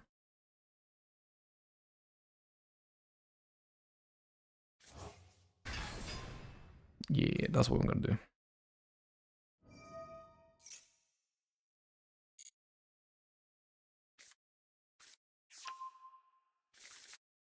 Preparation. The reason why we have to do both at the same time here is because if I only activate one, then they will birth, and that's a problem. So we're just gonna do this. Theosis is not an existing card yet, Chad. That does not exist. We have... What have we discarded off of them? Oh, Duster! We've discarded Duster, that's great. See here, Fountain Chainlink 2. Pop, pop, pop. And if they don't have Ash, we still draw.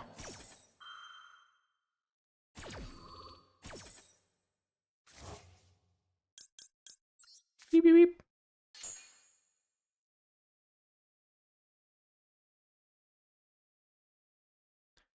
Alright, so Duster has been hit. They still have, most likely, 2 birth. For the life of me, I cannot draw a freaking Camellia or whatever.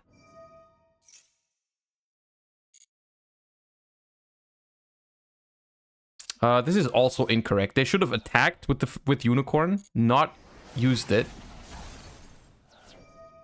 And then when the Hugin goes back into the X-ray, they could have tried to rip it.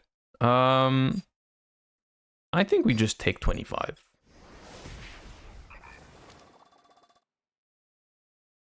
We just take 25. I don't think I will activate Destruction to summon Hugin here, because I kind of need Destruction to kill that birth. It feels bad killing birth. It feels bad killing birth, because I know they have another one. Oh, okay. Sure. Now I'm gonna summon Hugin.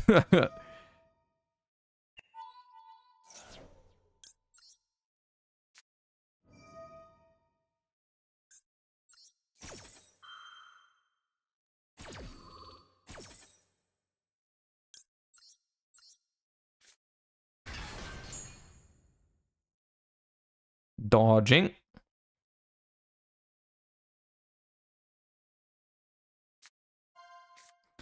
Rip Gary. Gary will never come home this game.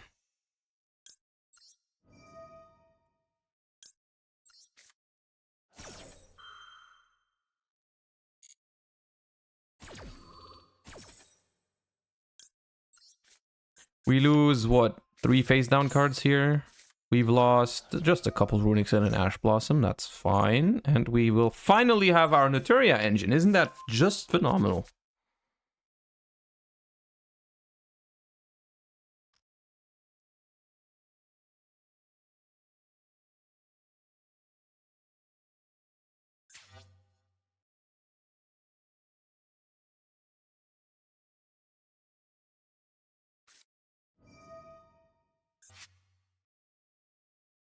Draw 2. Please draw 2. Please draw 2. No, don't take my Mole Cricket. Take my Sunflower. Sunflower negates monster effects. Take Sunflower. Sunflower is a toxic card.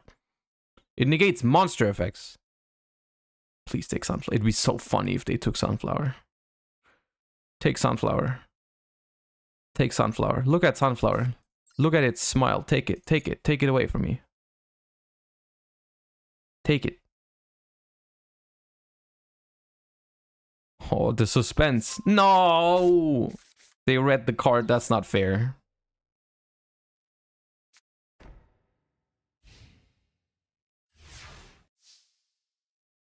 Top deck Mole Cricket again. Oh.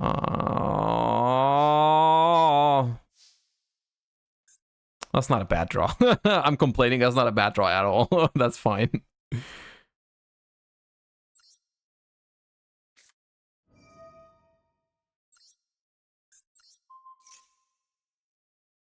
They can't activate Birth to banish because they don't have a Kashtira. I just banished the Birth, by the way. They didn't search with Unicorn for like the last bazillion turns while they still had targets. That's crazy.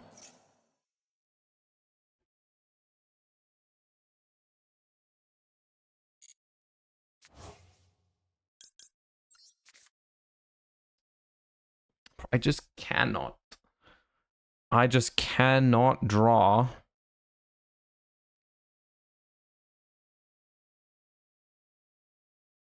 Runick, Naturias. It's actually crazy.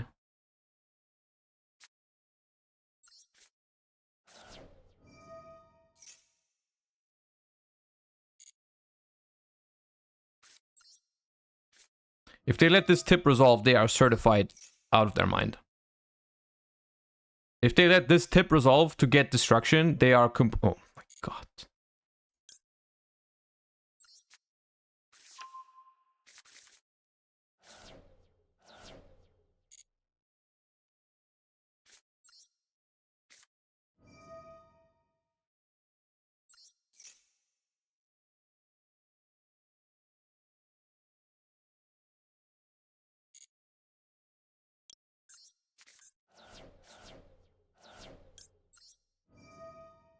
For the love of God, give me a Naturia card. Any.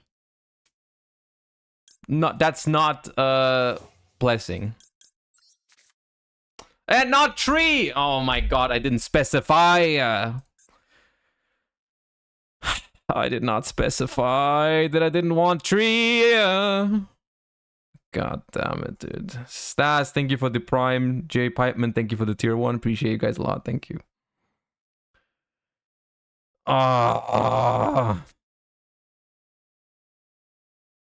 I have nothing that discards this that I can make. I'm out of runic fusions as well. Nintaro, thank you for the prime as well. Appreciate all of you. Thank you. If you're enjoying the content, if you're enjoying my suffering, which I don't know why you're subbing exactly right now, that's like not really understandable. It's kind of rude. But if you're enjoying the content, Prime, the free Amazon Prime subscription always helps a ton. It's gonna be a pass from me.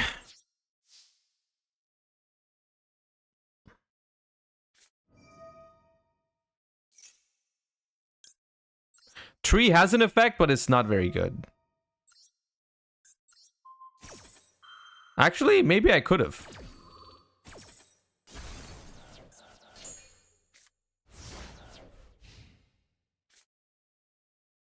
Okay. Sly Booster and Phipps, thank you guys for the primes. Appreciate you. I could have gone Tree, Tribute, Sunflower to get Mole Cricket out. Maybe that was the line. Maybe I'm being a cringe misplayer right now. Possibly. Potentially so.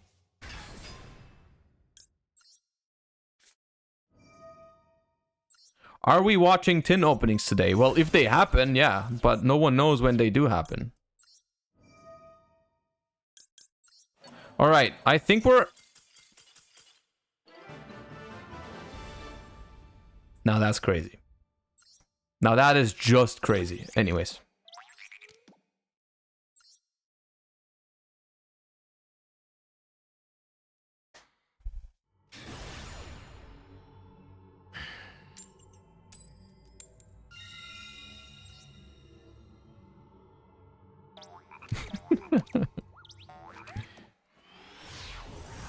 I wish I could know what their hand was. It was definitely 2 more births at this point. We knew those. They were probably just out of monsters, to be honest. 60 cards. Interesting.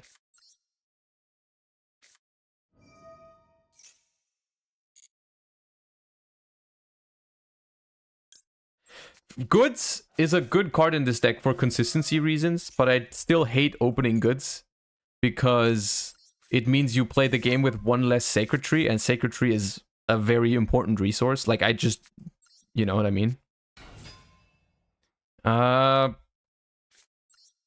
Go Destruction.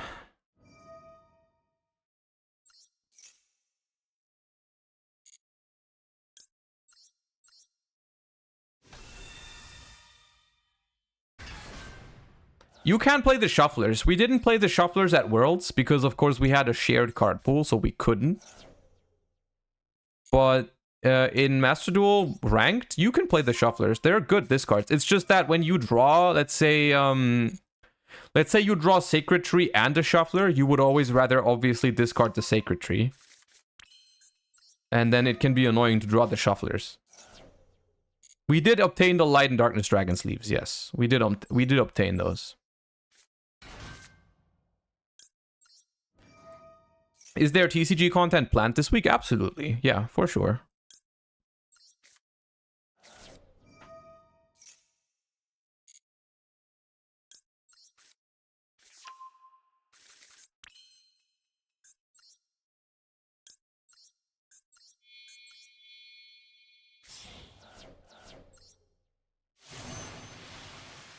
Who to watch, Josh or Farfa? Whoever you rather watch, to be honest. Whoever you enjoy more is the easy answer.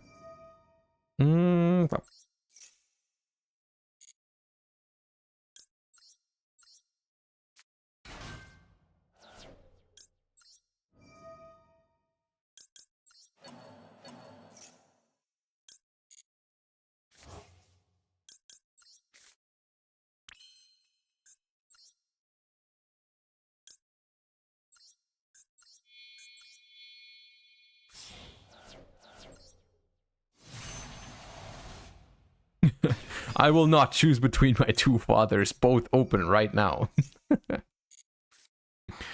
Oh, we can go for the nasty opening here. We can do the nasty with this hand. Yeah.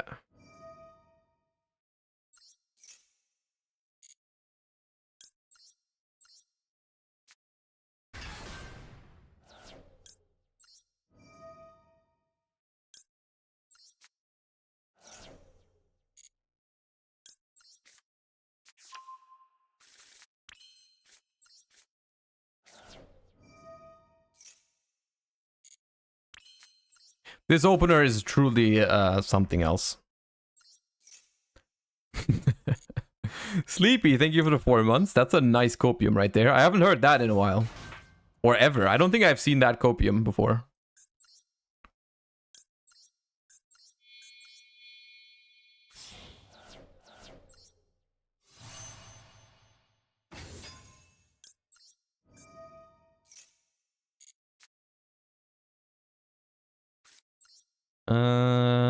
Pop.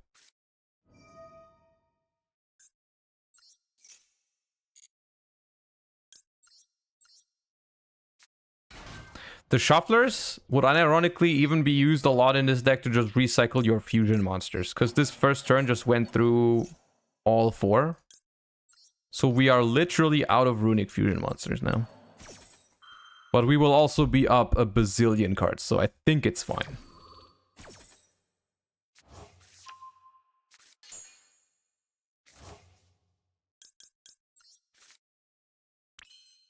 It was a reasonable first turn.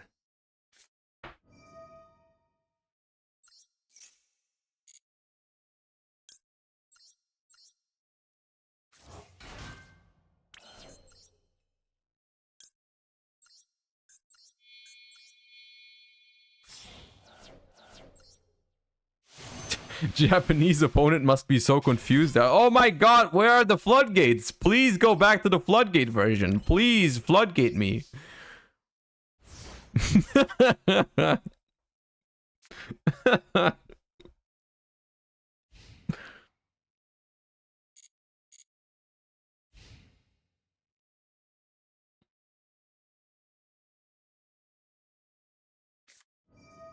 Shireen? Sure.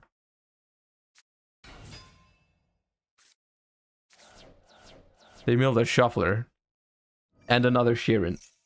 No, I think they discarded the Sharon. Sure. Go for it, Chief. See what happens. Thank you, Tiaroman's strongest.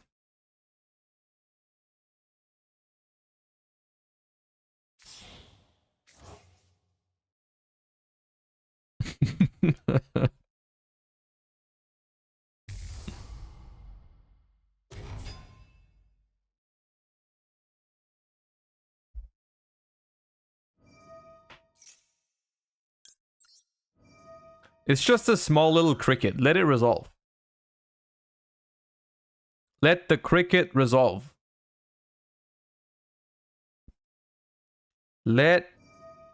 Oh, I don't know if you...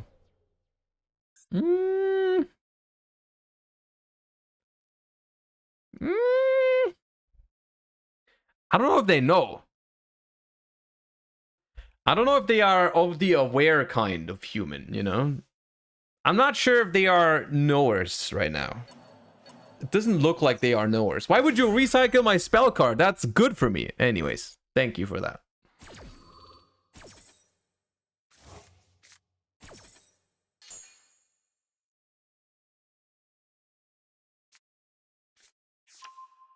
Yeah, you're trying to tag out the kid close into Merly. Yeah, about that. About that, Chief.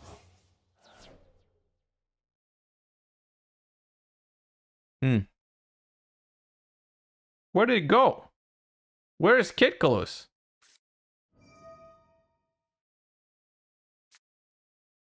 Driver in 60. Kick.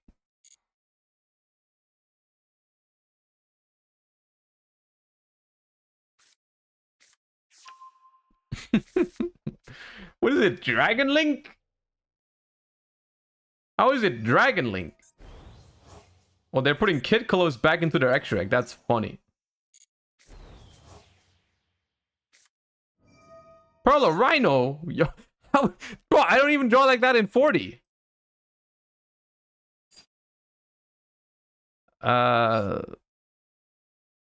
Merly, Call a Serpent, which is dead right now because they... No, it's not dead right now. They have a light. Merly, Call a Serpent, 2 more. Do I really care about Pearl of Rhino? I kinda do. Ah, fuck Pearl of Rhino, dude. To be fair, he drew Driver. Ah, yes.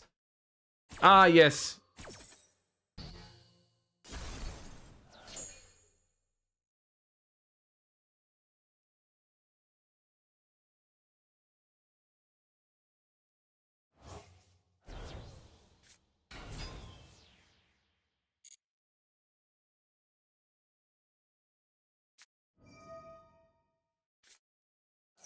Punk.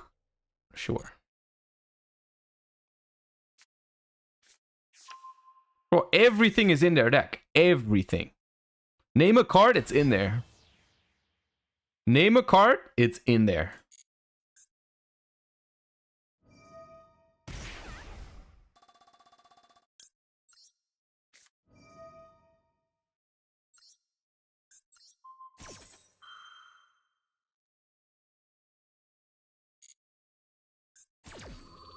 Banish the white dragon.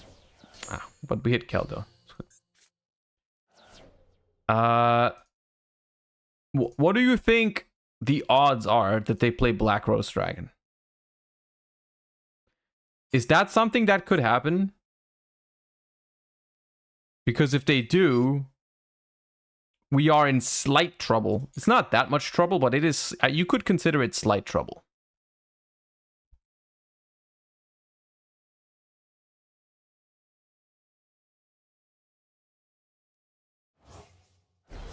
They drew both. Why did you Chaos Space, dude? You thought I was gonna negate Chaos Space?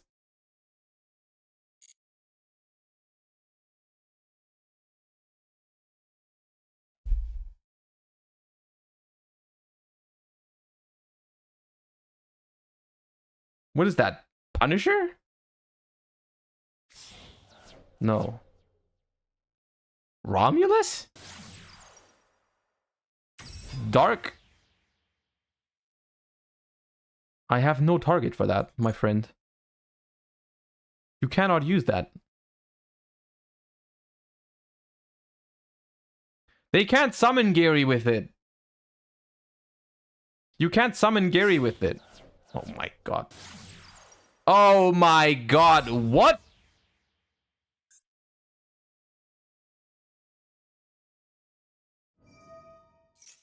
That is... Okay. Bro, your Kid Colosse has already been used. What are you doing with that? What are you cooking? Kid Colosse is not that busted.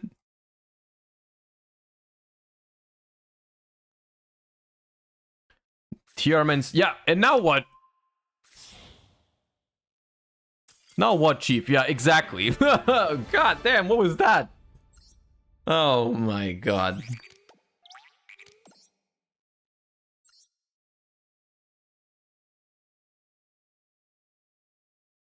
Tierman's strongest.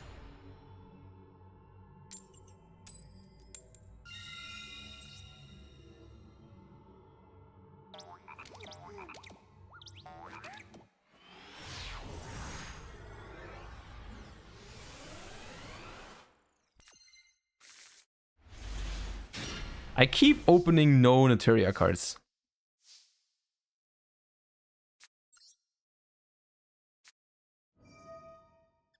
Except for Blessing.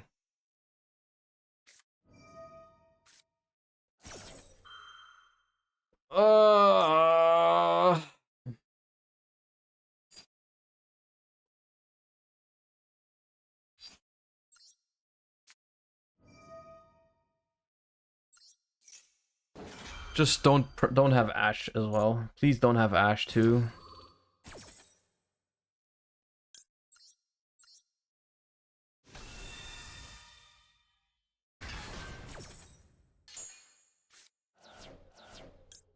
Or Imperm. Just let it go through. Nothing's gonna happen. Yeah, exactly.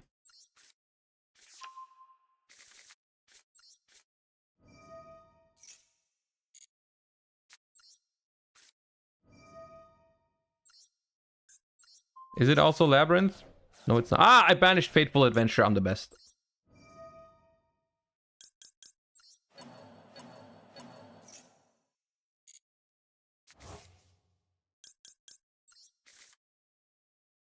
Naturia cards have been acquired.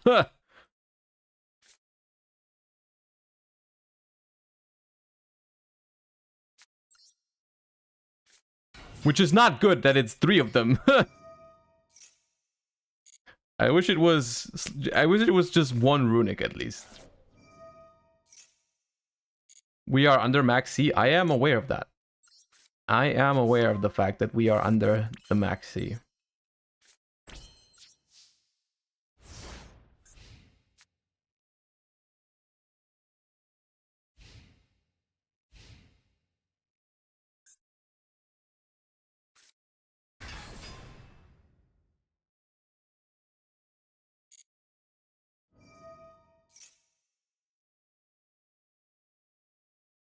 Uh...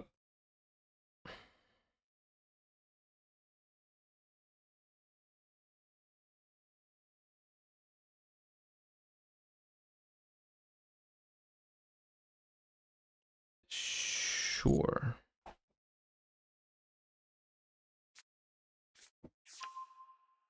Let me...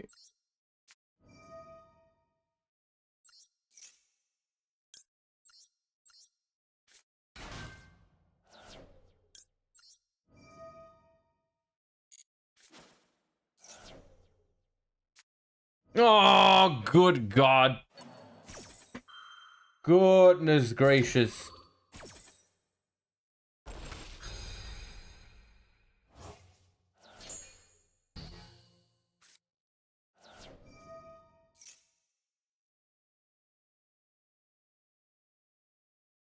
They have Fenrir with dead.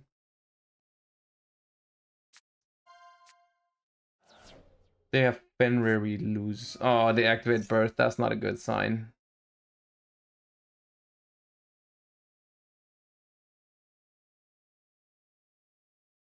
Battle phase.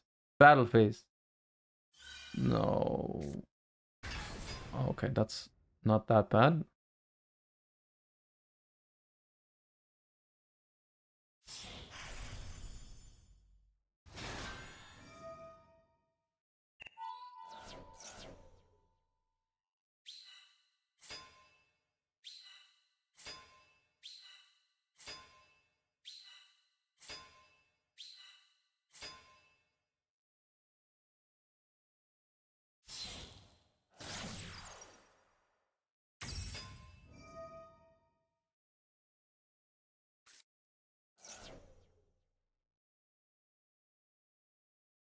Speedroid Kashtira.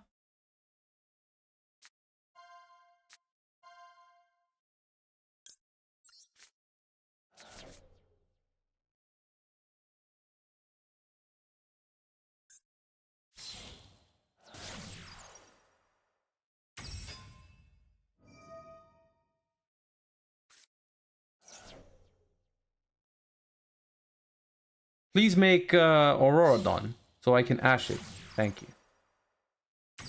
We're probably still losing, but... Speedroid's strongest. Oh no. They don't have a battle phase, right?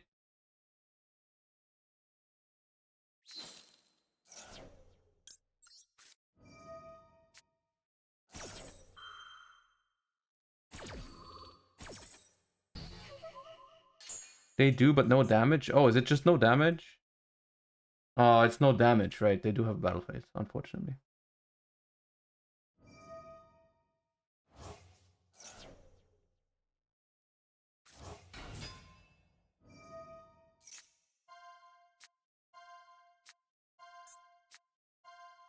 Yo, this is literally Rafal.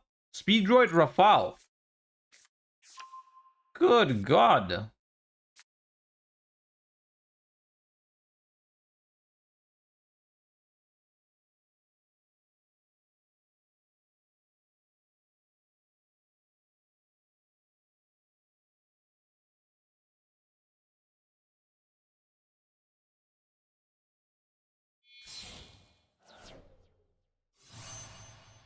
God. How many bricks do you want to put into your deck? Yes.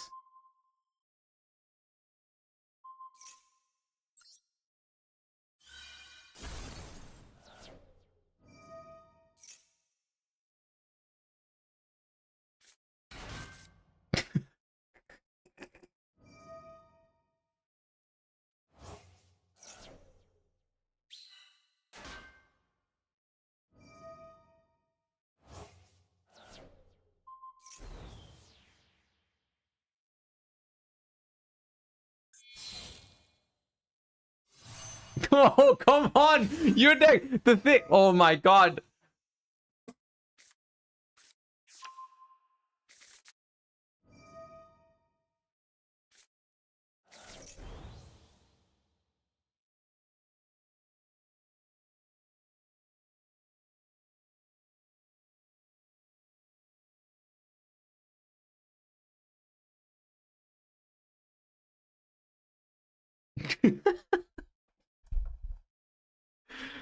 How much do you want to bet? Because we lost to Maxi Called by the Grave, right? How much do you want to bet that those are their only non-engine? Is Maxi and Called by? That has to be it, right? There's no way they have any other non-engine. There's no way they have any other non-engine. Except for maybe Ash. Oh, there is Ash, right? There is Ash. Ash is there. We can see Ash, yeah.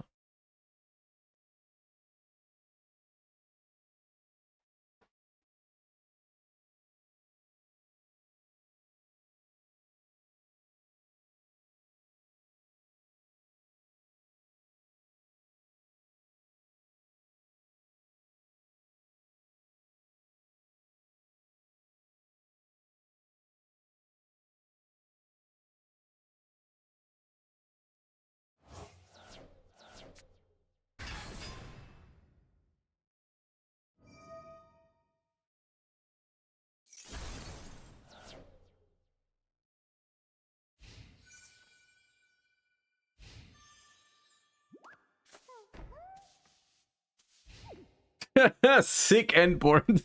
Oh my god.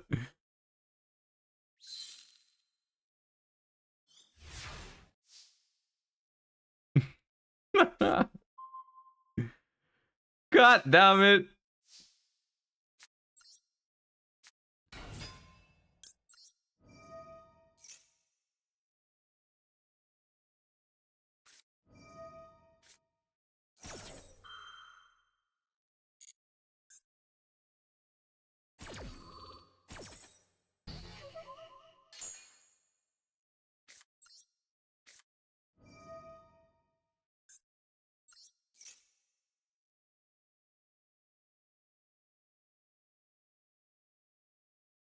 Come on, let me do it. Oh!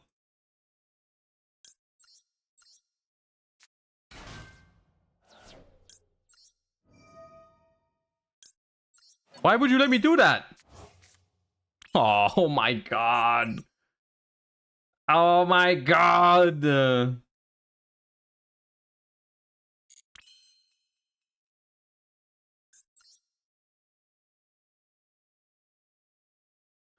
Not gonna work anyways. There's no way you let Exiton go through.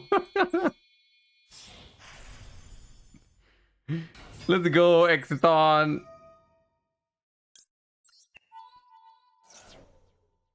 No.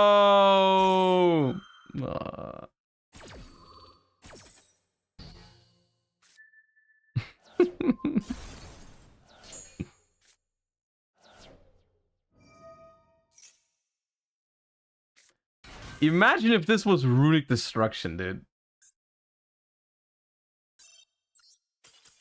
Imagine if we drew Runick Destruction off of that fountain or tip.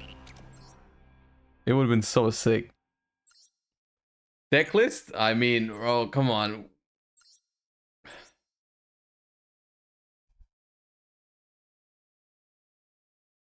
It's literally, this deck has more bricks than starters. And all of the starters, it's not even one card combos, by the way. It's not even one card combos. Like, nothing in this deck is a one card combo. It's just like, you need to draw 2 cards out of like 9 starters that you have. Like Unicorn, Fenrir, Griffin Rider, Aramesir, these. It's like 10 starters for a 2-card combo. It's insane. And they opened that plus Maxi plus Coldbine.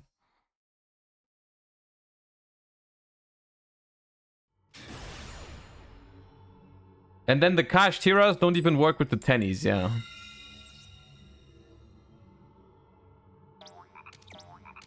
Fenrir should be 1 card. There's no way Fenrir is a 1-card combo because if you use Rice Heart, you're locked into XYZs. Oh, finally a playable Yu-Gi-Oh hand, dude.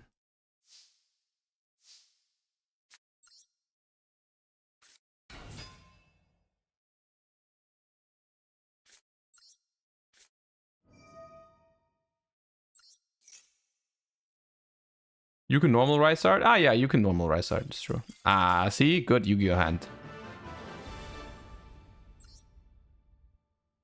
Okay, then you have 2 1-card combos. Fair, I'll give it to you. You have 2 entire cards in your deck that do a 1-card combo. Sick. Congratulations.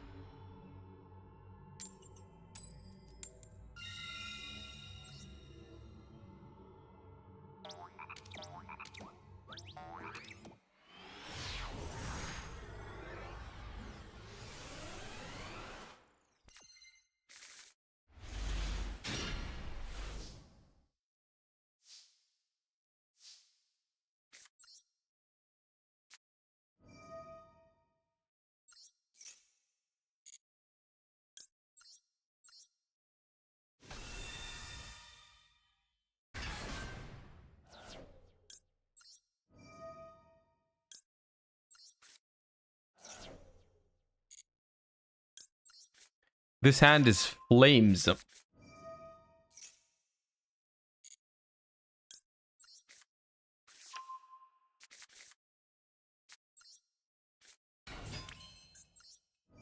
Bro, who cares if it's XCs or XYZ or whatever? You all know what I mean.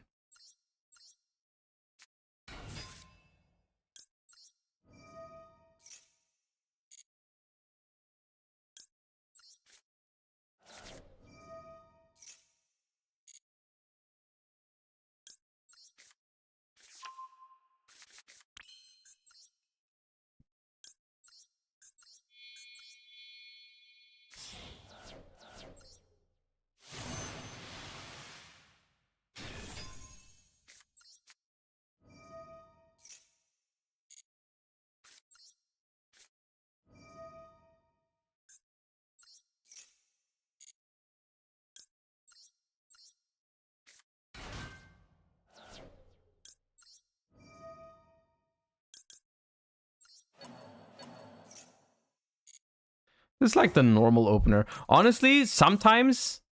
Oh, god damn it, dude. That smile. Sometimes I prefer getting max seed to not getting max seed in this deck. Because I just like playing the Runick grind game against 4 cards in hand. Sometimes I'm just happy my opponent has maxi. Know what I mean?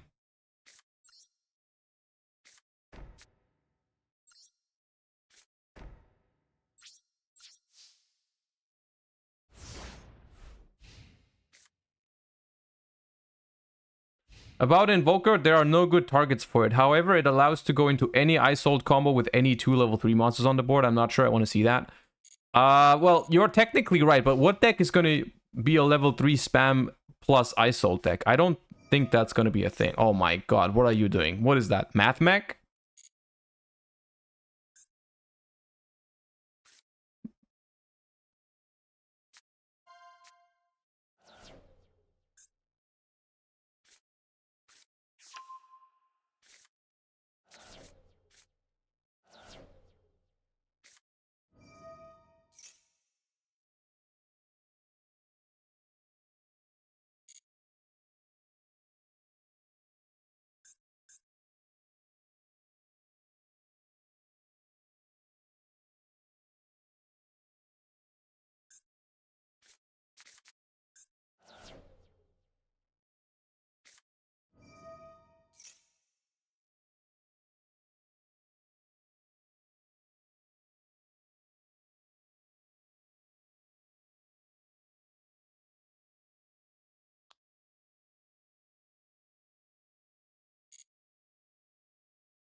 I honestly could have probably just done this on the first one.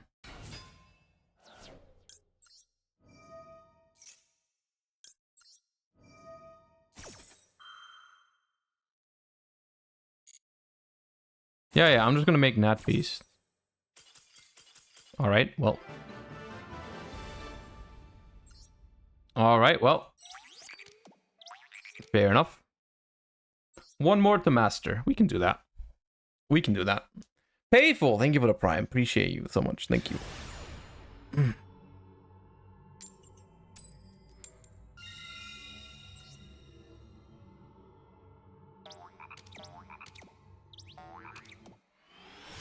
25 minutes till reveals copium. Isn't it weird how we haven't gotten the tins yet? Bro, where are my Naturia cards? Please maxi me, for the love of God, maxi me. Please. I'm begging. Thank you.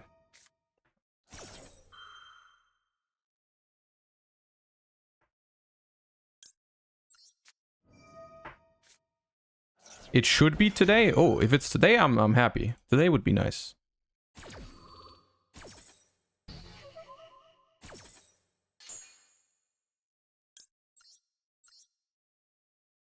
I generally prefer discarding Flashing Fire before Freezing Curses, because Flashing Fire is not good against every deck. And there's also, in Master Duel, there's more more Flashing Fires than Freezing Curses, so you're more likely to draw into another one. And now we're simply gonna draw Mole Cricket.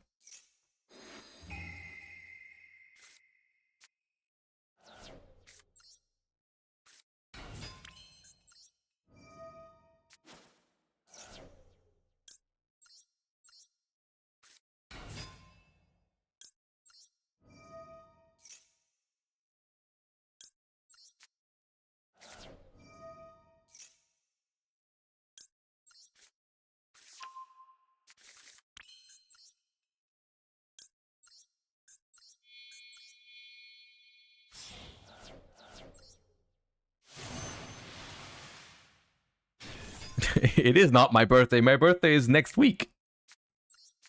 You're literally early.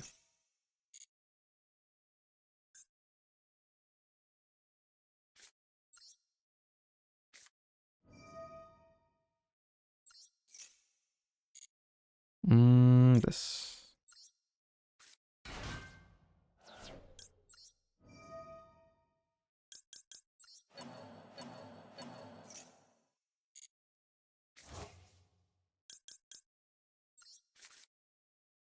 See, I'm unlucky. I'm drawing into double Camellia. That's terrible.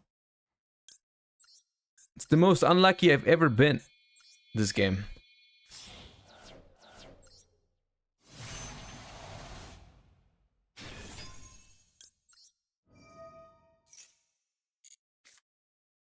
Unironically, drawing the double Camellia here is pretty bad, because when the Mole Cricket comes back, we can't tag out into Camellia. It's unironically not very good.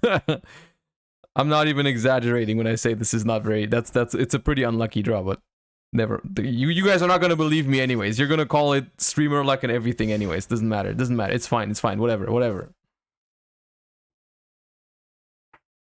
Pop.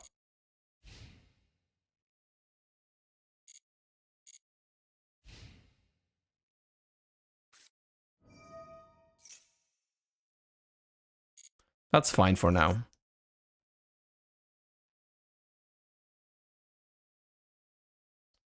It's funny how from them activating this one card, I already know we cannot lose this game.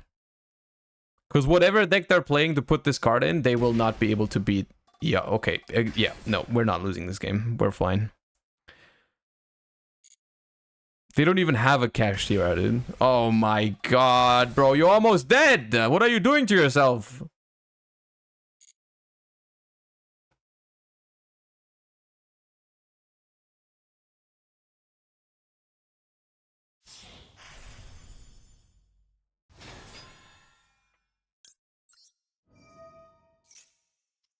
In what world?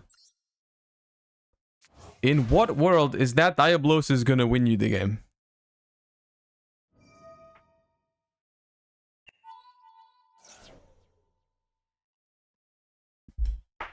I'm gonna negate it. Why not? Here. Have my Baron negate. I'm not showing you that extra. I'm not showing you that extra.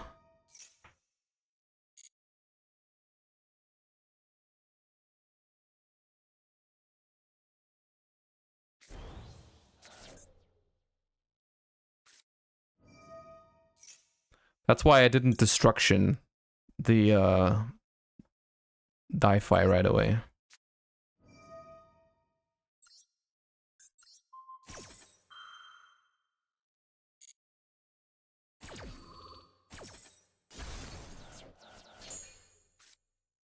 Bye-bye.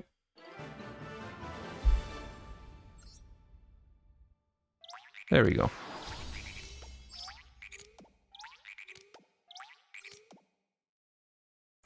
Master rank. We have over 1,000 gems. You know what that means. You know what that means. Okay, this time we have practiced for this today, chat. We've practiced this, all right? Prediction, how many ultras? And you guys never believe in me, but we've practiced this earlier. You've seen me pull insane amount of, like, crazy amounts of ultra rares. Go ahead, you have a minute to predict. We're gonna open 10 packs just because I'm feeling like it. And I still need, what is it? Fenrirs? No, unicorns. I need unicorns.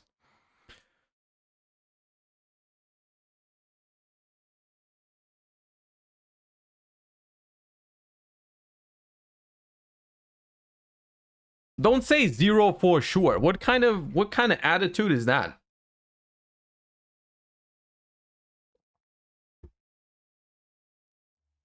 It's gonna be hella ultras, trust. It's hella ultras. Surely.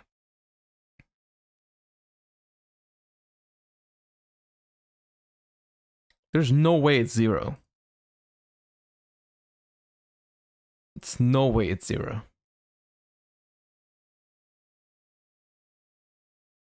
Oh my god, an ad just started. Oh, nah.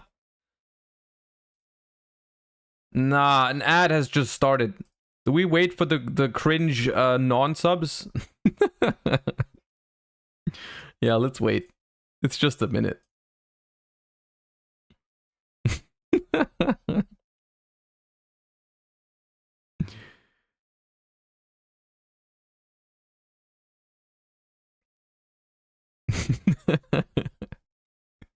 Hey, why not? Thank you for the prime. Appreciate that.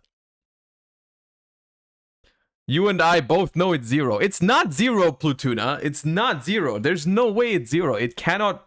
It statistically is impossible for it to be 0. Okay, we can begin. See? It's not looking good, but it's not 0. It's not looking good, but it's not 0.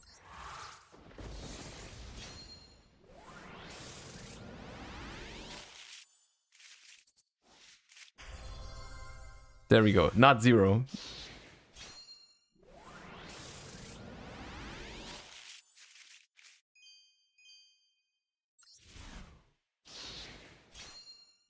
Come on. Upgrade me. Upgrade me, daddy. Give me some ultra rare packs. Ah.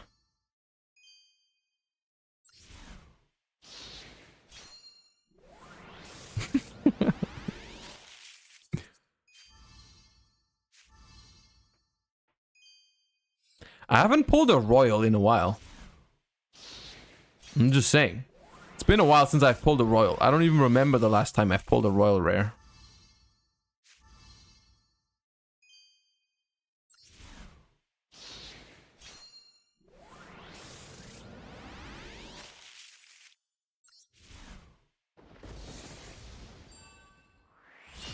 Ah, not even rainbow upgrade.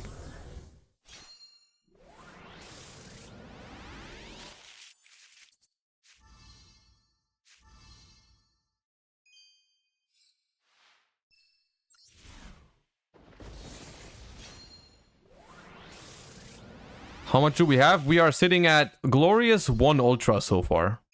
Oh, I thought we were gonna get the royal I asked for. I really thought it was gonna happen for a split second.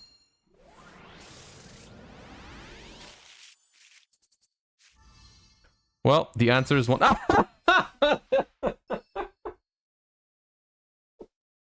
Bro, the shit is scripted. The shit is scripted. No, it's scripted. There's no way it's not. There's actually no way it's not. Everyone saying rigged, everyone saying scripted. I'm on your side. Someone at Master Duel is someone is watching. There's no shot. It's not scripted. It's actually, it has to be. It's just a scam. Yeah, no, it is.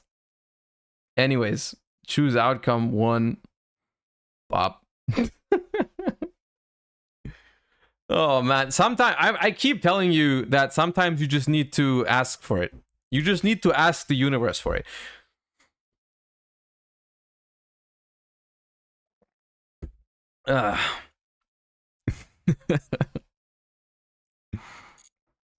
Oh man, that's funny. All right, we have a little bit of time left. Let's play some more. We're not gonna make it to Master 1 this month, I don't think, but at least we made it to Master. That counts.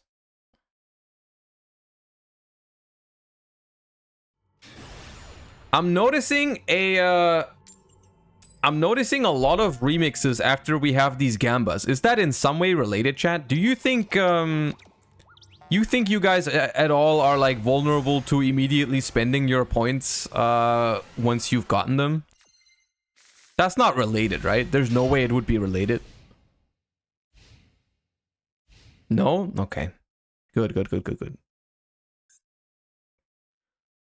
There is not many individuals on this planet that I'm more scared of than people with weather painter sleeves. It's just one of those things that, you know, you just respect that, right?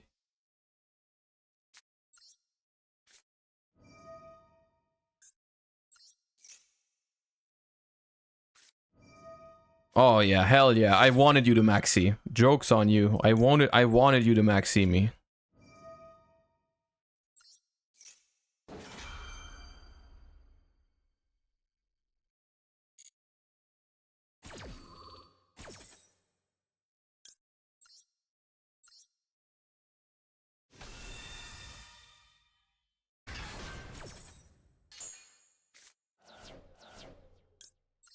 We're pitching Flashing Fire here.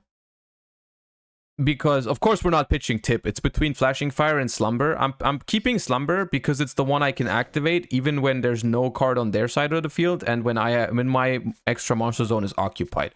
So in the case that I get ashed on Hugin, I can Tip for Fountain and then still activate Slumber. Okay, chat?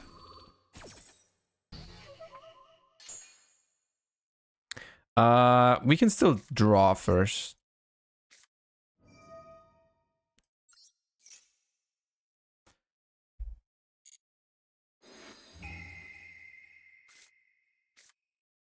Also, we're just gonna redraw Flashing Fire anyways. But don't tell that to anyone. Don't tell anyone.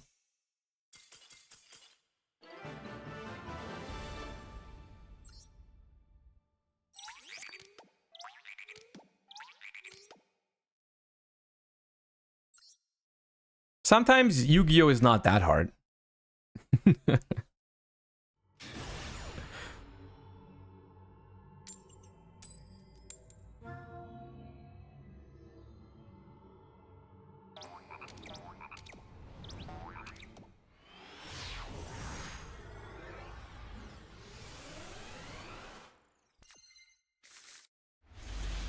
Oh my god, that's an assembly of Yu-Gi-Oh cards, if I've ever seen one.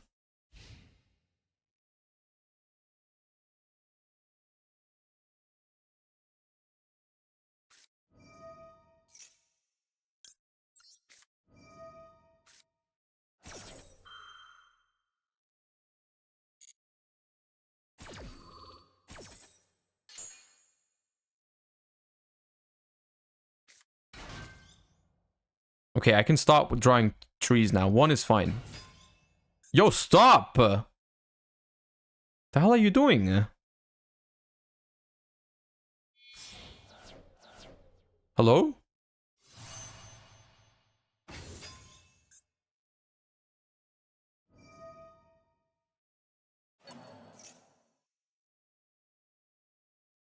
I'm scared.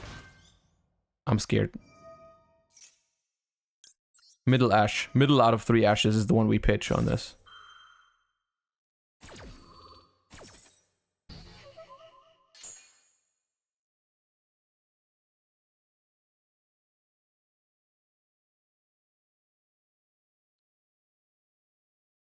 Alright, now pass. Please?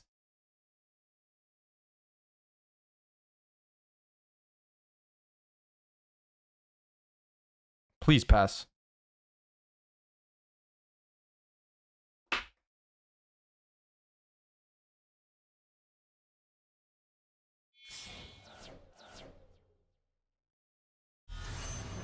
Uh-oh. Well, you know, I have no further hand traps. We're just leaning back now.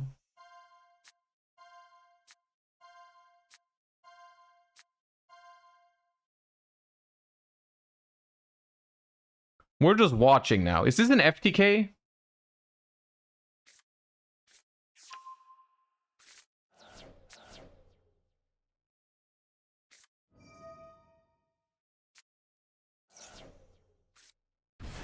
I hope you milled your last Fire Ant Escator. I hope you don't have another one. You actually don't. Bro, stop. Please. How many do I have left? 27. There's no way, right? There's no way, chat. Do we get FTK'd? The only hand traps I use is Maxi and Ash. I don't have any more.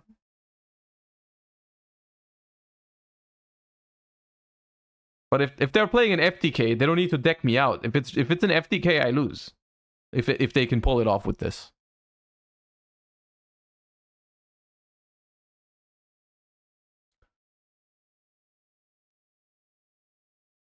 Calamity, we can probably prevent, depending on how they would summon it.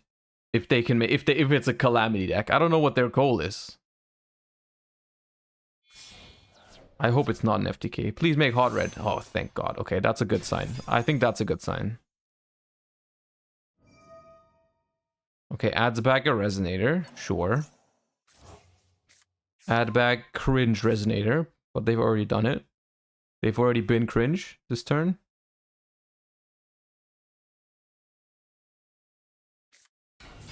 Oh, but they haven't normal summoned. Have they not normal summoned? Oh no, they haven't.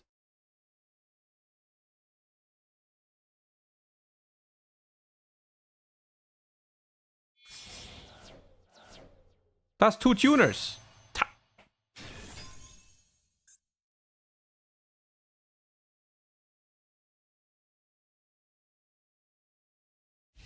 Bro, that's a whole ass vanilla. That's a whole ass vanilla you just summoned.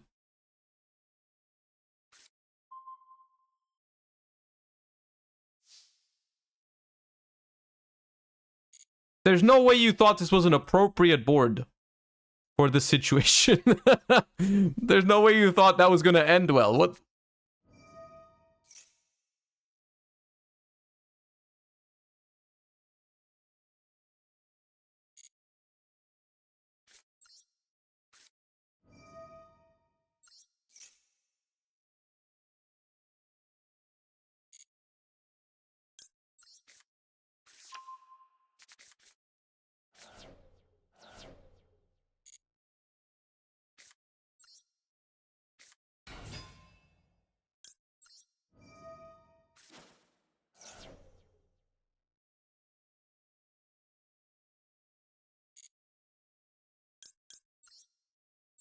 I think we're winning, chat.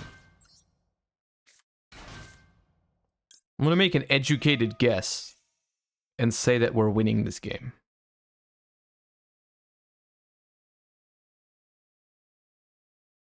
Yeah. I'm pretty sure. I'm pretty sure we're winning.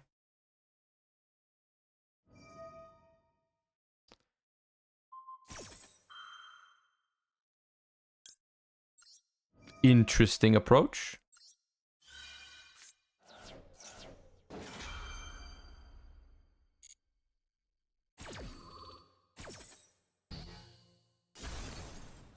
Goodbye.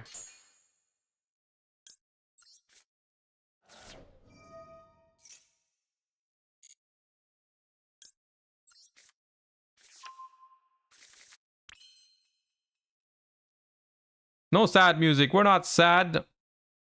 We're gonna listen to this. Surely, I'm not... This can die, right? This can be destroyed, surely. Hell yeah. Nice. Oh, red resonator.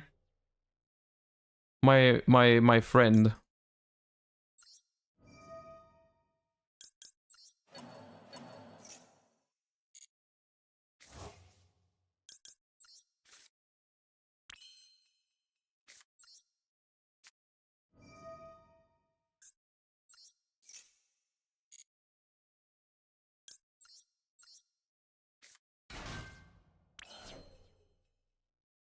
I don't even know what I'm doing right now. It's like it matters so little. I should not have done this. Anyways.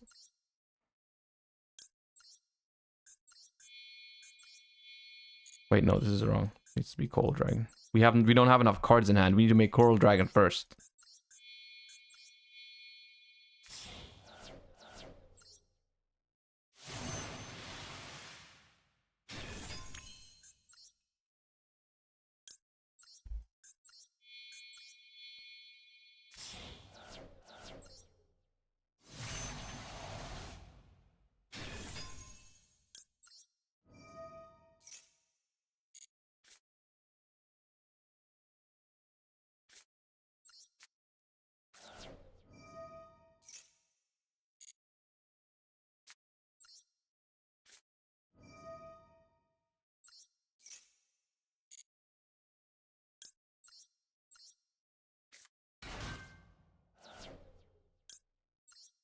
You have no battle phase, so they can still win. True.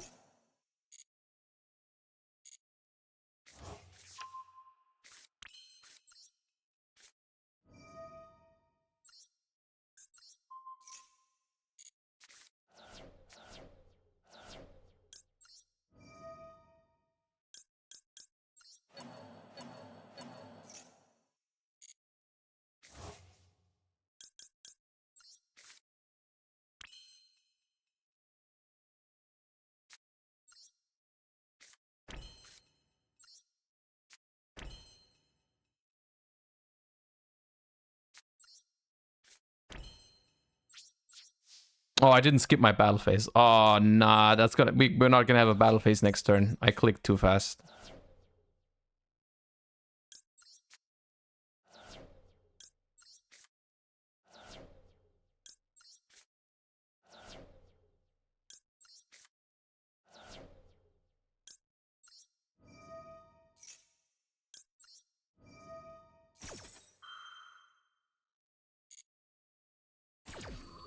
That was not on purpose. That was not on purpose.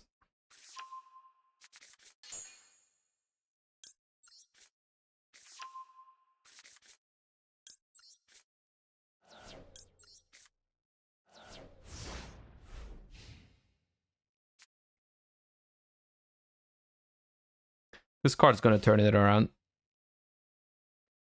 They got this. I believe in them.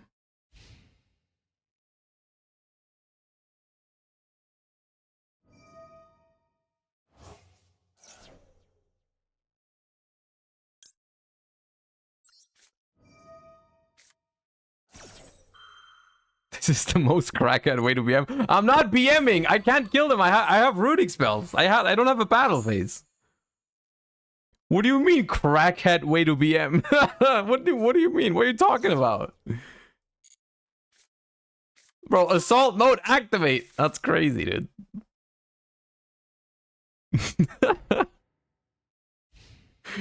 Crackhead way to BM, dude. Oh, nah, okay, nah. Oh, nah, the destruction was too much. Okay.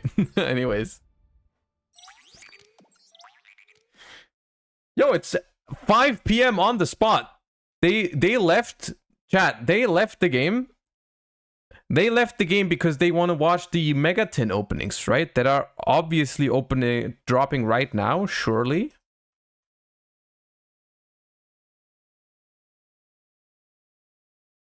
Right?